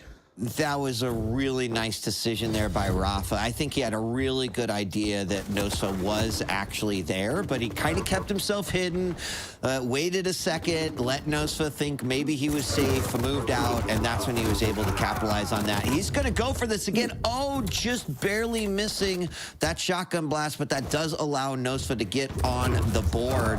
And wow, there's some anger behind that dual wield right there. Rafa is very, very low, but he decided to try to go for it. He unfortunately was not able to do anything, and Nosfa walks away with still one clean frag. That was brutal because he ran out of LG and the shotgun just let him down. Shoddy Pippin, usually so reliable.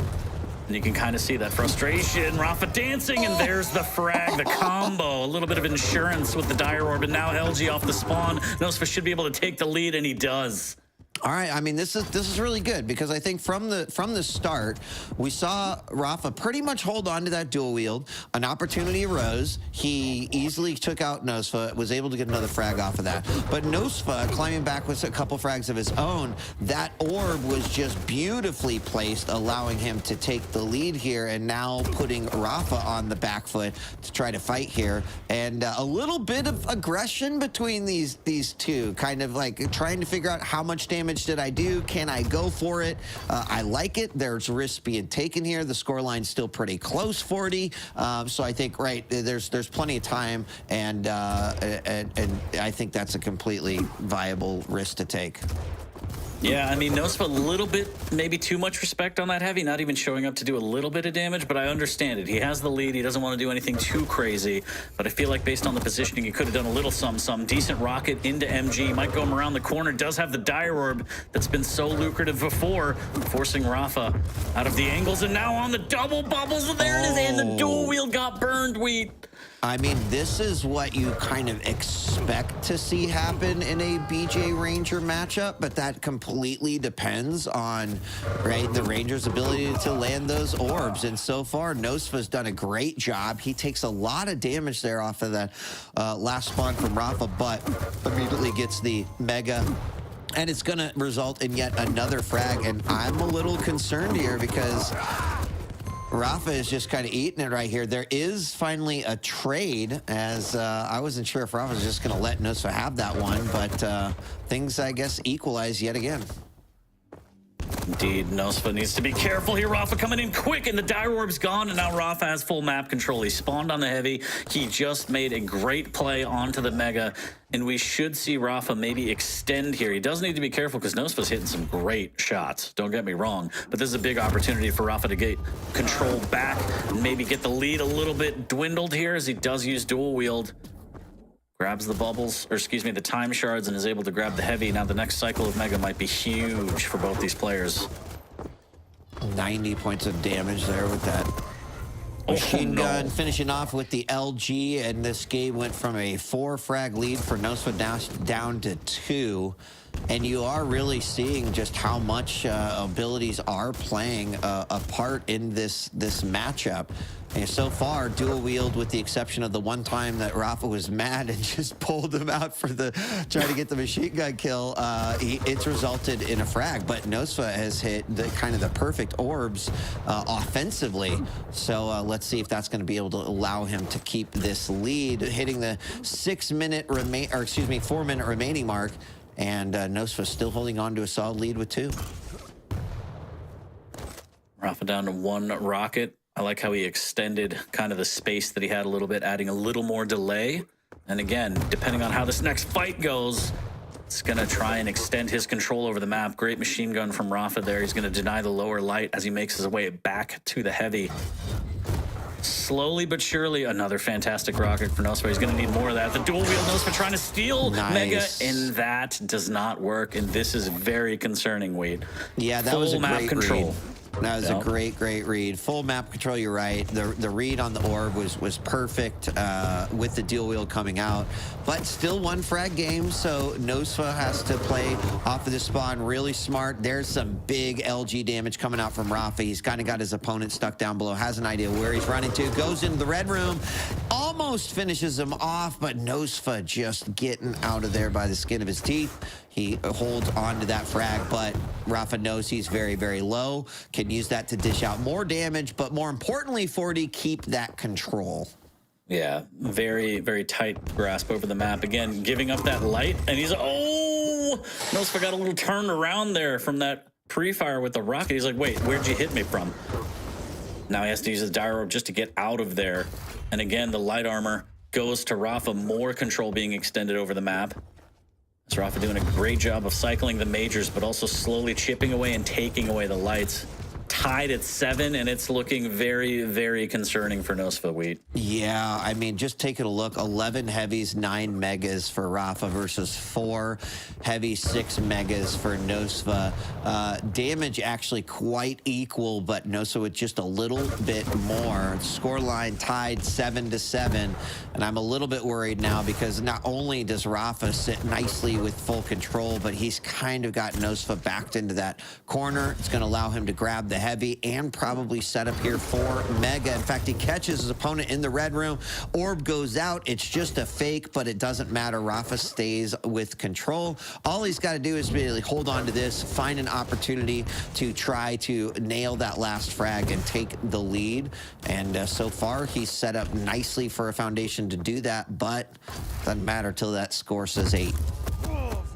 Dual wield in. He wants to try and grab this heavy. Nosfa decent position on this. He's going to drop and he's going to steal it. Actually, fantastic rockets. Nosfa needs to try and finish this 10 HP. Nosfa hanging by a thread as well. And Rafa comes out on top. What a close fight that was. That was so close. In fact, I thought for certain Nosfa was going to take that one, but Rafa somehow manages, goes around to the other side, pulls out the shotty, and gets the job done. 1 minute remaining, still an opportunity here. Rafa very, very low. Nosfa knows it. He drops down.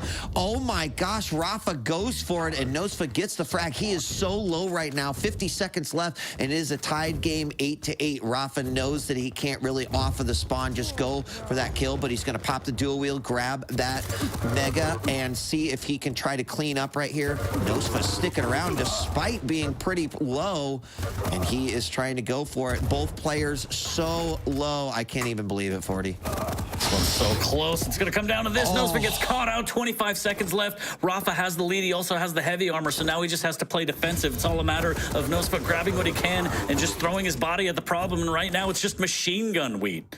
Oh, that is, I cannot believe this last 90 seconds of this game. That was totally ridiculous. I thought, again, Nosfa kind of sticking around and a little worried about it. Oh, the rocket Oh wow. My God. That could have turned out so horribly for Rafa. And I'll be honest, 40, I was not expecting that particular map to be that close. I think Nosfa played really, really well. He had those 2 beautiful orbs that resulted in frags. The end of that game was fairly chaotic. Like, I can't believe that Rafa actually speechless pulled out of there. Okay, yeah. Yeah, I mean, it was crazy because Nosfa had such good control, but you see how Corrupted Keep is all about extending your control and maintaining it. And once Rafa got a little bit of his foot in the door, that was it. He started denying the lights. He got a clean kill to start it all. But Nosfa did really good initially to make sure that he took advantage off a frag and used the spawn frags, rocket jumping around, positioning in red room. This trade was actually pretty huge for Rafa, being able to get a machine gun kill off the spawn. And just a really back and forth. And a lot of the dire orbs, unfortunately, for Nosfa came up short. Like, we saw him use them last-ditch effort, and then you spawn with no dire orb. And in fact, the last 25 seconds, he had no dire orb to try and chase and cut off. And all those little micro decisions kind of came up huge. This fight was gigantic. I don't know how Rafa came out 10 HP just barely with the drive-by. It was a really smart decision by Rafa to kind of switch angles through that door and then back to the red room to if he got the frag. I mean, again, I think a great display of where at this level you've kind of got to take risks. That one could have been a game-winning or game-ending risk at that point. Right, if Nosfa would have gotten the kill there, I think it would have been his game. So a quick thinking there from Rafa to kind of divert the angle which he was attacking from. I think that was surprising to Nosfa. Yeah, and it kind of, I mean, that has to be frustrating and kind of break your spirit a little bit. I know he's a professional, but like you have the lead by so much and you just let it slip away and you end up losing by 1 after some very, very close clutch fights. He's going to watch the VOD and be like, fuck, man, he had 10 HP. Like, it's just going to, it just hurts a little bit. But we still have map number 3. Nosfa still has to keep his head in the game, try and finish out the season strong as we take a look at the recap for map number 1 and 2, getting ready for map number 3. Sorlag versus the DK. I think previously, before the set started, we talked about how DK was kind of an interesting pick, especially on Ruins. We'll see exactly what Nosfa has in store in terms of utilizing the Flame Strike. I feel like at the Heavy and maybe even the Mega, probably big damage potential, but will Rafa allow that? I mean, his positioning is going to be really good. It's still, you know, I get it. In theory, it makes a lot of sense, right? Whether you're fighting at Mega or fighting at Heavy, DK, I think, and Flames look pretty good. But I think it's the rest of the map that is kind of just, it's not really, you know, Flame Strike is not a great benefit to have. Now, prove me wrong, though, so I would love to see it. But unless, it just seems like a very specific situation where Nosfa would be able to utilize that. If I was Rafa, I, you know, just clearly try to avoid those types of things. Now, it may just be zoning for control, which is definitely a possibility, but we'll have to wait and see. Yeah, and I mean, to think about it, anything that DK can do, Sorlag can do better, because the spit is a big deal, and you also have the mobility, and you have the stack. So I don't know. I don't know how this is going to play out. I mean, health bubbles around the T-Con will save you if you do get hit with the acid of the Flame Strike. Conversely, down at the Heavy, you have a health bubble at the back stairs to try and cancel out the damage over time. But it's really about the positioning and how they're going to utilize it. It's all up to them and what they want to do. We're going to see it unfold. The last map of the regular season right in front of us between Rafa and Nosfa for Week 18 of the Quake Pro League, and we are live. We are live. Looking through the eyeballs of Rafa, who's going to get that Mega spawn and immediately gets himself a heavy machine gun. Says let's party. So see how he moves in here. He's just trying to get all armed up. Can't really get in to get an LG quite yet. Actually will meet Nosfa to do it. There the spit comes out, lands a nice rail up the jump pad, but Nosfa gets the jump on Rafa with a beautiful shotgun blast to take frag number 1. I don't think Rafa expected that at all. Not at all. That was chunky. That was a chunky hit right there to put Nosfa up on the board with 1. He's able to grab the Mega. Does miss out on the Heavy. The split between the two, not that big, but still, this is a good start for Nosfa. He just needs to make sure he doesn't get caught out with anything crazy. Sorlag, again, very mobile and kind of sneaky with some of the movement sometimes, Weed. Yeah, and I think that's what Rafa's going to try to capitalize with. He's deciding, hey, I'll play a rail game here, and does land 2 rails against his opponent. There we do see Flames coming out there to try to zone and not allow Rafa to come through that door, but he decides to come up the stairs anyway and returns that shotgun that, you know, all those bullets, what do they call it? Shot buck, right? They gave it all back to Nosfa, yeah. Marbles, whatever they are. I don't know. Dice? Yeah. Pennies. Yeah, pennies. Sorlag whatever we loads got. it up with pennies. Wow, Whoa. Nosfa clutch, knowing he's going to go down, makes it worth his while. Gets that rail shot to tie it at 2, and this is a little bit sloppy from both players, to be completely honest. Earlier at the Mega, I don't know why Nosfa extended instead of just waiting and grabbing. That's a fantastic rocket, almost followed up by another one to take the frag. Rafa hurt 58 HP, gonna have to grab that outer courtyard light. Is he gonna drop down and try and do some damage? Not worth it at the Heavy, not in the shape he's in. Yeah, I mean, it's kind of interesting because we still see pressure being put on here by Rafa, right? Like shooting the rail from up above, down below. Just trying to keep it going. There we did the Flames go out. That time it worked out great. And I think, you know, like I said, I'd love to be wrong. And so far, Nosfa has really used Flames to his advantage. And that was a great example of it right there. Yeah, not bad at all, but he's going to need more of that. Lots of game left. And you could tell every time something like that happens, Rafa just clenches his fist a little harder around his mouth. And he's like, I'm not going to let that happen again. So we'll see. Nosfa still pretty weak after everything. Grabbing the light, he might get caught out in the courtyard here. And Rafa on the chase. Okay.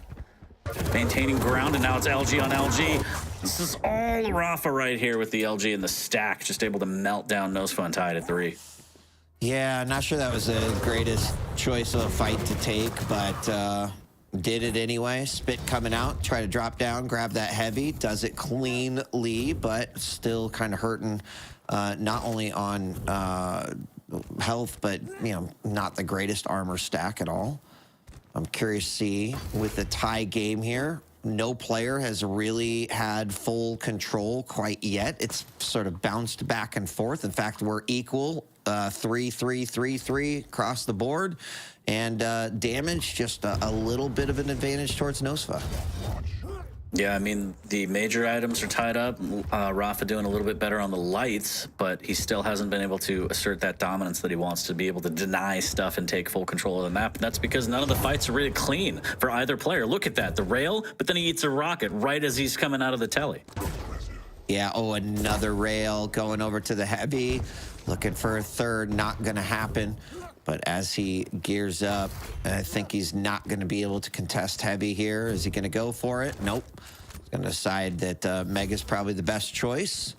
So he grabs it. Now can he cut his opponent off? Does find him down below an LG. Misses that rail, however.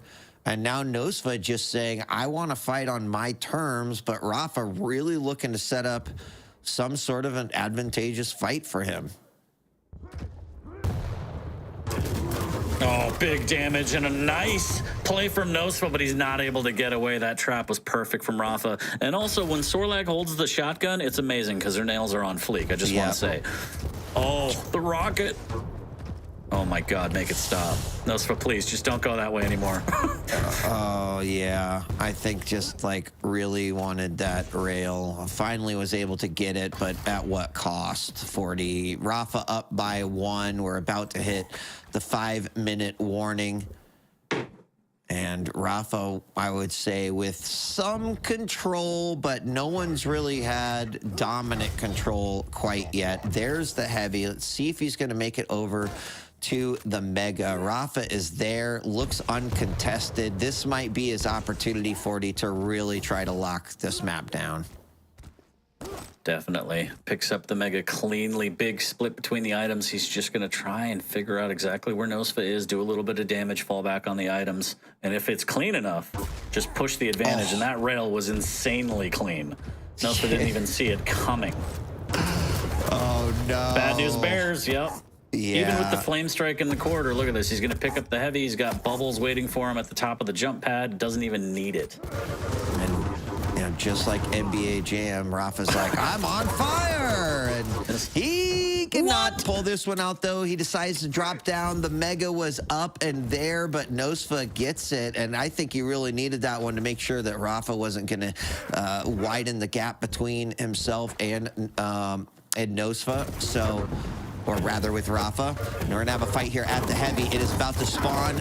We do have Nosfa on top of it, but Rafa somehow wins that battle. Some great LG and gives himself a 2-frag lead. Might even try to follow up. No, LG's out. Nosfa does grab it, drops it back down to a 1-point game. Preemptive flame strike to make sure that Rafa doesn't go through upper T-con, and that earlier fight just doesn't make any sense to me. Rafa should have had him dead to rights. Nosfa pops off with the machine gun funk, a little bit of Biggie Smalls, and he's able to keep this one within 1. Yeah, and with 4 minutes and 20 seconds left on the clock, still a fair amount of time here. I think both players not wanting to see this get too far in terms of a gap. Obviously, Rafa would, I think, like some comfort. But Nosfa doing a great job of keeping this pretty equal. Flame Strike's going to come out while getting bombarded or electrocuted there by Rafa. And Rafa just says, whatever, that's tickling me. And now a 2-frag game yet again. Some heavy machine gun damage coming out there. But more importantly, Rafa with that heavy, big LG damage. Not much Nosfa can do. And suddenly Rafa makes this a 3-point game. Needs a bubble, gets it just in time. Still very weak. Nosfa able to grab the Mega, and the split is big enough to where if he can get some weapons, he could probably contest this heavy too. Big rocket, another one is what he needs, but Rafa comes out on top, 15 HP, and Nosfa is going to be kicking himself for that one. That was going to be a huge frag. Big rocket off the spawn as well. Nosfa just not in time. Rafa able to steal the heavy.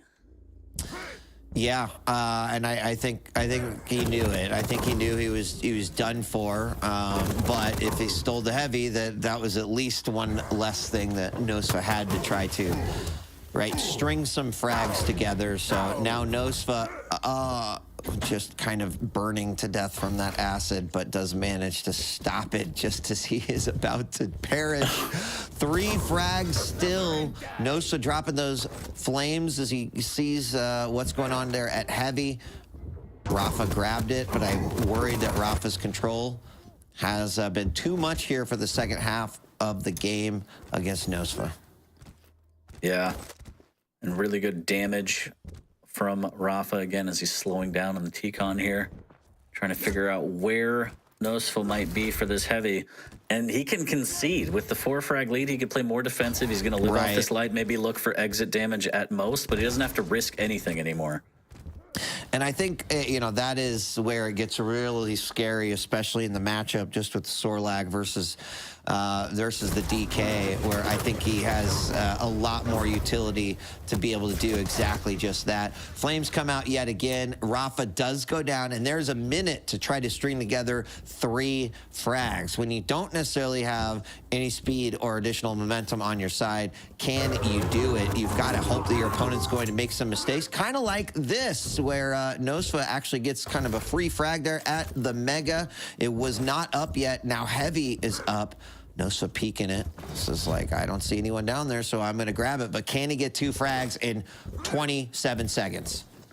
And this all started with that rocket bounce that was actually not in favor of Rafa because it sent Nosfa straight to the Mega. LG through the telly. It's going to have to take some weird finesse from Rafa, and the trade comes out, and that's going to be huge for him. That's exactly what he needed, and I think that's enough to put him over the top. Yeah. Yeah, so I think in analysis of the game, Flame Strike actually wasn't as worthless as I thought it might be on this map. I think Nosfa actually used it in a couple of situations where it worked out really great for him. I think the control from Rafa hit some nice shots. So a few decisions by both players that kind of resulted in some frags, but ultimately that's what he wanted. He wanted the 3-0 victory, did so with a 12-9. So congratulations to Rafa. Nice way to end the regular season and take it into QuakeCon. Indeed. And sorry for the downgrade. We're going to bring back Lethal now because I wasn't supposed to be here. Lethal, I think you're all sorted. You're good. Are you okay? I'm all right, mate. It was a tactical disconnect so that you can do maps 2 and 3. So I know who you learned that from, too. You learned that today. I learned from a couple of players, But I got a little bit towards the end anyway. But yeah, it was nothing short of spectacular once again. At least Nosfa kept it quite close in maps 2 and 3. And again, it was sort of championship mentality coming out from Rafa and Nosfa. Also looking pretty damn good himself. At least he kept it close and made sure to keep it competitive. And a lot of good adaptation coming out from Nosfa across the board. But yeah, it was pretty tough. And made the Sorlag work quite well on Ruins. Yeah, I mean, I think the big takeaway from this is that, even when I said I think Rafa will take a convincing 3-0, technically did, but would I call it convincing? Not so much. Nosfa played well, And there was a couple of really, superstar moments there for him. Corrupted Keep was a little wild and chaotic there at the end. I still think that could have gone Nosfa's direction, a couple different times. But I think ultimately that third map was, even though I said, hey, the Flame Strike, it worked for him, it still wasn't, I think, as effective as he needed it to be. But congrats to Nosfa, for putting up a good game versus Rafa going into the final week here. Yeah, and no matter what happened in the season, what's done is done, and now you just have to focus on LAN. That's what all the players need to focus in on as we take a look at the score breakdown for every map of this series. And we are trying to get Rafa on the line so we can have a quick chat. But yeah, I mean, Nosfa kept it interesting. He kept it close on all the maps, so it's not terrible. Looking forward to the next 2 weeks of practice, whether they're streaming or not, but really it comes down to LAN. Can you perform on LAN under the lights? Do you have the endurance that you need? Depending on if you're having to play the group stage day 1 or if you go straight into the brackets, it's just going to be awesome to see, and I can't wait to do it all live. Yeah, should be pretty sick. I assume Nosfer should be in the top 8 secured now, but of course we'll confirm that later on, and he'll be happy with that considering the circumstances. Maybe he had to take one map. I think it was a little bit wild considering he is playing against Rafa. It's hard to take a map, let alone a damn series off the guy. But I think obviously with the previous results we saw earlier on today, that should be secured, but we'll double check that. Yeah, we'll bring those up a little bit later. Right now we're trying to get Rafa on the line, have a quick chat. I do have my super secret question. I thought of one. God. I thought of one. Sick. Yeah, it's going to be dope. It's going to be dope. I'm sure it will be. I've got a trophy ready to bring to QuakeCon to hand you if you really nail it. So I hope it's made of chocolate because that's the only trophy I care about. It is. It's a chocolate and it's a shoe, so you can do a shoey out of it, and then you can eat the trophy. Never been done before. I'm into that. That means Zen has to do it with you, though, doesn't he? Because you can't do it He's alone, always invited. So. Anyone's always invited. You at home, you could do whatever you want. So, feel free to join me in the shenanigans. Why not? Why not? That is true. Well done to you.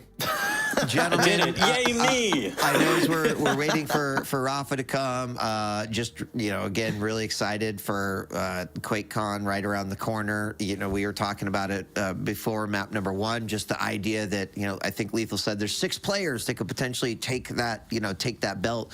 And as the game started, there was another point I wanted to make was I think there's also an additional 5 players that can just cause some ruckus and possibly some upsets in all of this as well. So I just think the sort of variables that exist going into this QuakeCon are going to make for a really, really interesting 3 days. So good luck to all the players, man. I absolutely can't wait.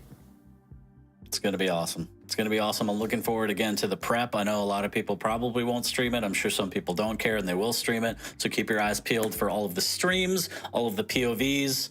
I'm sure as we get closer and closer, they might kind of disconnect and keep it under wraps. But I think a lot of players Is that like a thing anymore? Some people do, some people don't. I don't judge either way. Quake play, right? I get it if you're playing a game that is maybe tactical. And not to say Quake is a tactical, but at this point they've just played each other for 18 weeks. Yeah. Is anyone really hiding anything that's good? I don't know. Hey man, series just played clutch. You never know what's gonna happen. Yeah, okay? That's true. That is true. Forty just wants a kill pick, doesn't he? For the love of God, yes. Everybody should pick Keel. We'll see. He got a buff. He's great. And plus, I told you, Game 7 Grand Finals. That's when you're gonna get it. Yeah, and then somebody's gonna lose, and they're gonna be like, "See, Keel sucks," and I'll be like, "That's not why. That's not why it happened." And I'll lose my mind. But anyways, we're trying to get Rafa on the line. So yeah, it's been a fantastic season. It's always been a pleasure to share the booth with you guys. Thanks for, chat week in, week out, for being here, for the memes, for hanging out. PGL, fantastic production as always. Thanks for putting up with us. It's been real.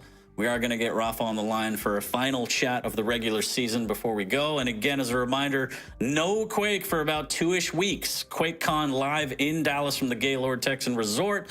It'll start off August 10th through the 12th, so make sure you tune in there. If you're coming out, say hi. I don't know how many people are traveling, but I hope to see a bunch of people there. The BYOC is going to be popping, so it's going to be great to have a live event after what feels like 18 years of not. So, by the way, just as a quick reminder, it's going to be pretty cold in Texas, so make sure that you pack and dress accordingly, right? It's just I don't want you to get caught in the that's Texas blizzards in the summer. That is true. Bring a parka. That is true. And someone who knows Texas weather better than anyone, Rafa is on the line. Let's get him in here. Rafa, congratulations on your victory. How you doing? How you doing? Good. It's hot. There I'll tell you that. That's hot. No parkas needed. Well, Lethal or weed, inside the both of you? hotel, maybe. It'll be That's 60 true. degrees inside, 110 outside. So, got to come prepared for everything. I'm going outside. Love it. You guys start. Okay. Ooh, Yeah, okay. I'll start. Rafa, congratulations on the series win. 18 weeks come and gone. I really think I'd love to just get your thoughts on the sort of field of players going into QuakeCon, right? You're someone that's you prepare for tournaments. This is not something that is unusual. You've done it many, many, many times, resulted in many, many championships. But I think the general narrative that people are saying is that, there's been so much leveling up by the players that, right, the top of the play field is just really impressive. As someone who is, you know, been a consistent champion over time, what is your analysis of the field of players going into this QuakeCon 2023 in comparison to just say like the last 3 years? I think definitely even more than last year. I think that it's going to be even closer. I think last year you were looking at maybe like 5 people who could maybe win the tournament. And I think Maxter was the biggest surprise performance in getting 3rd place.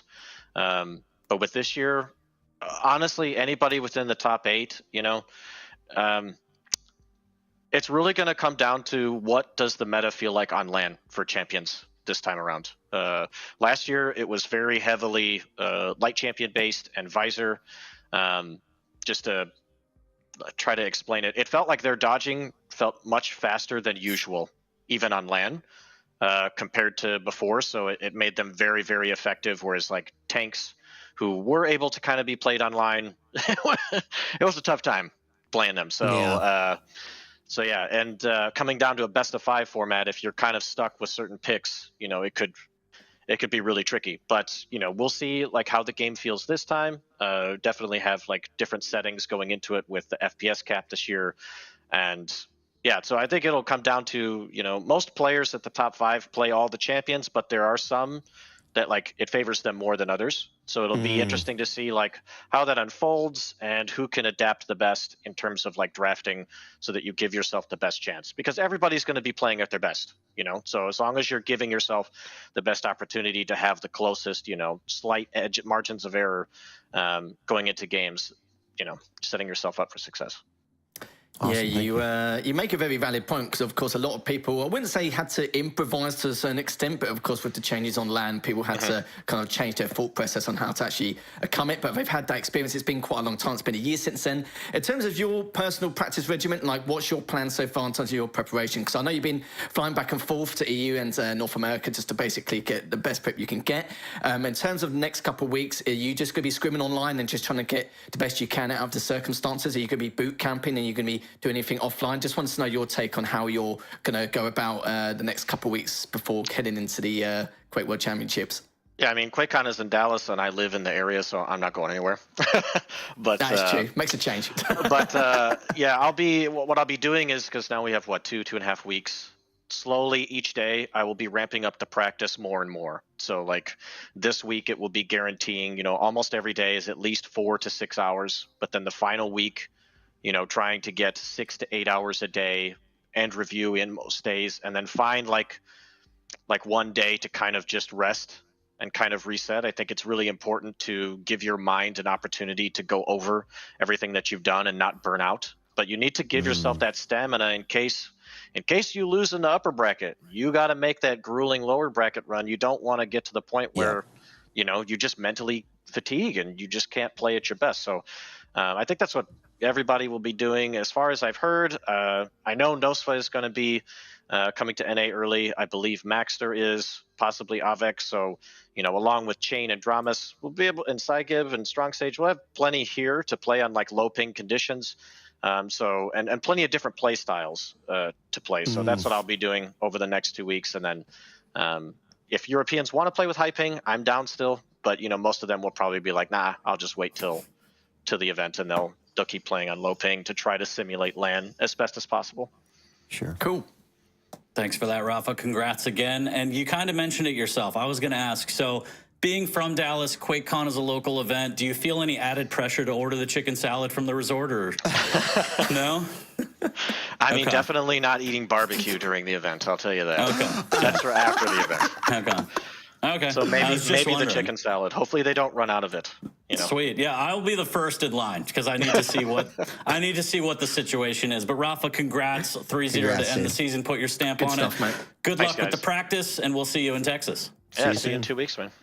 Peace, guys. Have a good one. See you later. Y'all thought I had a real question. Anyways.